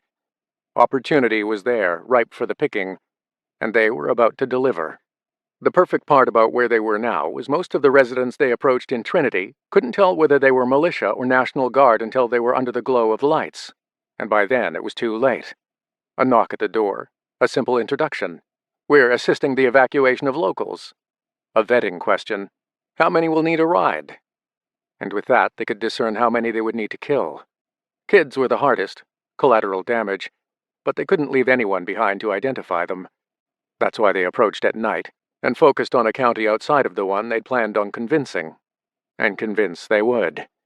Every single resident would see them as saviors, a strong defense against the criminal underbelly, a provider for the weak, and a shepherd to the lost. That's exactly what they would be. It wouldn't take long for the people to trust them, and when they did, those in leadership would have to step down. They wouldn't make the mistakes others had. Too many militia groups pandered to the whims of the people. They wouldn't. Too many would try to force their way in. They wouldn't. That approach only led to bloodshed and people under the rule of a dictator. That never lasted. No, he'd spent years thinking about how this would play out, and so far it was going to plan. "Captain! Captain! We got a runner!" Had they overlooked something? Had the homeowner forgotten someone? Several of his men fanned out, running, searching the woods near Trinity River. "He exited the back window." "How old?" "Looked like a young boy to me. Maybe two of them." "Shit." Flashlight beams bounced against the trees as they moved through the woods, searching for any sign. A blur of movement off to his right, and they all chased the urchin like wolves pursuing prey. "Go around. Cut him off." He heard the kid sobbing as he fled. It was unfortunate, but necessary. It didn't take long to catch him on the banks of the river. Scared, trapped, he had nowhere to go. Still, he attempted to wade out. Dawson bulldozed into the river and scooped up the wriggling mass, returning and dumping his body before him. Benjamin placed a heavy boot on the kid's chest so he couldn't move. He was no older than 10 at a guess. "Please, please!" Tears streamed his face. Or was that water? There could be no mercy in their line of business. Cut a man loose and he would become their downfall, and he had every intention of sticking around. This boy wasn't the first to die, and he wouldn't be the last. "Captain?" Elijah came up behind him. "What is it?" "We found a girl. Says she's his sister. They were hiding." A moment later, she was brought forward through the group and dropped on her knees. She begged, pleading for their lives. It was pitiful. "Please, we won't say anything." No, you won't." He wasn't in the habit of making his guys do the dirty work. He would handle it. He was the spearhead of this unit, and to remain that way, he had to be the one to do it. Benjamin took out his handgun and told the kids to close their eyes. He reassured them it wouldn't hurt, that it would all be over in an instant, and they would be in paradise. The brat refused to do as commanded. She thought staring at him would change his mind. It wouldn't. He squeezed the trigger, killing her first before turning the gun and ending the kids' cries. Silence settled. So many of them had seen war overseas. They'd witnessed atrocities against children enough that it shouldn't have fazed them, but one glance at his men and he knew it had. "If any of you have doubts, now's the time to share." No one said a word as they walked away, leaving 2 small bodies near the water's edge. Chapter 18. Colby, Merced County. The auto repair and wrecker's yard was a maze of towering metal. Huge piles of cars, trucks, and RVs, each one stacked up on top of another, dwarfed the office building nearby. Conducting reconnaissance from afar, he noticed a mass of small trees surrounding the property to the north, west, and east. There was no movement in the yard, no sign that anyone was there. Had Callie gotten it wrong? He was across a tilled field to the south, perched on an abandoned farmhouse roof, peering through binoculars. Colby lowered them and slid down the roof, and dropped to the ground. The horse was tied to a tree, hidden from the view of anyone who might make their way up the extra-long driveway. Colby collected the duffel bag, unzipped it, and loaded the AR-15. He removed his jacket and slipped into a ballistic vest. He would be sporting 2 loaded .40 caliber S&W handguns in a double shoulder holster and carrying the rifle. He loaded up with additional magazines and swept the rifle behind his back. Ready to head out, he patted the horse. "I'll be back." Trudging across the field, he thought about what Callie had said. "Her name was Alicia. You were traveling together." He wanted so badly to remember who Alicia was, but it was like a murky dream, like seeing a face but forgetting the name. This time it was the other way around. His memory was there at the tip of his tongue, frustrating him. When he made it to the outskirts of the wrecker's yard, he took out a pair of wire cutters he'd taken from the house and clipped the chain-link fence so he could slip inside. It was quiet. Not a sound could be heard. No conversation, no music, no movement. Like a grocery store, the junkyard had aisles, but these were full of vehicles. The ground was rough. Mud, stone, a few shrubs. He made his way down an aisle, glancing sideways at the various models and makes. All of it a piece of history, discarded like society would soon be. As he came around to the next aisle that would take him down to the main office, 2 huge Rottweilers lifted their heads in his direction. Colby froze. From where he was, he could see if they were attached to the chains snaking away. A second to register he wasn't meant to be there, and they bounced up. And that's when he saw nothing was restraining them. They burst forward, all teeth and gums. Colby turned and fled. There was no way he could outrun them. No way he could reach the chain-link fence. Colby slipped the rifle behind him and darted sideways, climbing up the side of a skyscraper of metal. It groaned and shifted beneath his feet. He had visions of it collapsing, crushing and burying him. The lead dog launched itself in the air, determined to grab one of his legs, but it missed by inches. He slipped into the rear seat of a Camaro, out of breath, his heart roaring like a truck engine. As his body lay against leather, he was hit with another flash of images. Cain. That dog again. It was deeply ingrained in his mind. He was no ordinary pet. In his mind, he saw Kane chewing on someone's leg. He heard cries. He heard himself giving the command to release. Then a dog wagging its tail. "Fire! Brimstone!" a voice bellowed, calling out to the dogs from the far end of the property. A whistle followed. "Hey, boys, what have you two got? Better not be another skunk. Hey!" Another whistle. "I will beat the living daylights out of you if you don't get back here now. Don't make me come down there." The two dogs barked a few more times, then whined and hurried back. Colby remained still. He was high enough that if someone did come down, they would have to climb up to see him. Shit, he thought. This was going to be harder than he thought. He waited a few minutes before carefully climbing out the other side and continuing to scale the outside to the top. The vehicles were piled 5 high, some overlapping each other. The only order on the property came from the aisles. The rest was a mess of steel and glass. The smell of oil, grease, and rust permeated everything, and the gunk got on his hands and clothes as he crept along the top. He tried to be as quiet as possible while making his way to the end that brought him close to the office.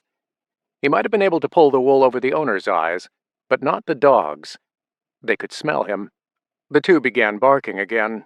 One of them put his front paws up on a bumper, clawing at it.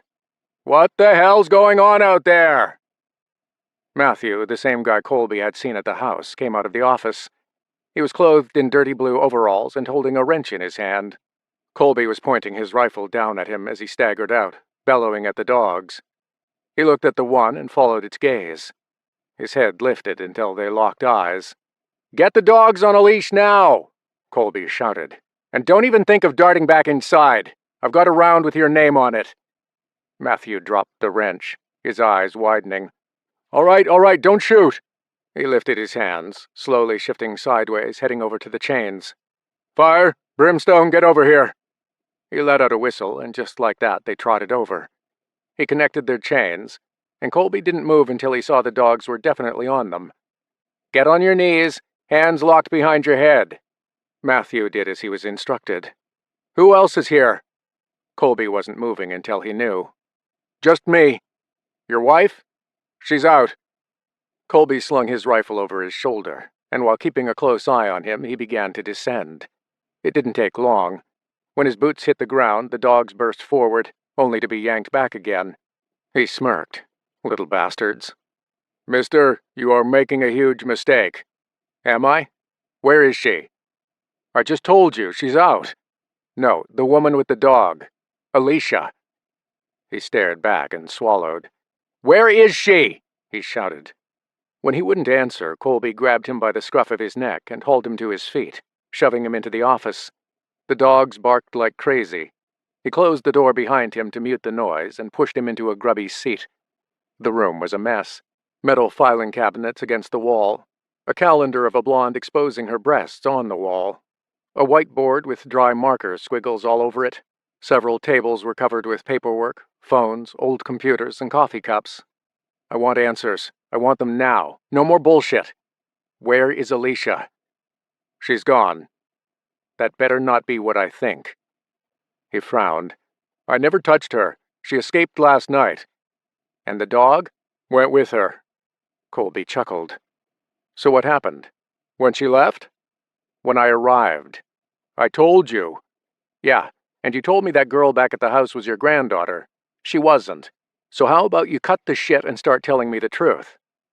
He removed a handgun and placed it against the front of his skull. Matthew squeezed his eyes tight. "I'm telling the truth. Okay, I lied about her, but if I hadn't, Bill would have killed us. She was his property." "Property?" He pistol-whipped him. "You piece of garbage." Matthew spit blood and tried to sit up straight. Colby swept the crap off the table. Oily paperwork and 2 cups of moldy coffee went across the room. It all crashed on the steel floor, causing the dogs outside to bark. He took a seat across from Matthew. "So, you work for Bill?" "It's either that or starve. He made that clear. As long as we help, we don't go hungry." "Bullshit. You could have left with the National Guard when they evacuated everyone to Los Banos. You could have gone to another town." "We could have. But do you think they have it any better there? All those people vying for food?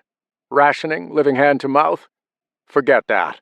At least here we don't have to deal with Big Brother." Oh, but you do. You're his bitch. Look, I don't give a shit whose dick you choose to suck or why you do it. That's your business. All I care about is finding this woman and my dog." His eyebrow rose. "That's your dog?" "That's right. Smart animal. How long were you a canine handler?" He tilted his head. "What?" "Alicia said you were a cop in L.A. turned bounty hunter." Right then, it was like someone downloaded a wealth of information into his head, and his brain started making connections. The memories flooded back in. His career, the dog, being a canine handler, working for surefire bail bonds, chasing after her, being pursued through L.A. by Russians. "You okay, mister?" Matthew asked, noting how spaced out he appeared. "You look like you could use a drink. There's a bottle of water over there." Blinking hard, his head thumped, causing his vision to blur. "Stay where you are."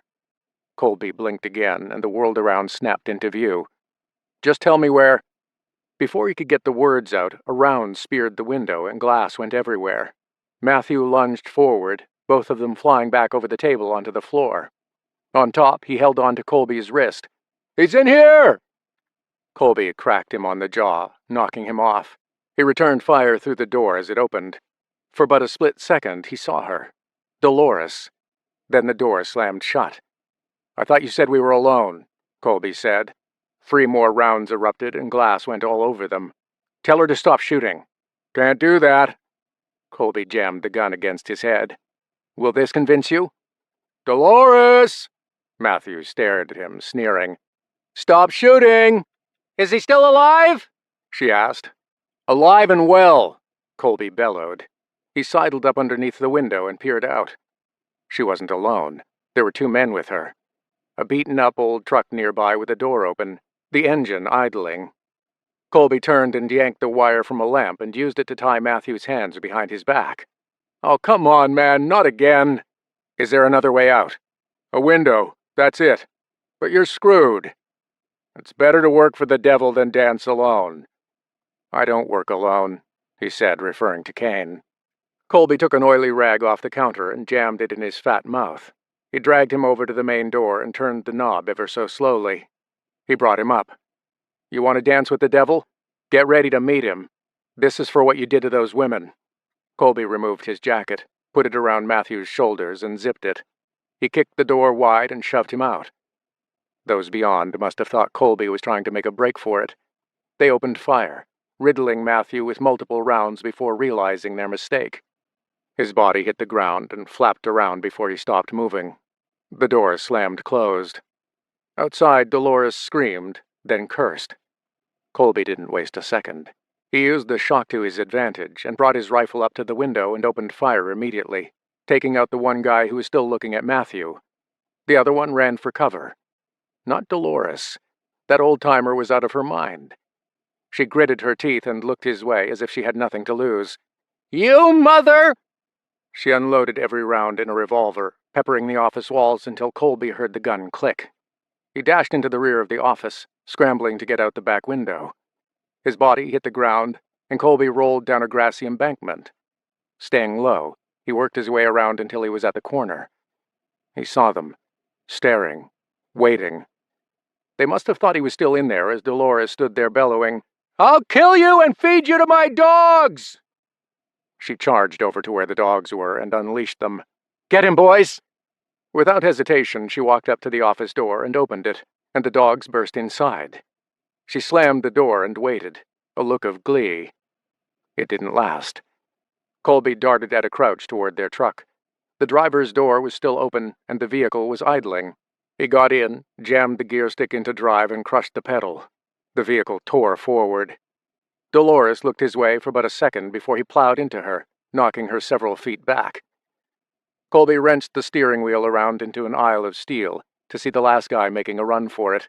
He fired a few rounds that cracked the windshield, but it was useless. Fear overtook him. Colby gunned the engine and took off after him. He had nowhere to go. He made it about 20 yards before he was rear-ended. His body soared through the air, landing hard. Unlike Dolores, he was still alive. Colby got out and walked over to him, gun at the ready as he crawled on his belly, trying to go for his rifle. He managed to get his grubby hands on it before Colby placed his boot on his fingers, crushing them.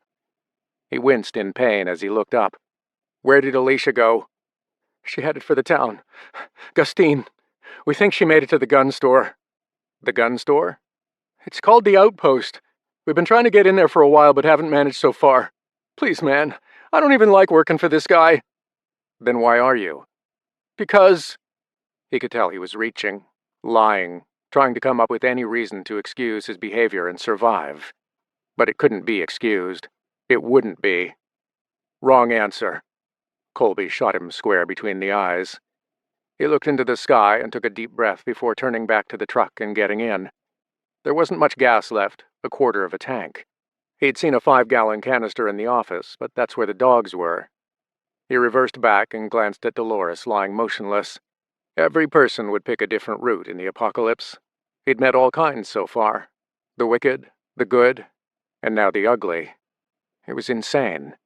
Some had nothing but would give everything, and those who would side with evil for but a few scraps from the table.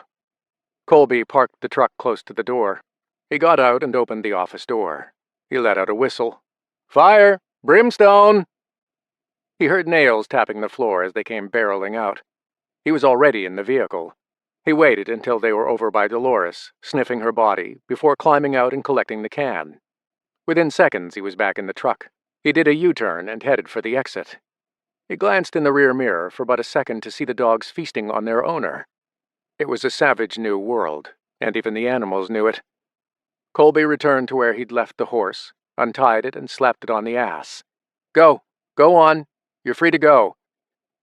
The horse took off galloping across the field, feeling freedom probably for the first time. He opened the canister and poured the gas into the tank. Once done, he screwed the top back on and tossed it in the back of the truck. He glanced across the field to the wrecker's yard before getting in and reversing out, his mind turning to Alicia. He was glad she'd escaped. He only hoped she was still alive, and he could reach her before she left town.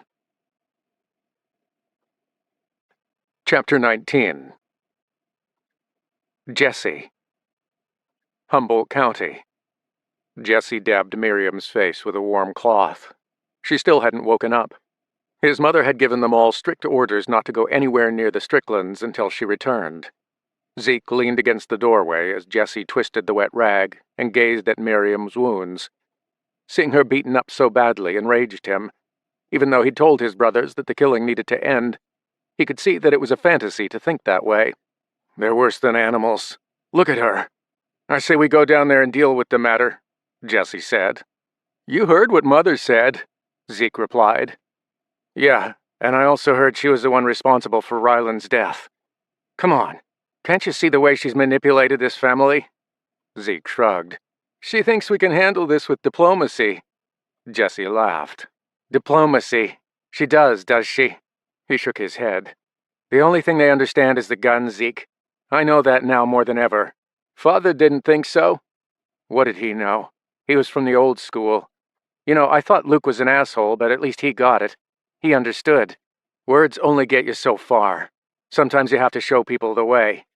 Damn right, Lincoln added, walking into the room and sitting on the other side of the bed. He picked up Miriam's limp hand. What I would have given to be there when they started. I would have killed them all. Dylan appeared next to Zeke.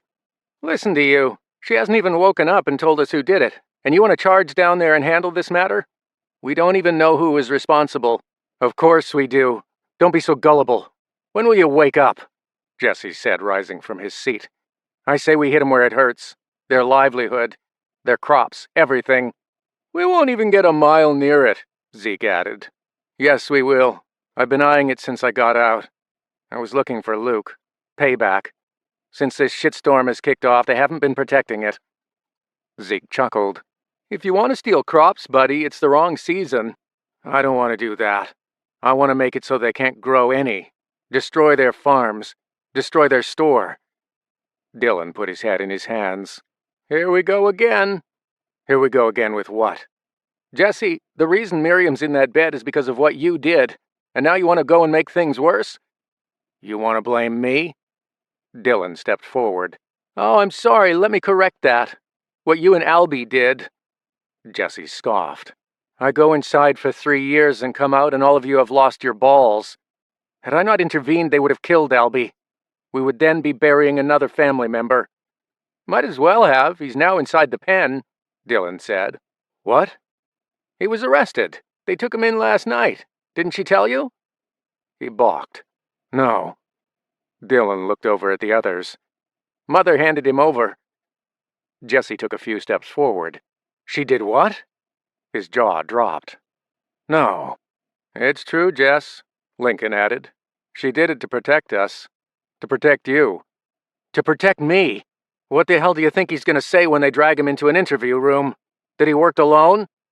"Yes, that's what he'll say," their mother said, appearing at the door. She'd returned. "And yes, he has been arrested." His brothers looked at her, their heads slightly bowed. "Why would you do that?" Jessie asked. She prowled into the room like no one could touch her, like she was the lioness of a pride. She picked up the wet cloth and dabbed Miriam's head, ignoring Jessie but answering the question. "Lincoln just told you, and I told you earlier. I will not let anyone hurt this family." "Really? And so Miriam was excluded from that, was she?" She spoke through gritted teeth. "Mind your mouth." Jessie laughed. He walked over to the window and looked out. "You are so predictable, Mother. Well, it's true, right? You sent her alone down to Hazel's knowing full well she'd have to ride by the Stricklands. Then we have someone accusing you of having killed Ryland. If I wasn't mistaken, I would think you want to see this family crumble." As quick as a flash, she shot across the room, hand raised, ready to slap him. He didn't flinch, not one bit. "Go on, do it. It never stopped you before. What's holding you back, huh? Admit it. You're scared that we might walk out on you. It burns you, doesn't it? That not everyone is under your spell anymore?" She shook a crooked finger in his face. She clenched a fist and then released it, running a hand over his face. He slapped it out of the way, refusing to play her mind games. "Hate, love, you move so quickly back and forth between the two you give me whiplash," Jessie said. "Listen to me. Albie willingly let himself go." Jessie snorted. "Yeah, right. And why would he do that?" "Because he knows we won't let him stay there." She turned and walked back to the side of the bed. "Okay, so let me guess. You want us to break him out? Is that right?" "No, there's no need. That correctional facility won't stay a jail for long." "And why is that?" Jessie. This is why I call the shots." When hate and love didn't work, she reverted to being condescending. Anything to maximize herself and minimize others. It was ego, jealousy, a feeble attempt at maintaining control. "Cut the shit and tell us," he said. She took out a pack of smokes and lit one, and crossed her legs, her eyes roaming the room. "I keep telling you, this event isn't going to be over in a week, or a month, or even a year. This situation we're facing will get worse. People will die from suicide, unable to deal with the future. Cops will quit. There'll be fewer people to man the jail. Food will become scarce, and the people will begin to lose their faith in this county's leadership. And when they do, the real hell will begin." "And what do you suppose we do in the meantime?" "Nothing. Go about your day. Hunt, fish, help your brothers and sisters around the property. Ensure this place is protected." "You think the Stricklands are coming?" "No, I made sure of that. That's why Albie went in. We needed something substantial, a get-out-of-jail-free card." She smiled. "But others might come." Jessie stared. "You think you're really smart, don't you?" "I don't see you coming up with anything, Jessie."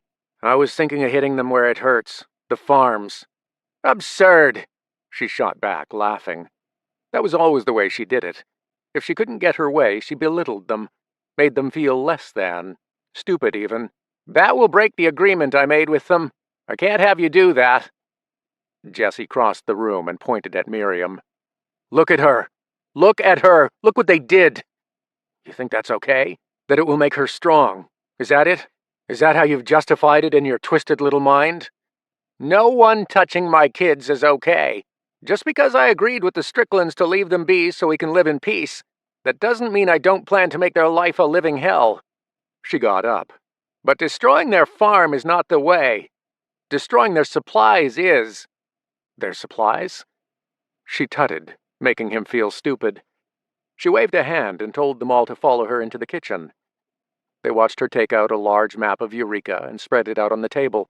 She took some small soup cans and set them on the corners. "Think about Eureka. Dan Wilder's made arrangements to have all the supplies from grocery stores in the county placed in one area under lock and key at the Bayshore Mall. Over here's the courthouse, the jail, the sheriff's office, and the Eureka Police Department. You want us to steal the supplies?" he asked. "No, silly. I want you boys to burn the whole place down." He gave her a look of disbelief. "Burn it down? And why the hell would we do that?" "You want revenge, do you not? You want Albie out of prison? You need to point the cops in the right direction. You need to make things desperate, harder for the people in charge, harder for the locals to trust them. Right now, they have hope." She turned and took a lit candle off the counter and brought up her 2 fingers to the flame. "We're going to extinguish that hope." They looked at her in astonishment as she got this wicked grin on her face. She squeezed the wick, and the flame went out. Chapter 20. Dan Wilder. Humboldt County. Receiving a call to deal with a suicide victim was never easy. It was even harder when he found out it was Mayor Peterson. He'd been in earlier that week, wanting to talk to him, but he'd been buried under a mountain of work, wrestling with the weight of an entire community. They all had. Hours of meetings discussing protection, decisions, strategies, militia, OES planning, the damn Stricklands and Rikers. There was no end to the madness. He sighed. Standing in the home, looking up at the body hanging from the rafters, a wave of tiredness hit him. They weren't even 2 weeks into the event, and he'd given up hope. What did that say about what lay ahead? How many more would they find? How many more had already taken their lives or resorted to taking the lives of others? Dan steadied himself against the banister. He'd been lucky to get 5 hours sleep a night. Johnson placed a hand on his shoulder. "Sheriff, why don't you go home? Let me handle this." "No, I should stay." He wasn't one to back down from hard work, but he'd been putting in far more hours than he should. It was catching up. He felt under the weather, coughing, sneezing. Those around him were beginning to steer clear of him. "I insist. We've got this. Put your head down. Get some good rest and join us tomorrow." "I don't know. I really should." "Go home," Johnson said in a demanding tone. "If you keep up this pace, you'll be no good to anyone, and then I won't be able to go home." It was true. He chuckled, but then felt guilty in the presence of death. The only positive thing that came out of finding his body was that he knew Peterson was single and had no children. "Johnson, be sure to check the house. There was no suicide note. I would hate to think that this is—" "I know," he replied. "We'll treat it like any other death." He patted him on the back. "Thanks. Look, I appreciate everything you've done so far. I couldn't have done it without you." "But you would have tried." He smiled and walked off to speak with several officers. As Dan exited the home in Greenside Park, he breathed in the afternoon air. He didn't like leaving them in the lurch, especially at this time, but with many of the locals now helping out, maybe he could step away, cut back his hours, hand over the reins to Johnson more often. Perhaps this event wouldn't get as bad as he thought if they continued to help each other. He got back on the ATV and peeled out, heading south toward his neighborhood. There were 10 major neighborhoods in the city. Eureka was the largest community in Humboldt County, and he couldn't help but feel encouraged by the efforts of the people. Crime was up, but they knew that would happen. Home invasions were down. Petty theft was still happening. But maybe that's where the militia could come in handy. More boots on the ground, more eyes, tougher sentences. He'd given a lot of thought to that visit. If they came through, he would be more than willing to have them help continually. Finding good men with military skills was hard, and God knew how badly he needed some assistance to ensure the Stricklands and Rikers didn't get out of control. The feud between them was a ticking time bomb just waiting to erupt. Dan's home was in the neighborhood of Lunbar Hills, a quaint new development situated south of Rosewood, close to a municipal golf course and surrounded by forest. He'd bought it with his wife, Lily, 4 years ago. They still had no kids, but they preferred it that way. It allowed for travel, even though he hadn't had many vacations lately, but he'd hoped that would change with his position as sheriff. His 2-story modest home was on the bend of Patricia Drive. His neighbors appreciated having a cop nearby, and he'd gotten to know a few of them over his short time there. As he rolled into the driveway, he felt guilty. What if someone saw him, asked him why he was home? Worse, maybe someone might time how long he was at his house, then turn around and use that data in the next meeting. He was paranoid about stuff like that. He raised the garage door and brought the ATV inside. As he went to close it, he noticed his neighbor Brian Mullen across the street. While he got along with most of the neighbors, there were a few that didn't appreciate him because they knew his background. He had to wonder if Hank had been around, spreading lies. He gave a nod, but the neighbor simply closed his curtains. "And good afternoon to you, too." He shut the garage door and headed into the house. "Lily, I'm home. Johnson said he would handle things. I'm going to bed." He stopped at the foot of the stairs, one foot on the first step and a hand on the banister. "Lily?" There was no reply. She was always in the rear of the house, in the sunroom, painting. Even with all that had happened, she said it kept her calm, at peace. She'd been the first to suggest leaving the city, to get away and buy a place further inland, but he'd been adamant that he wanted to stay in the county, be close to family. He dashed up the stairs and went into the bedroom, thinking she might be taking a nap. He looked in the bathroom, then gazed outside the window. "Hey, babe, you home?" He came down and got this sick feeling in the pit of his stomach. The last few days had been hard, even though he'd reassured her that they would be fine. She worried too much. "Lily?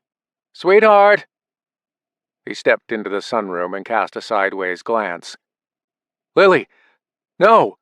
No!" He dashed to the far end of the sunroom to where she was on the sofa, her arm hanging off, lifeless, an empty bottle of pills nearby. He reached out to take her pulse. It was still beating, but slow. "Oh, God, no. Don't you do this. Stay with me." He scooped her up, carried her outside, raised the garage door, and then placed her on the ATV. It was all a blur, his world slowing around him. A couple of neighbors made their way over as he rolled out for the hospital, holding onto her arms, her head pressed against his back, tears streaking his cheeks. Chapter 21. Colby, Merced County. It was a massacre. Bodies were in the street. Blood trailing off like tiny streams disappeared into the gutter. A couple of black crows feasted on a man's eyeball, pecking furiously before bursting skyward. Colby had parked the truck behind Gustine Elementary on the east side, then jogged into town, rifle at the ready. All along Grove Avenue, a long street that cut north through residential neighborhoods, he noticed doors on homes wide open, windows shattered, and cars stalled. It looked as if they'd gone house to house looting and taking anything they could. If Hector was correct, they'd waited until the National Guard had moved people out before beginning their reign of terror. He'd just crossed over Meredith Avenue when he was spotted by a group of 3 positioned farther down the street. They'd rolled several trucks across the street to create a barricade. One guy was sitting on top of a truck. The others were in the back drinking beer when he was seen. They didn't shoot at him. The guy on top of the truck slipped off. "Hey, buddy! Come over here!" he said calmly, beckoning with a wave. Colby took a few steps to his left, already eyeing his escape route between 2 homes. A drop of the hat decision, and he burst sideways, hurrying toward the houses as he heard them yell, "Go! That way! Cut him off!" A vehicle roared. Feet pounded the asphalt as he ran down the side of a home, shoved a gate open, entered the rear yard, went around a pool, and launched himself over a chain-link fence. He'd expected opposition, but if he was going to engage, he'd do it on his terms. With rear doors open on houses, he darted through one and out the front, entering a cul-de-sac. He headed north through more homes before taking cover in a shed. Colby dropped down among the garden tools and lawnmower, waiting, listening, ready with the gun. Avoidance was always best versus engaging. 3 against 1 in the street was never a good idea. At least here among the homes he could even the odds. He heard footfalls, then someone ran by the shed. "Where'd he go?" "I didn't see him come out." He smiled. Idiots. Like those back in Santanella, these weren't professionals. They were amateurs, tweakers, unorganized, nothing more than guns for hire. "Hey, kid!" Colby shuffled up to the crack in the door and looked out. Oh no. Some kid. A boy no older than 14 wriggled in the grasp of a string bean with a gaunt face. "You see a guy run through here?" "Get off me!" "Answer!" "No!" Colby wasn't sure where his two pals were. He slipped his gun back into its holster and extracted a combat knife that he'd taken from the duffel bag. Moving slowly and quietly, he slid the shed door open and was about to step out when a woman and man came running toward the guy. "Hey, get your hands off him!" Stringbean put a gun to the kid's head. "What was that?" The woman stuck out her hand. "Please, sorry, just leave my son alone." "You're not meant to be on the streets. It's dangerous out here," he replied. There was a momentary pause. The mother, who was standing at an angle, could see Colby and tried to get the guy's attention. "Were you looking for someone?" "Yeah, a guy, dark hair, yay high." He lifted his hand. "You see him?" Colby froze, waiting. He didn't even want to slide the knife back into its sheath, just in case the guy heard him. "I did," she said, turning away from Colby. "He went that way." "You sure about that?" "Positive." The guy shoved the kid at the parents and took off. They held on to the boy. The mother looked back at Colby as he stepped out and made his way to the corner of the house. "He's gone." The husband, who wasn't even aware he was there, turned just as he put away his knife. She muttered something to him, and he nodded. "You shouldn't be out here, friend. There's a curfew." "There's no town council. Who put that into effect?" "Who do you think?" A pause, then the man continued. "You're not from here, are you?" Colby gazed around. "No, I'm looking for someone. A woman and a dog. I was told they might be at the outpost." "The outpost? Best of luck getting near there." "What?" They looked nervously around before motioning for him to follow. The couple led him into the home they were near. Inside the kitchen, he continued. "My name is Paul. And you are?" "Colby." He looked at Paul's wife.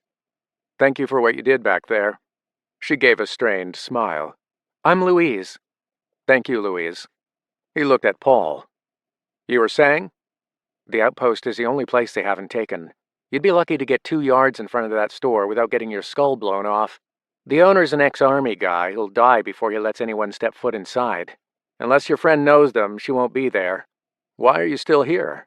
he asked. "Because this is our home. I won't be run out by anyone." "Any others?" "Most left." "How come you're still alive?" "As long as you do what they say, they don't hurt you." "Is that so? Then what's the deal with the bodies in the streets?" "Others who stayed. People who pushed back." "And the cops?" He scoffed. "Long gone." "So the National Guard did nothing?" Colby asked. "Who?" "I'd heard they were in the area, but I haven't seen them." "But Santinella was evacuated.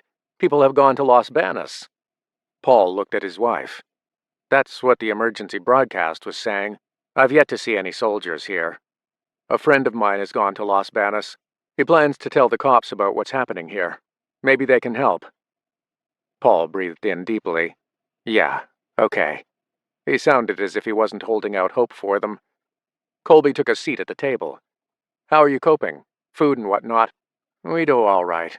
At least for now. People left in a hurry. I guess they figure Los Banos is the land of milk and honey. I'm sure they'll be back. I go out at night, take what I can from homes in the area. I store it in different locations." "Can I get you a drink?" Louise asked. "You look a little out of sorts." He nodded and she returned with Gage again. "Colby!" Paul pointed to 2 more that had climbed on top of the auto shop next to the hardware store. He didn't manage to get a round off before he had to lay flat on the roof, crawling forward on his belly. The hostiles laid down some serious gunfire, making both of them squirm across the roof surface. There were no large air vents to hide behind. The only protection came from a small 3-foot brick lip. Suddenly, the gunfire stopped. Colby rolled 4 times across the roof, then lifted his head. He figured if someone had a bead on him, he'd have to be damn good at shooting a moving object. It was a risk. It paid off. As he came up, he found both of them gone. An air horn was blasted off to his right, and Corey turned to see Jackson motioning for him to get down and head toward the main entrance. "Move it now!" Colby slung his arm around Paul and helped him over to the ledge. "I need to go down first. Can you get down by yourself?" Colby asked. "I guess I'll have to." Colby launched himself over and landed hard on the plastic cover of the dumpster. He rolled off and brought up the rifle, scanning from left to right before giving the all clear. Paul tried to use his good arm to lower himself, but ended up landing hard on the top and bouncing onto the gravel below. Colby helped him up, then had to release him as 3 guys appeared at the corner across the street and opened fire. He returned fire, then pulled back behind the dumpster. It offered protection from them, but not from anyone coming from the west. Fortunately, they didn't have to wait for the men to back off.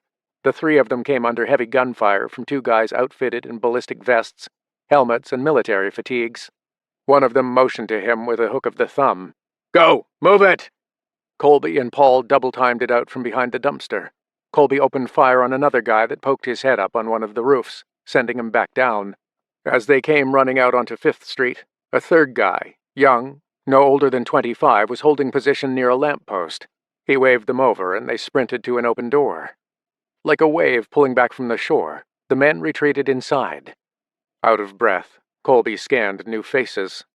A large fella, the one Paul referred to as Jackson, approached. He was pure muscle. His body looked like it had been stitched into his army fatigues. He was carrying an M4 and wearing a black baseball cap. "You 2 have to be delivering one hell of an important message, or you're out of your mind. So which is it?" While he waited for them to catch their breath and to answer, he jerked a thumb over his shoulder, and the 3 young guys headed up a stairwell.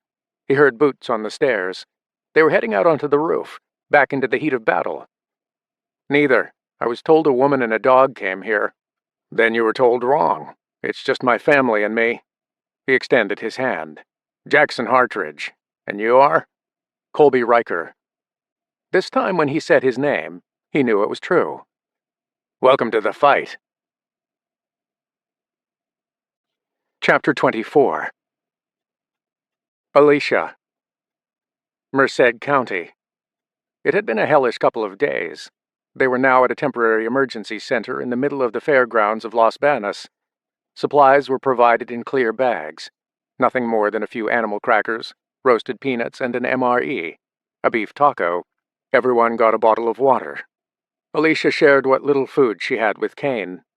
All around her, people were laid out on military-style cots inside white Red Cross tents. Families, singles, old, young. She emptied the animal crackers on the grass, and Kane made a quick meal of it, wolfing it down in seconds. It seemed ironic that the dog who had caught her was the same one that helped her escape. She'd begun to see why Colby had such a strong attachment to him. Colby. Alicia felt a lump in her throat. She couldn't even go there in her mind. So much had happened since the night of the breakdown. While she wasn't harmed, her life had been threatened multiple times, as was Kane's, especially after he tore into their captors as they dragged Colby away. Had she not intervened, that could have bought him a one-way ticket to heaven. It was also because of that dog that she'd agreed to go quietly. What they had in store for her was unknown, but she'd seen the way the other girls were treated, stripped down, made to fill bags with heroin and coke. Some of the feisty among them had drugs injected into their arm to ensure compliance. It was easier to control a doped-up woman than a crazed one. Others, the rowdy and uncompliant, were shot in front of them and dragged out like their lives meant nothing. A few were taken into rooms for some of the armed guards. She heard screams. Alicia caught on fast. However, for her, they had other plans. In some ways, she had Dolores and Matthew to thank for pulling her out of that hellhole, and then dipping her into another. Until the couple arrived, they'd thrown her in a room with the others, tied Kane to a post, and given him very little food or water. A few of the men even tossed empty cans at him to get the dog riled up. For some unknown reason, maybe it had been because she'd stepped in front of him when one of them took out a gun to shoot the dog, Kane had started to listen to her. A few times she'd contemplated using the attack command, but with so many armed men around, it would have been too dangerous, so she'd waited until they were transferred to Gustine, to that filthy wrecker's yard. Out of the frying pan into the fire. It was terrible. Matthew had taken a liking to her. He'd told the guy with the spider tattoo that he could use her, put her to work in Gustine. They'd even agreed to take the dog out of his hair because she said she wouldn't go without him. Upon arrival, the rules were given. Do as we say and you'll get 2 meals a day. You will not speak back. You will not argue. You will not look us in the eye. They had all these rules. Absurd rules. but she'd followed them, biding her time, waiting for the right moment. At night, they chained her inside an 18-wheeler. By day, they kept her on a close leash like a pet. Kane was placed with the other 2 dogs to be used as a guard dog, though that never happened. With Colby gone, he'd just lay there, unmoving, refusing to lift his head, almost begging to be put out of his misery so he could join his master. She'd been told in no uncertain words that Colby was dead. He was gone, and that was it. And if she continued to ask or cause trouble, she'd feel the back of his hand. Matthew had already lifted it to her a few times. In the day, she worked in the shop with Matthew, soldering parts, working with components that were meant to get vehicles running again. Get this, get that, go here, go there. She wanted to kick him in the nuts so bad. The doors were always locked, so even if she could have run, it would have been useless. Escape that, and she would have had Dolores or those dogs to contend with. And, of course, there was always the threat of killing Kane. "I'll throw that mud in the vehicle crusher if you attempt to escape. You want me to do that?" So her days were spent memorizing patterns, observing their comings and goings. When they both went out, she was chained. On those few times, she couldn't have escaped even if she wanted to. They were smarter than that. So she waited. The day soon came when Dolores was away from the yard. It was Matthew's fault. Taking a break from his work, he'd taken her back into the trailer for lunch, which he never did, so her mind was going into overdrive, thinking of how she could use it to her advantage. The opportunity presented itself when he tried to come on to her. "Strip." "What?" "You heard me. I want you to give me a lap dance." "Hell no." "I'll crush that dog. Now do it." She knew he hadn't locked the door, and that to take her clothes off, he would need to remove the chain that went from his wrist to hers. Outside, all 3 dogs were off their chains, though Kane remained in the same spot, barely moving, waiting for death to come take him. "You hard of hearing?" "What about Dolores?" "What she doesn't know won't hurt her. Now get on with it." "I thought we were having lunch." "We are." He flashed those nasty cigarette-stained teeth as he sat back in a chair waiting for the entertainment to begin. He sipped on a large coffee as she went to remove her outer sweater. "Come on, I don't have all day. Speed it up." "I can't with this on." "I guess so." He pointed at her. "You give me any trouble and—" "You'll crush the dog, I get it." As he was unlocking her restraint, he got close, breathing on her. His breath stank like an ashtray and shit. His dogs smelled better than him. Alicia held her breath as he turned the key in the lock, and her wrist came free. She rubbed the red band on her skin from where the metal had worn away at it, leaving it raw. Now, whether it was her compliance up to that point, or the belief that she would do nothing, he turned his back for just a second. And Alicia pounced. She grabbed the chain that dangled by his leg and looped it up over his head. It happened so fast. 1 second he thought he was in control. The next, she was tightening the noose. At least she thought she was. He'd managed to bring up both hands and put them between his neck and the chain that she was trying to tighten as she pulled back. A huge man, at least 240 pounds, he pulled at it, drawing her up onto his back. Then he bent at the waist, tossing her over him. Her body landed hard, her foot hit a table, and that's when the real nightmare began. "You've done it now," he said, grabbing a clump of her hair and hauling her up, and throwing her against the side of the trailer. A mirror on the wall cracked, tiny web-like lines fissured out. "I'm gonna kill that dog, and you're—" Before he could spit the words out, she grabbed a lamp on the table and cracked him across the face. His body fell back, releasing her, and she bolted for the door. Alicia burst out, her eyes turned to the dogs that leaped into action. Kane's ears went up as if he knew something wasn't right. Something was new. But he didn't move. However, she did. "Fire! Brimstone!" Those words rang out in her mind, even though Matthew wasn't saying them. She'd heard it often.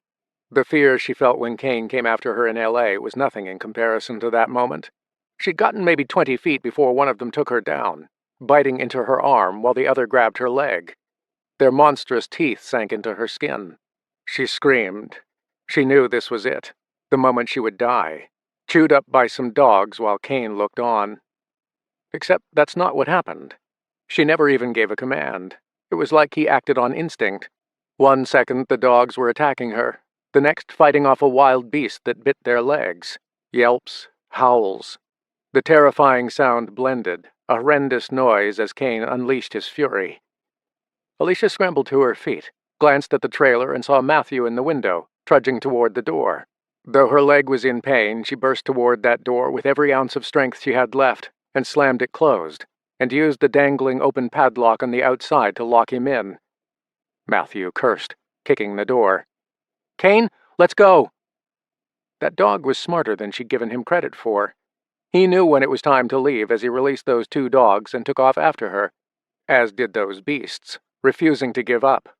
Though now she scooped up a tire iron she saw near one of the many vehicles and used it to hit one of the dogs across the head as it attached itself to the back of Kane. The beast let out a yell and took off. The other followed suit when Kane bit it hard on the back of the leg. As they sprinted away, howling, she could hear Matthew cursing up a storm, telling her she wouldn't get far. She did, all the way to Los Banos, the one place everyone had been evacuated to. "All right, here you go, boy," Alicia said, pouring water into a cupped hand so Kane could lap it up. As she was doing that, she looked outside the tent at a new influx of people who'd just arrived. One man was getting theatrical. "Listen to me! They put these girls to work! They abused them! This is your proof I'm not making this up! Now they're in Gustine. A friend of mine has gone there to help." A soldier nodded, amused. "To find some woman or dog?" "Yeah." As soon as she heard that, Alicia got up and strolled to the opening of the tent to hear better. "All I'm asking is that you take a few officers and soldiers and head over there. Because you think there's a war going on?" Alicia injected herself into the conversation. "Excuse me, your friend. What did he look like?" The guy reeled off a description. "What was the dog's name?" she asked, eager to know. The guy looked at her, then the dog near her feet. "He didn't say, but he mentioned the woman was called Alicia." "This guy, was his name Colby Riker?" Chapter 25. Colby. Merced County. Gunshot wounds were unpredictable. Whether someone survived or not had a lot to do with the location, the size of the bullet, and the speed it entered. Bullets were known to bounce around inside a person, entering in one area and exiting through another if they didn't hit a bone. This was not one of those times. It was a clean shot going straight through. Nothing that applying pressure, stitches, and a dose of antibiotics couldn't handle. However, he still needed a doctor. Paul was already going into shock. His skin had become pasty, and he said he felt sick. "We need to close that wound," Jackson said, making his way around the counter and fishing through some gear in a storage cabinet. Outside, gunfire never ended. Colby sat beside Paul, his gaze washing over the custom wood cabinetry and racks of rifles lining the walls. Now that darkness had fallen, the inside was illuminated by small hand-crank lanterns. He could see why Bill wanted to get in here. It was a gold mine. Jackson continued to talk as he brought out a military-style medic kit and returned. "You are the first ones that have come to our aid since the cops died. Why?" "I told you, I'm looking for someone." "Bite down on this." Jackson handed Paul what looked like a small leather strap. He placed it between his teeth and grimaced, preparing for more jolts of pain. Jackson dropped to a knee and unzipped the pouch, and began taking out different items, bandages, ointments, and so on. "All right, this might hurt," he said before washing the wound clean by pouring sterilized water all over it. Paul winced. After that, Jackson dried it and used some quick-clot gauze to stem the bleeding. "Gareth, how are we doing?" he said over a radio. No answer. "Those your kids?" "Yeah." "Brave sons," Colby replied. "Thank you. 2 were getting ready to go into the military. The other helped here at the store until this happened." Jackson bundled up the bandages. "Okay, I need you to apply some pressure to this. Then we'll get you to a hospital." "The nearest one is Los Banos. Gustine isn't in use," Paul said. "Los Banos? That's 20 miles away. Newman's only 5. "They evacuated everyone to Los Banos," Colby added. "You'd be taking a risk to go to Newman. If it's the same as here, which I imagine it is, you're looking at 10 miles plus an additional 20 if you have to double back." "Evacuated? And this was verified by who?" They both stared at him, confused. "When did you last leave the store?" Paul asked. "The day of the event." You're telling me you've been stuck in here for almost 2 weeks? About that. Where else would we go? I figured it would be dealt with within the week. And then with those attacks on the cops in this place, I had to stay. This is my livelihood. This is our life. And you haven't heard anything? Colby asked. I haven't had time. In the first 5 to 8 days, there was no talk of an evacuation. I was just making sure no one looted this place. Then these assholes showed up, and I've been holding them at bay ever since. And food and water? We sell MREs, and we had bottled water in the basement. Always be prepared, he said with a wink. Several rounds took out more glass. There wasn't much left. The main windows had steel shutters, but the front door was just glass with a metal crating covering it. The glass was all but gone. What happened to the other gun store across the street? Colby asked. It was small. They removed their stock after the first week. That's smart. No, that's called going out of business, Jackson said. Colby listened as Paul and Jackson swapped stories of what they'd seen and heard. The town hadn't immediately fallen, though, like any tiny community that only had a dozen cops, how long they lasted depended on many things. Where another town might go 2 weeks, a month, or even 6 months without trouble under these circumstances, there would be many that would fall within days, simply because of a lack of support, supplies, and law enforcement. Outside, gunfire continued a steady exchange that had been happening around the clock. It was constant pressure, an attempt to wear them down, catch them off guard. They were determined. It wasn't working. Jackson was sharp. Colby patted Paul's good shoulder. You good here? Yeah, Paul said. I'm going up. See if there's anything I can do to help. Tell my son Gareth to turn up the volume on his radio, Jackson said. Colby was beginning to think that Alicia and Kane had left town, possibly even gone to Los Banos. It's what he would have done, unless she was searching for him. He wished he could remember what occurred that night, but it was still a blur. Jackson's wife, Rachel, a short brunette, a curvy gal, led him through the back to some steps that went to the roof. He sucked in the early evening air and was greeted by the sight of Jackson's 3 boys, one each on 3 sides of the building, exchanging rounds with men down on the street, on buildings across the way. They were all wearing military fatigues, helmets, flak vests, and army boots. Gareth, toss me another mag! A magazine bounced across the roof, and he scooped it up. Hey, Gareth said, palming the magazine into his rifle. That's Dominic, Edward, and I'm Gareth. Colby, he replied. Make yourself comfy. You need any guns or ammo, help yourself, he said, returning to firing at hostiles. There was a stack of rifles on either side with open boxes of ammo and bullets spread out. It was a mess. Brass shells were everywhere. It reminded him of... Another memory hit. This time it saw him as part of the LAPD, outside a home where a gunman had held occupants hostage. He blinked hard. Focus, he told himself. Your father said turn up your radio. It is, he replied, showing him. They went at it hard for 20 minutes, exchanging rounds before the gunfire ceased.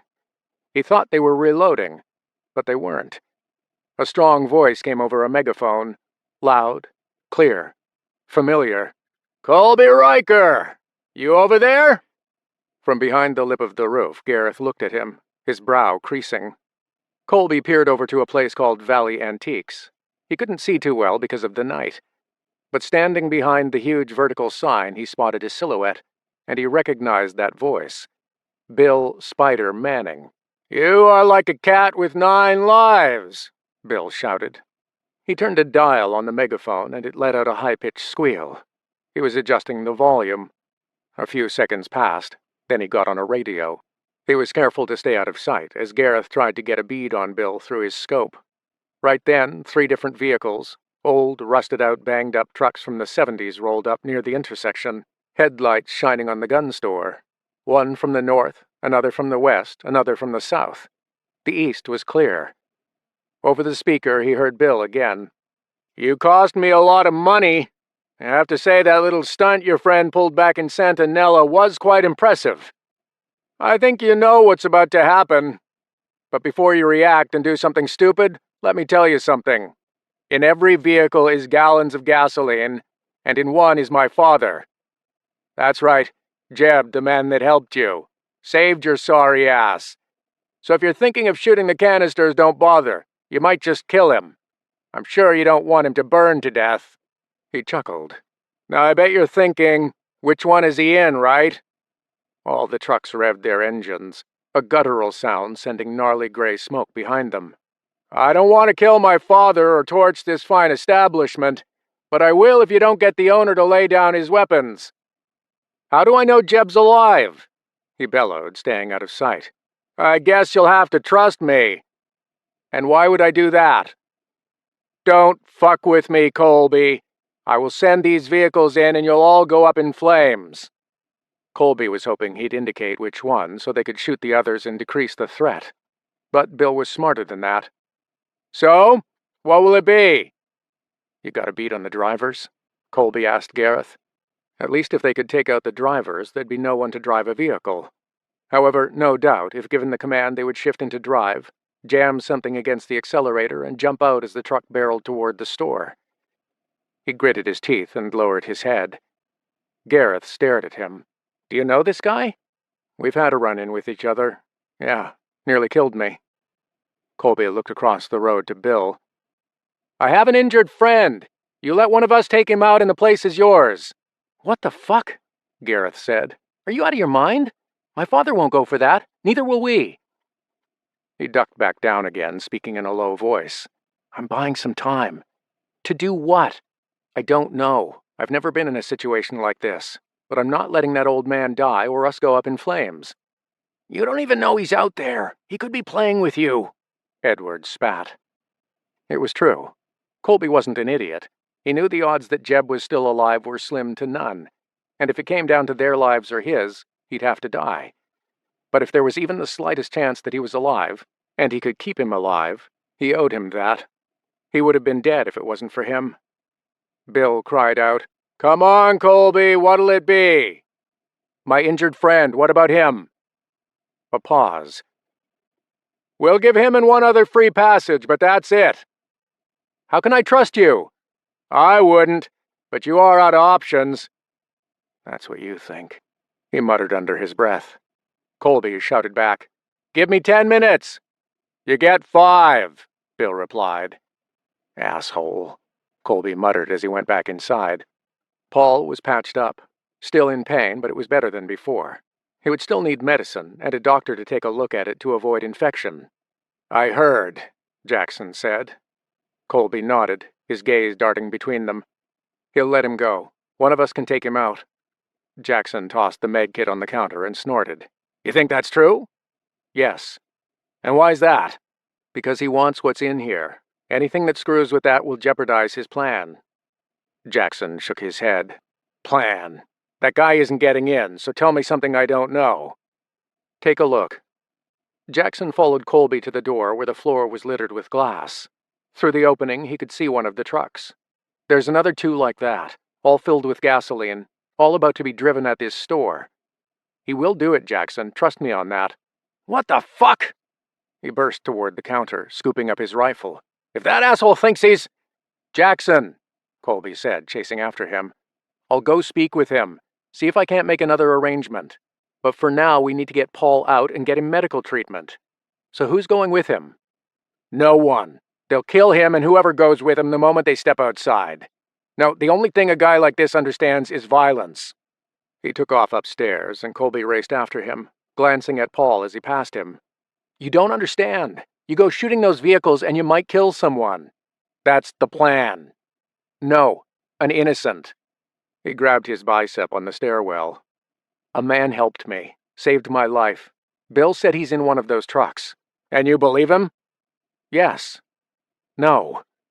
Look, he saved my life. I don't want him to die. But you'll let us die?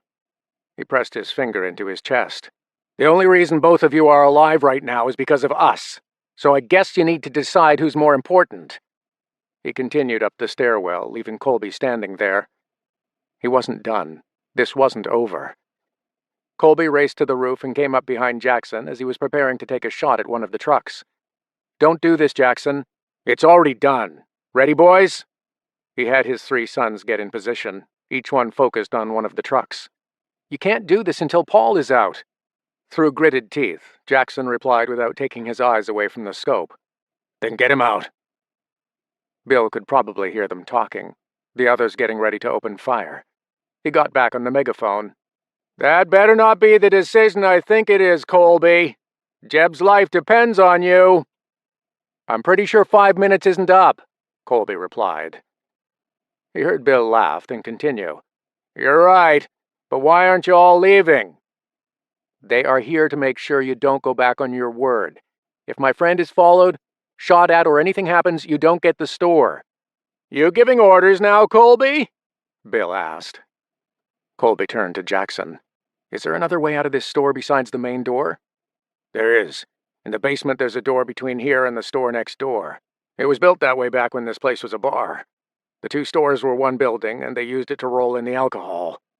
"Look, I know you're protecting your business, but—" "There are no buts. I wouldn't have let you in if I knew this would happen." "This would happen with or without us," Colby shot back. "Yeah, well, I'm not leaving. That's all that matters." "And what about your sons? Your wife? Don't they matter?" That hit a nerve. "Get out now before I shoot you myself," Jackson snarled. Colby nodded and realized he'd overstayed his welcome. There was no easy way through this. People would die. Not everyone could be saved. Whether it was Jeb or Jackson's family. It was a gamble. He knew better than anyone what this man was capable of, what he would do. Colby knew full well that given the opportunity, Bill would execute Jackson and his family. After all the men Jackson had killed so far, death was the only outcome. Downstairs, Colby made his way over to Paul. "You're getting out of here." "He won't let us walk." "Walk. Stay. There's a chance we all die, okay? There's no easy way out of this. If they could shoot their way out, they would have already done it." "I'm not stepping out front." "No, you're going out the rear." Paul furrowed his brow. "What?" "The Eastern Road doesn't have a truck. They're all gathered around the north, west, and south on this street. The rear exit is to the east. It's dark. You head out, go south on the other street. You'll leave through the rear, head back to your wife and kid. There's a truck parked over by the elementary school," Colby said, taking out the keys. "Take it, head to Los Banos. Get your family to safety." He placed the keys in his hands, then turned to head back up. "Colby, wait." "What?" He looked as if he wanted to say something, but then he didn't. "Can you get him out the rear?" Colby asked Rachel. She nodded, and they left the room, heading down into the basement. Before they exited, he told her to wait for the word over the radio before letting him out. Colby glanced at his watch. Time was ticking.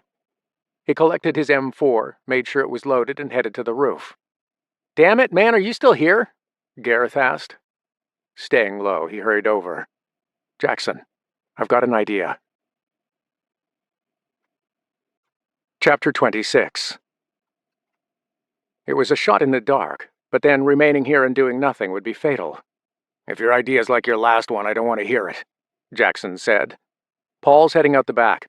I'll take one of your sons and go out the front." "No."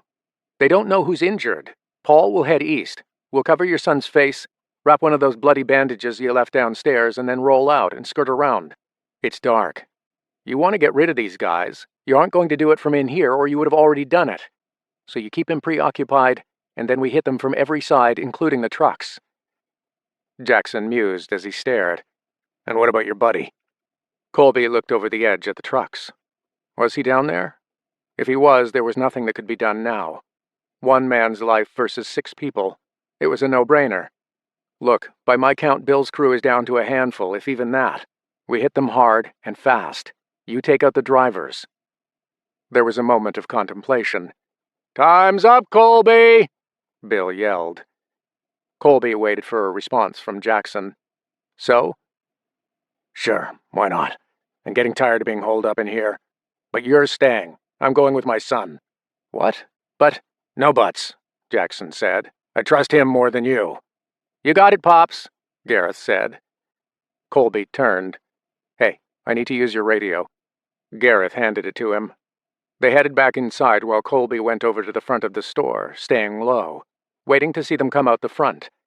He wanted to go to the east to check, but that would take Bill's eyes off him, and right now, keeping him looking one way while something was happening another was all he could do to ensure this worked. A radio crackled on Edward's vest. Jackson was ready. He gave Colby the thumbs up. Colby got on the radio and told Rachel to let Paul out. Then he hollered to Bill. "All right, they're coming out. Don't shoot, and once they're gone, you get what you want." "I always do," Bill bellowed back. Jackson exited with his son, who was bundled up. His clothes were different. He wore a baseball cap and had his head down, and under the glow of the external solar lights, he noticed he was sporting a bloody bandage. They took off down the street, his son hobbling, pretending he'd been injured. Jackson had a duffel bag over his shoulder. He was sure a few goodies were inside that. As agreed, Bill's men didn't open fire. That would have been a wrong move. He'd lost too many men to watch this place go up in flames. All those days, all that loss of life. No, he wanted the contents of this store like a crack addict wanted another hit. When they were out of sight, and sure that no one was following, Bill bellowed through the megaphone, "Okay, now it's time for you all to leave." The engines revved. One final threatening reminder. "You got eyes on the drivers?" Colby asked. "I've got a beat on where the driver would be," Dominic said. "Edward?" As he was waiting for a response, Rachel appeared on the roof, an unusual weapon in hand, ready to help. On her back was a small backpack. "Just give me the word," Edward added. "Did Paul get out?" "Yeah, he's safe." Colby nodded. "Good." Rachel got into position, unzipped the bag, and showed him a collection of flash and smoke grenades. "Is that a—" he asked, pointing to the unusual weapon. She nodded. "An M70 grenade launcher. Jackson wanted me to hold off using it. It's a one-of-a-kind. It's not for sale, and the military now use the 203, but it works like a charm." It looked like a short-barreled rifle. It was a single-shot device that was simple and deadly. She reached in and took out a 40mm grenade and shifted the lever in the back to break open the gun. Rachel loaded the round into the breech, then closed the barrel. "You used that before?" Colby asked. "I run a gun store. What do you think?" He smirked. "Colby, don't push my patience," Bill shouted. "You think you could work some magic on that asshole?" "We'll give it a try."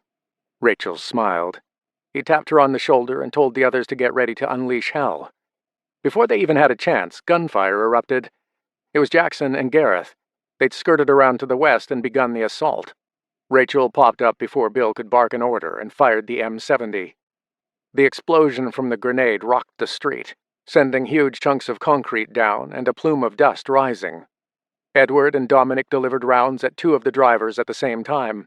The windshields cracked. Holes riddled metal. For a brief moment, he thought they'd done it, that it was all over. It wasn't.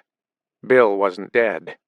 Amid the dust, Colby saw silhouettes making a break for it, and while two of the vehicles were out of commission, the third wasn't. The truck came barreling toward the store from the south, striking the corner and erupting in a fireball. Colby felt the store roof shift beneath his feet. Rounds erupted and he ducked, then returned fire. After a few minutes of exchanging gunfire, then he raced down into the store to go after Bill. Colby found the whole front of the store ablaze. He lifted a hand and had turned to alert the others when he was struck in the face and sent reeling back. The world flashed for a second, then he blinked again. He saw a young guy bringing down a barrel inches from his face. Instinctively, Colby slapped the barrel. Pop! It went off millimeters from his ear.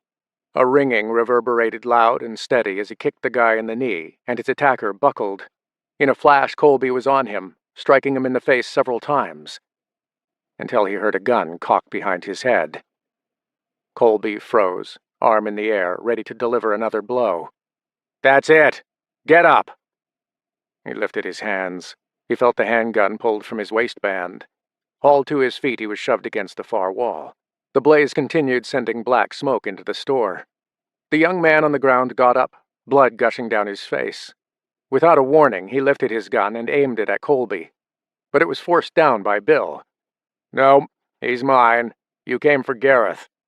The young man nodded and took off up the stairwell. Outside, gunfire continued. Another armed man went up the stairwell to the roof, and gunshots rang out. Colby could only imagine that they'd been caught off guard, and Jackson's kids and wife were now dead.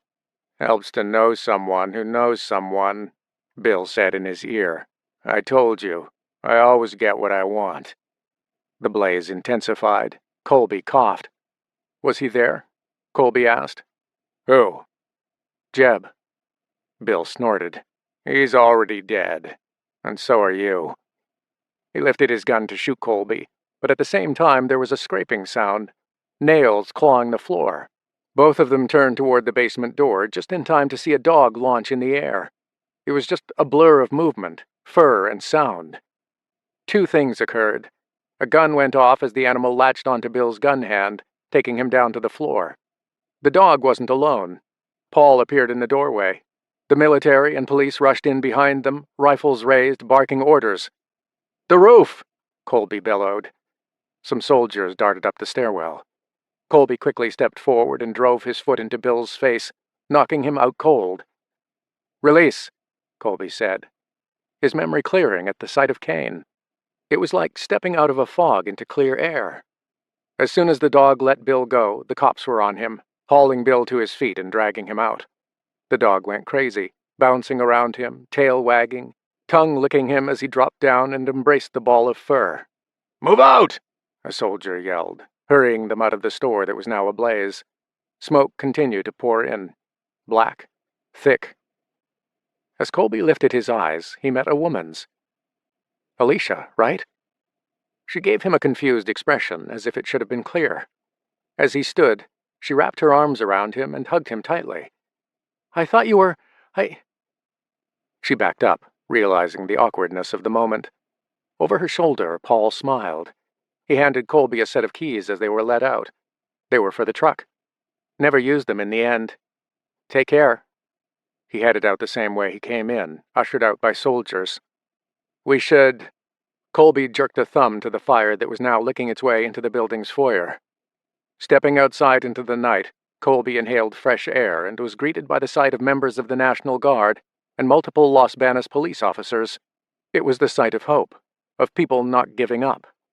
Although there were probably dozens of Bill Mannings out there across America, this one wouldn't have the hold he'd intended. Colby heard crying. He turned to see Rachel in tears. Jackson suffered one loss that day, a son, Edward.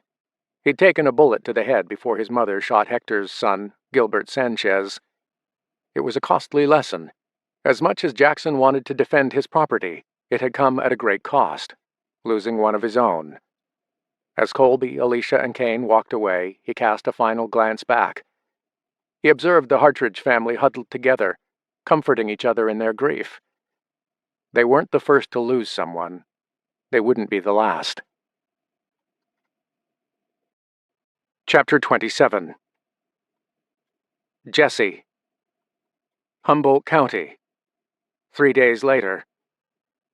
It was a rowdy gathering. Hundreds from the community were crammed into Eureka City Hall. Even more waited outside the council chambers, all to hear the update on the Bayshore Mall. Word had spread fast, faster than the flames themselves. Many from Jesse's family were huddled on one side of the room, waiting for the meeting to begin, when Hank and his corrupt reprobates entered. There wasn't enough room inside, but they made some, elbowing their way through a knot of people just as they had in the black market. Many had tried to go toe-to-toe with the Rikers and take food out of their mouths, but had fallen away, or vanished from the town out of fear of retribution. The Stricklands? Never. Like them, they never backed down from a challenge. Maybe that's why they hated each other so much. They were a mirror version of each other. "Well, take a look at what the cat dragged in," Zeke muttered. Lincoln balled his fists.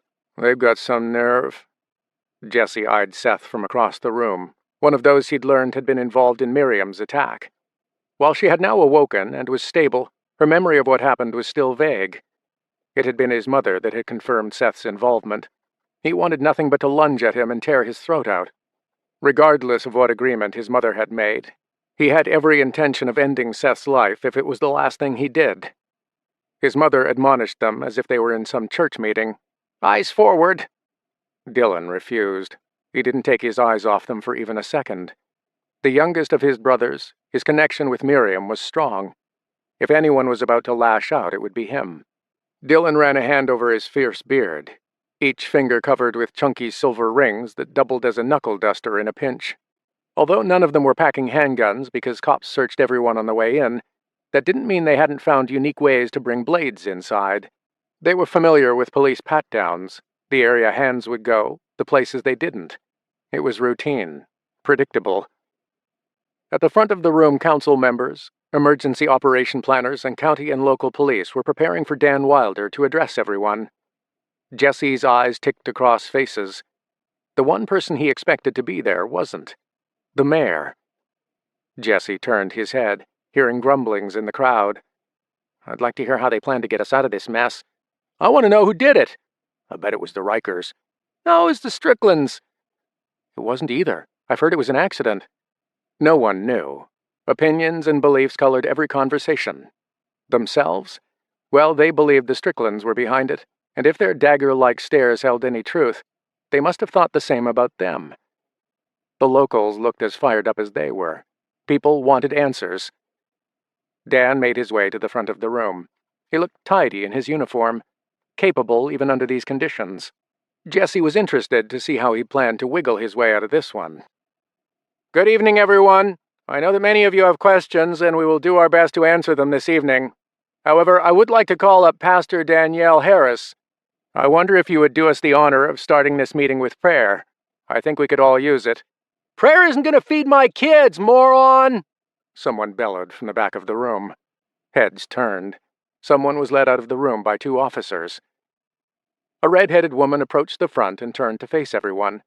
Many stood, others bowed their heads. A few removed ball caps. The Stricklands glared at them. Jesse could tell they were just biting at the bit to toss accusations their way. The pastor said a few cliched words, pious even. The disgruntled crowd saw right through it, and upon closing yelled out a few profanities. A gavel was smashed against the bench multiple times before Dan took over, thanking her.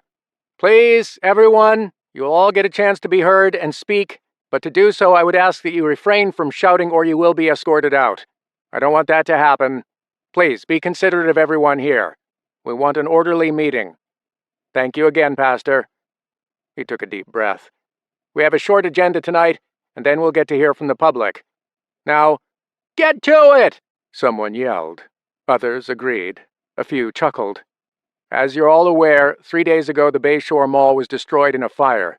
We are investigating the cause and will update you all as and when we can. Until then, we need to make you aware that all the supplies we had are gone."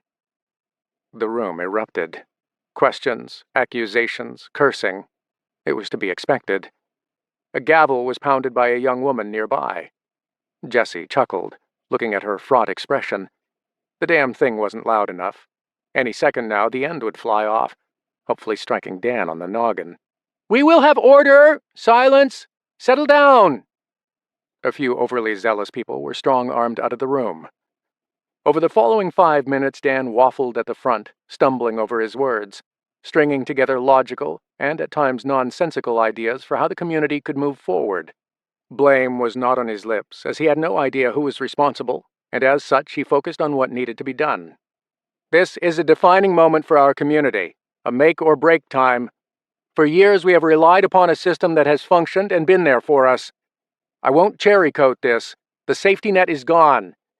Now, from what we've heard so far, FEMA and the Red Cross are beginning to roll out help in larger cities. Camps have been set up, emergency hospitals. At this time, I would be a fool not to urge you to seek out their services. However, that will mean leaving Humboldt County and heading north. For those of you who don't want to leave your homes, we must look at working together. This is not about what we can do for you. Understand that we," and he waved to the officials in the room, "we are you. We have families that also need feeding. Now, having said that, we live in a bountiful county that offers a lot of fishing opportunities. Wild game exists too. However, you are more likely to have better luck in Trinity or Siskiyou County. So what I would like to propose is that anyone who plans on staying and would like to help, please see me after so we can take down your name and make arrangements to have you help with bringing in food." "Why would we do that?" someone asked. "I'm not fishing here for everyone else."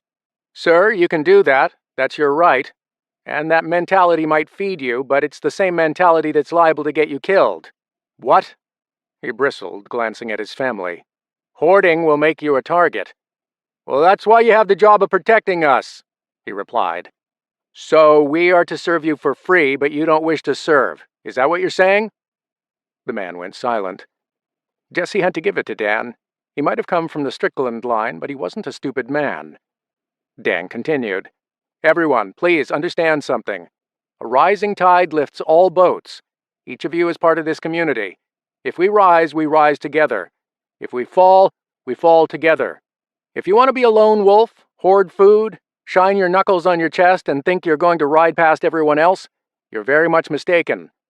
I understand the mentality that no one owes anyone anything in this life, but if we were to live by that, there would be no law or order. No one to help you when someone breaks into your house. No one to attend to you when you've been injured, and no one to give a damn when you're suffering. So, by all means, fish, hunt, keep all the food you get for yourself. But don't expect me or anyone here to help you out again. It's your duty, another man said. That's what you signed up for when they voted you in as sheriff. All eyes turned on the man. Dan responded to him without missing a beat. You are right, and just as we have a duty to uphold the law, we have within our power something called discretion. That time you were caught speeding, Keith, I had the discretion to let you off with a warning or give you a ticket. Likewise, in this situation, I have the discretion to help you or make your life a living hell. Do you understand? The man balked. I'm sure the mayor would have something to say about that. Oh, well, I think you'd have some trouble asking him. He's dead. Murmurs spread. That's right. Mayor Peterson isn't coming back. In fact, people are dropping like flies around here. So the last thing we need to hear is some asshole talking about duty. A pin dropped could have been heard in the room. Jesse stifled a laugh. Every single person here in a uniform is here because they choose to be, not because they have to be. Understand that difference. It might save your life. Sure, Dan's superiors could have pulled him up on it, but where were they? Right now, with the mayor gone, he was the head of the spear. The only one stepping up to the plate willing to help, willing to advise, willing to get out there and try to protect the community. We are with you, Sheriff, his mother said to the astonishment of Dan and many others in the room. Hank looked dumbfounded. However, he wasn't about to be outdone. So are we. We've got your back. Others joined in, showing their support. Those who didn't support him walked out, and there were many. An elderly woman made her way to the front while others were slapping each other on the back like a bunch of Looney Tunes. Excuse me, coming through. A knot of people parted to let the woman through. She was hunched over, in her late 70s. Well, I agree with the statement, Sheriff, and I'm sure many here will help. But it will be a while before any food is brought back to the community. What will we do in the meantime? Dan hesitated before he replied, Well, Before he could finish, the doors to the room burst open, and a slew of military personnel walked in. Jesse eyed each of them. They were armed. A cop at the back of the room bellowed, I tried to stop them, Sheriff, but... It's okay. A tall man with ocean blue eyes muttered something into Dan's ear, then turned to address the crowd. My name is Captain Benjamin Evans, and this is Lieutenant Elijah Hale. We are part of the California militia. In answer to your question regarding food, if everyone would like to follow me, please. And like that, he stepped down from the podium and led the people out. Down from the second floor to the ground level, and out of the building. Questions swirled. Jesse eyed the Stricklands, wondering if they knew what this was about. By their expressions and mutterings, it was just as confusing to them. Outside, under a bright moon, they were led toward the road where multiple military trucks were parked, guarded by even more armed men. The captain motioned to his crew, and the backs of all the 4 trucks were opened, and a flashlight was shone inside. It was packed with food and supplies. This is how you will survive. As long as we are around, none of you will go hungry. All of your babies, children, and loved ones will have full bellies. The captain laid it on thick by bending down and running a hand over a young kid's face before giving him a bag of chips. The kid beamed with delight and looked up at his mother, and instantly she was won over. People gasped. Others cheered. Jesse looked over at Hank and his family. They stared back with blank expressions. It was as if both families were thinking the same thing. What did this mean? Who were these people? Militia, of course, but that word meant nothing to them. Armed individuals, skilled men, these were a valuable asset to the community, but a potential threat to their way of life. But more than anything, the question begged to be answered. Were they responsible for the fire? It certainly would have set them up as the saviors of the community. The meeting that night took a turn for the better. Faces that were forlorn now smiled. Those who had spoken against the sheriff now sang his praises. But it was the acceptance of these strangers that was the most off-putting. Locals all pitched in, helping them unload the vehicles. Dan looked ecstatic. How could he not? These men had done more than offer hope. They'd redeemed him in the eyes of the doubters. Jesse wondered what that would cost him. An hour later, as the crowds thinned out and people turned to leave, Jesse wandered out to the ATVs to discuss with his brothers the way forward, and the question they'd all been chewing over. His mother had gone quiet, thoughtful. That was always dangerous. She'd left early to get back to Miriam, but warned them not to start anything with the Stricklands. That wasn't a problem, as they were nowhere to be found. He figured they'd returned home to do exactly what they were doing, chewing it over. "You think it was them?" Zeke asked, sitting on an ATV, smoking. "Would make sense, right?" Lincoln replied. "Damn, why didn't we think of that?" "Because it requires brains, something you have little of," Dillon added, before playfully jabbing him. "What do you say, Jess?" He was lost in thought. He'd seen Nina that evening. She'd avoided him, kept close to the Stricklands, eyed him from across the room. He knew he'd have to speak to her soon, but after the death of her cousins, he wondered if she would listen. "Earth to Jess!" "What? What do you think?" Lincoln asked. "If it was them, then we have a huge challenge before us," Jesse replied. Right then, a glow of headlights cut through the darkness. A truck approaching from the east down Redwood Highway. It veered into the parking lot and stopped several yards away behind many non-functioning vehicles. Jesse was thinking about what his mother might ask when they got home, when Dillon nudged him. "Jess, hey, look!" He turned his head, and stepping out of the vehicle was his brother Colby. But it wasn't just that which caught his eye. It was the woman with him. "Is that—" "Can't be, she's gone." Zeke's eyes widened. "Holy crap! Wait until the Stricklands see her." She was the spitting image of Skye Strickland. Zeke hurried toward Colby, arms outstretched, embracing him and jumping around. "Colby! You son of a bitch!" "Hey, brother." Lincoln and Dillon weren't far behind, slapping him on the back, ruffling his hair, shaking hands, commenting how different he looked. Older. Time had changed them all. Colby looked over Dillon's shoulder with a smile that slowly faded as Jesse approached. Their greeting was different, but for good reason. His mind shifted to Skye, the past, the event that tore them apart.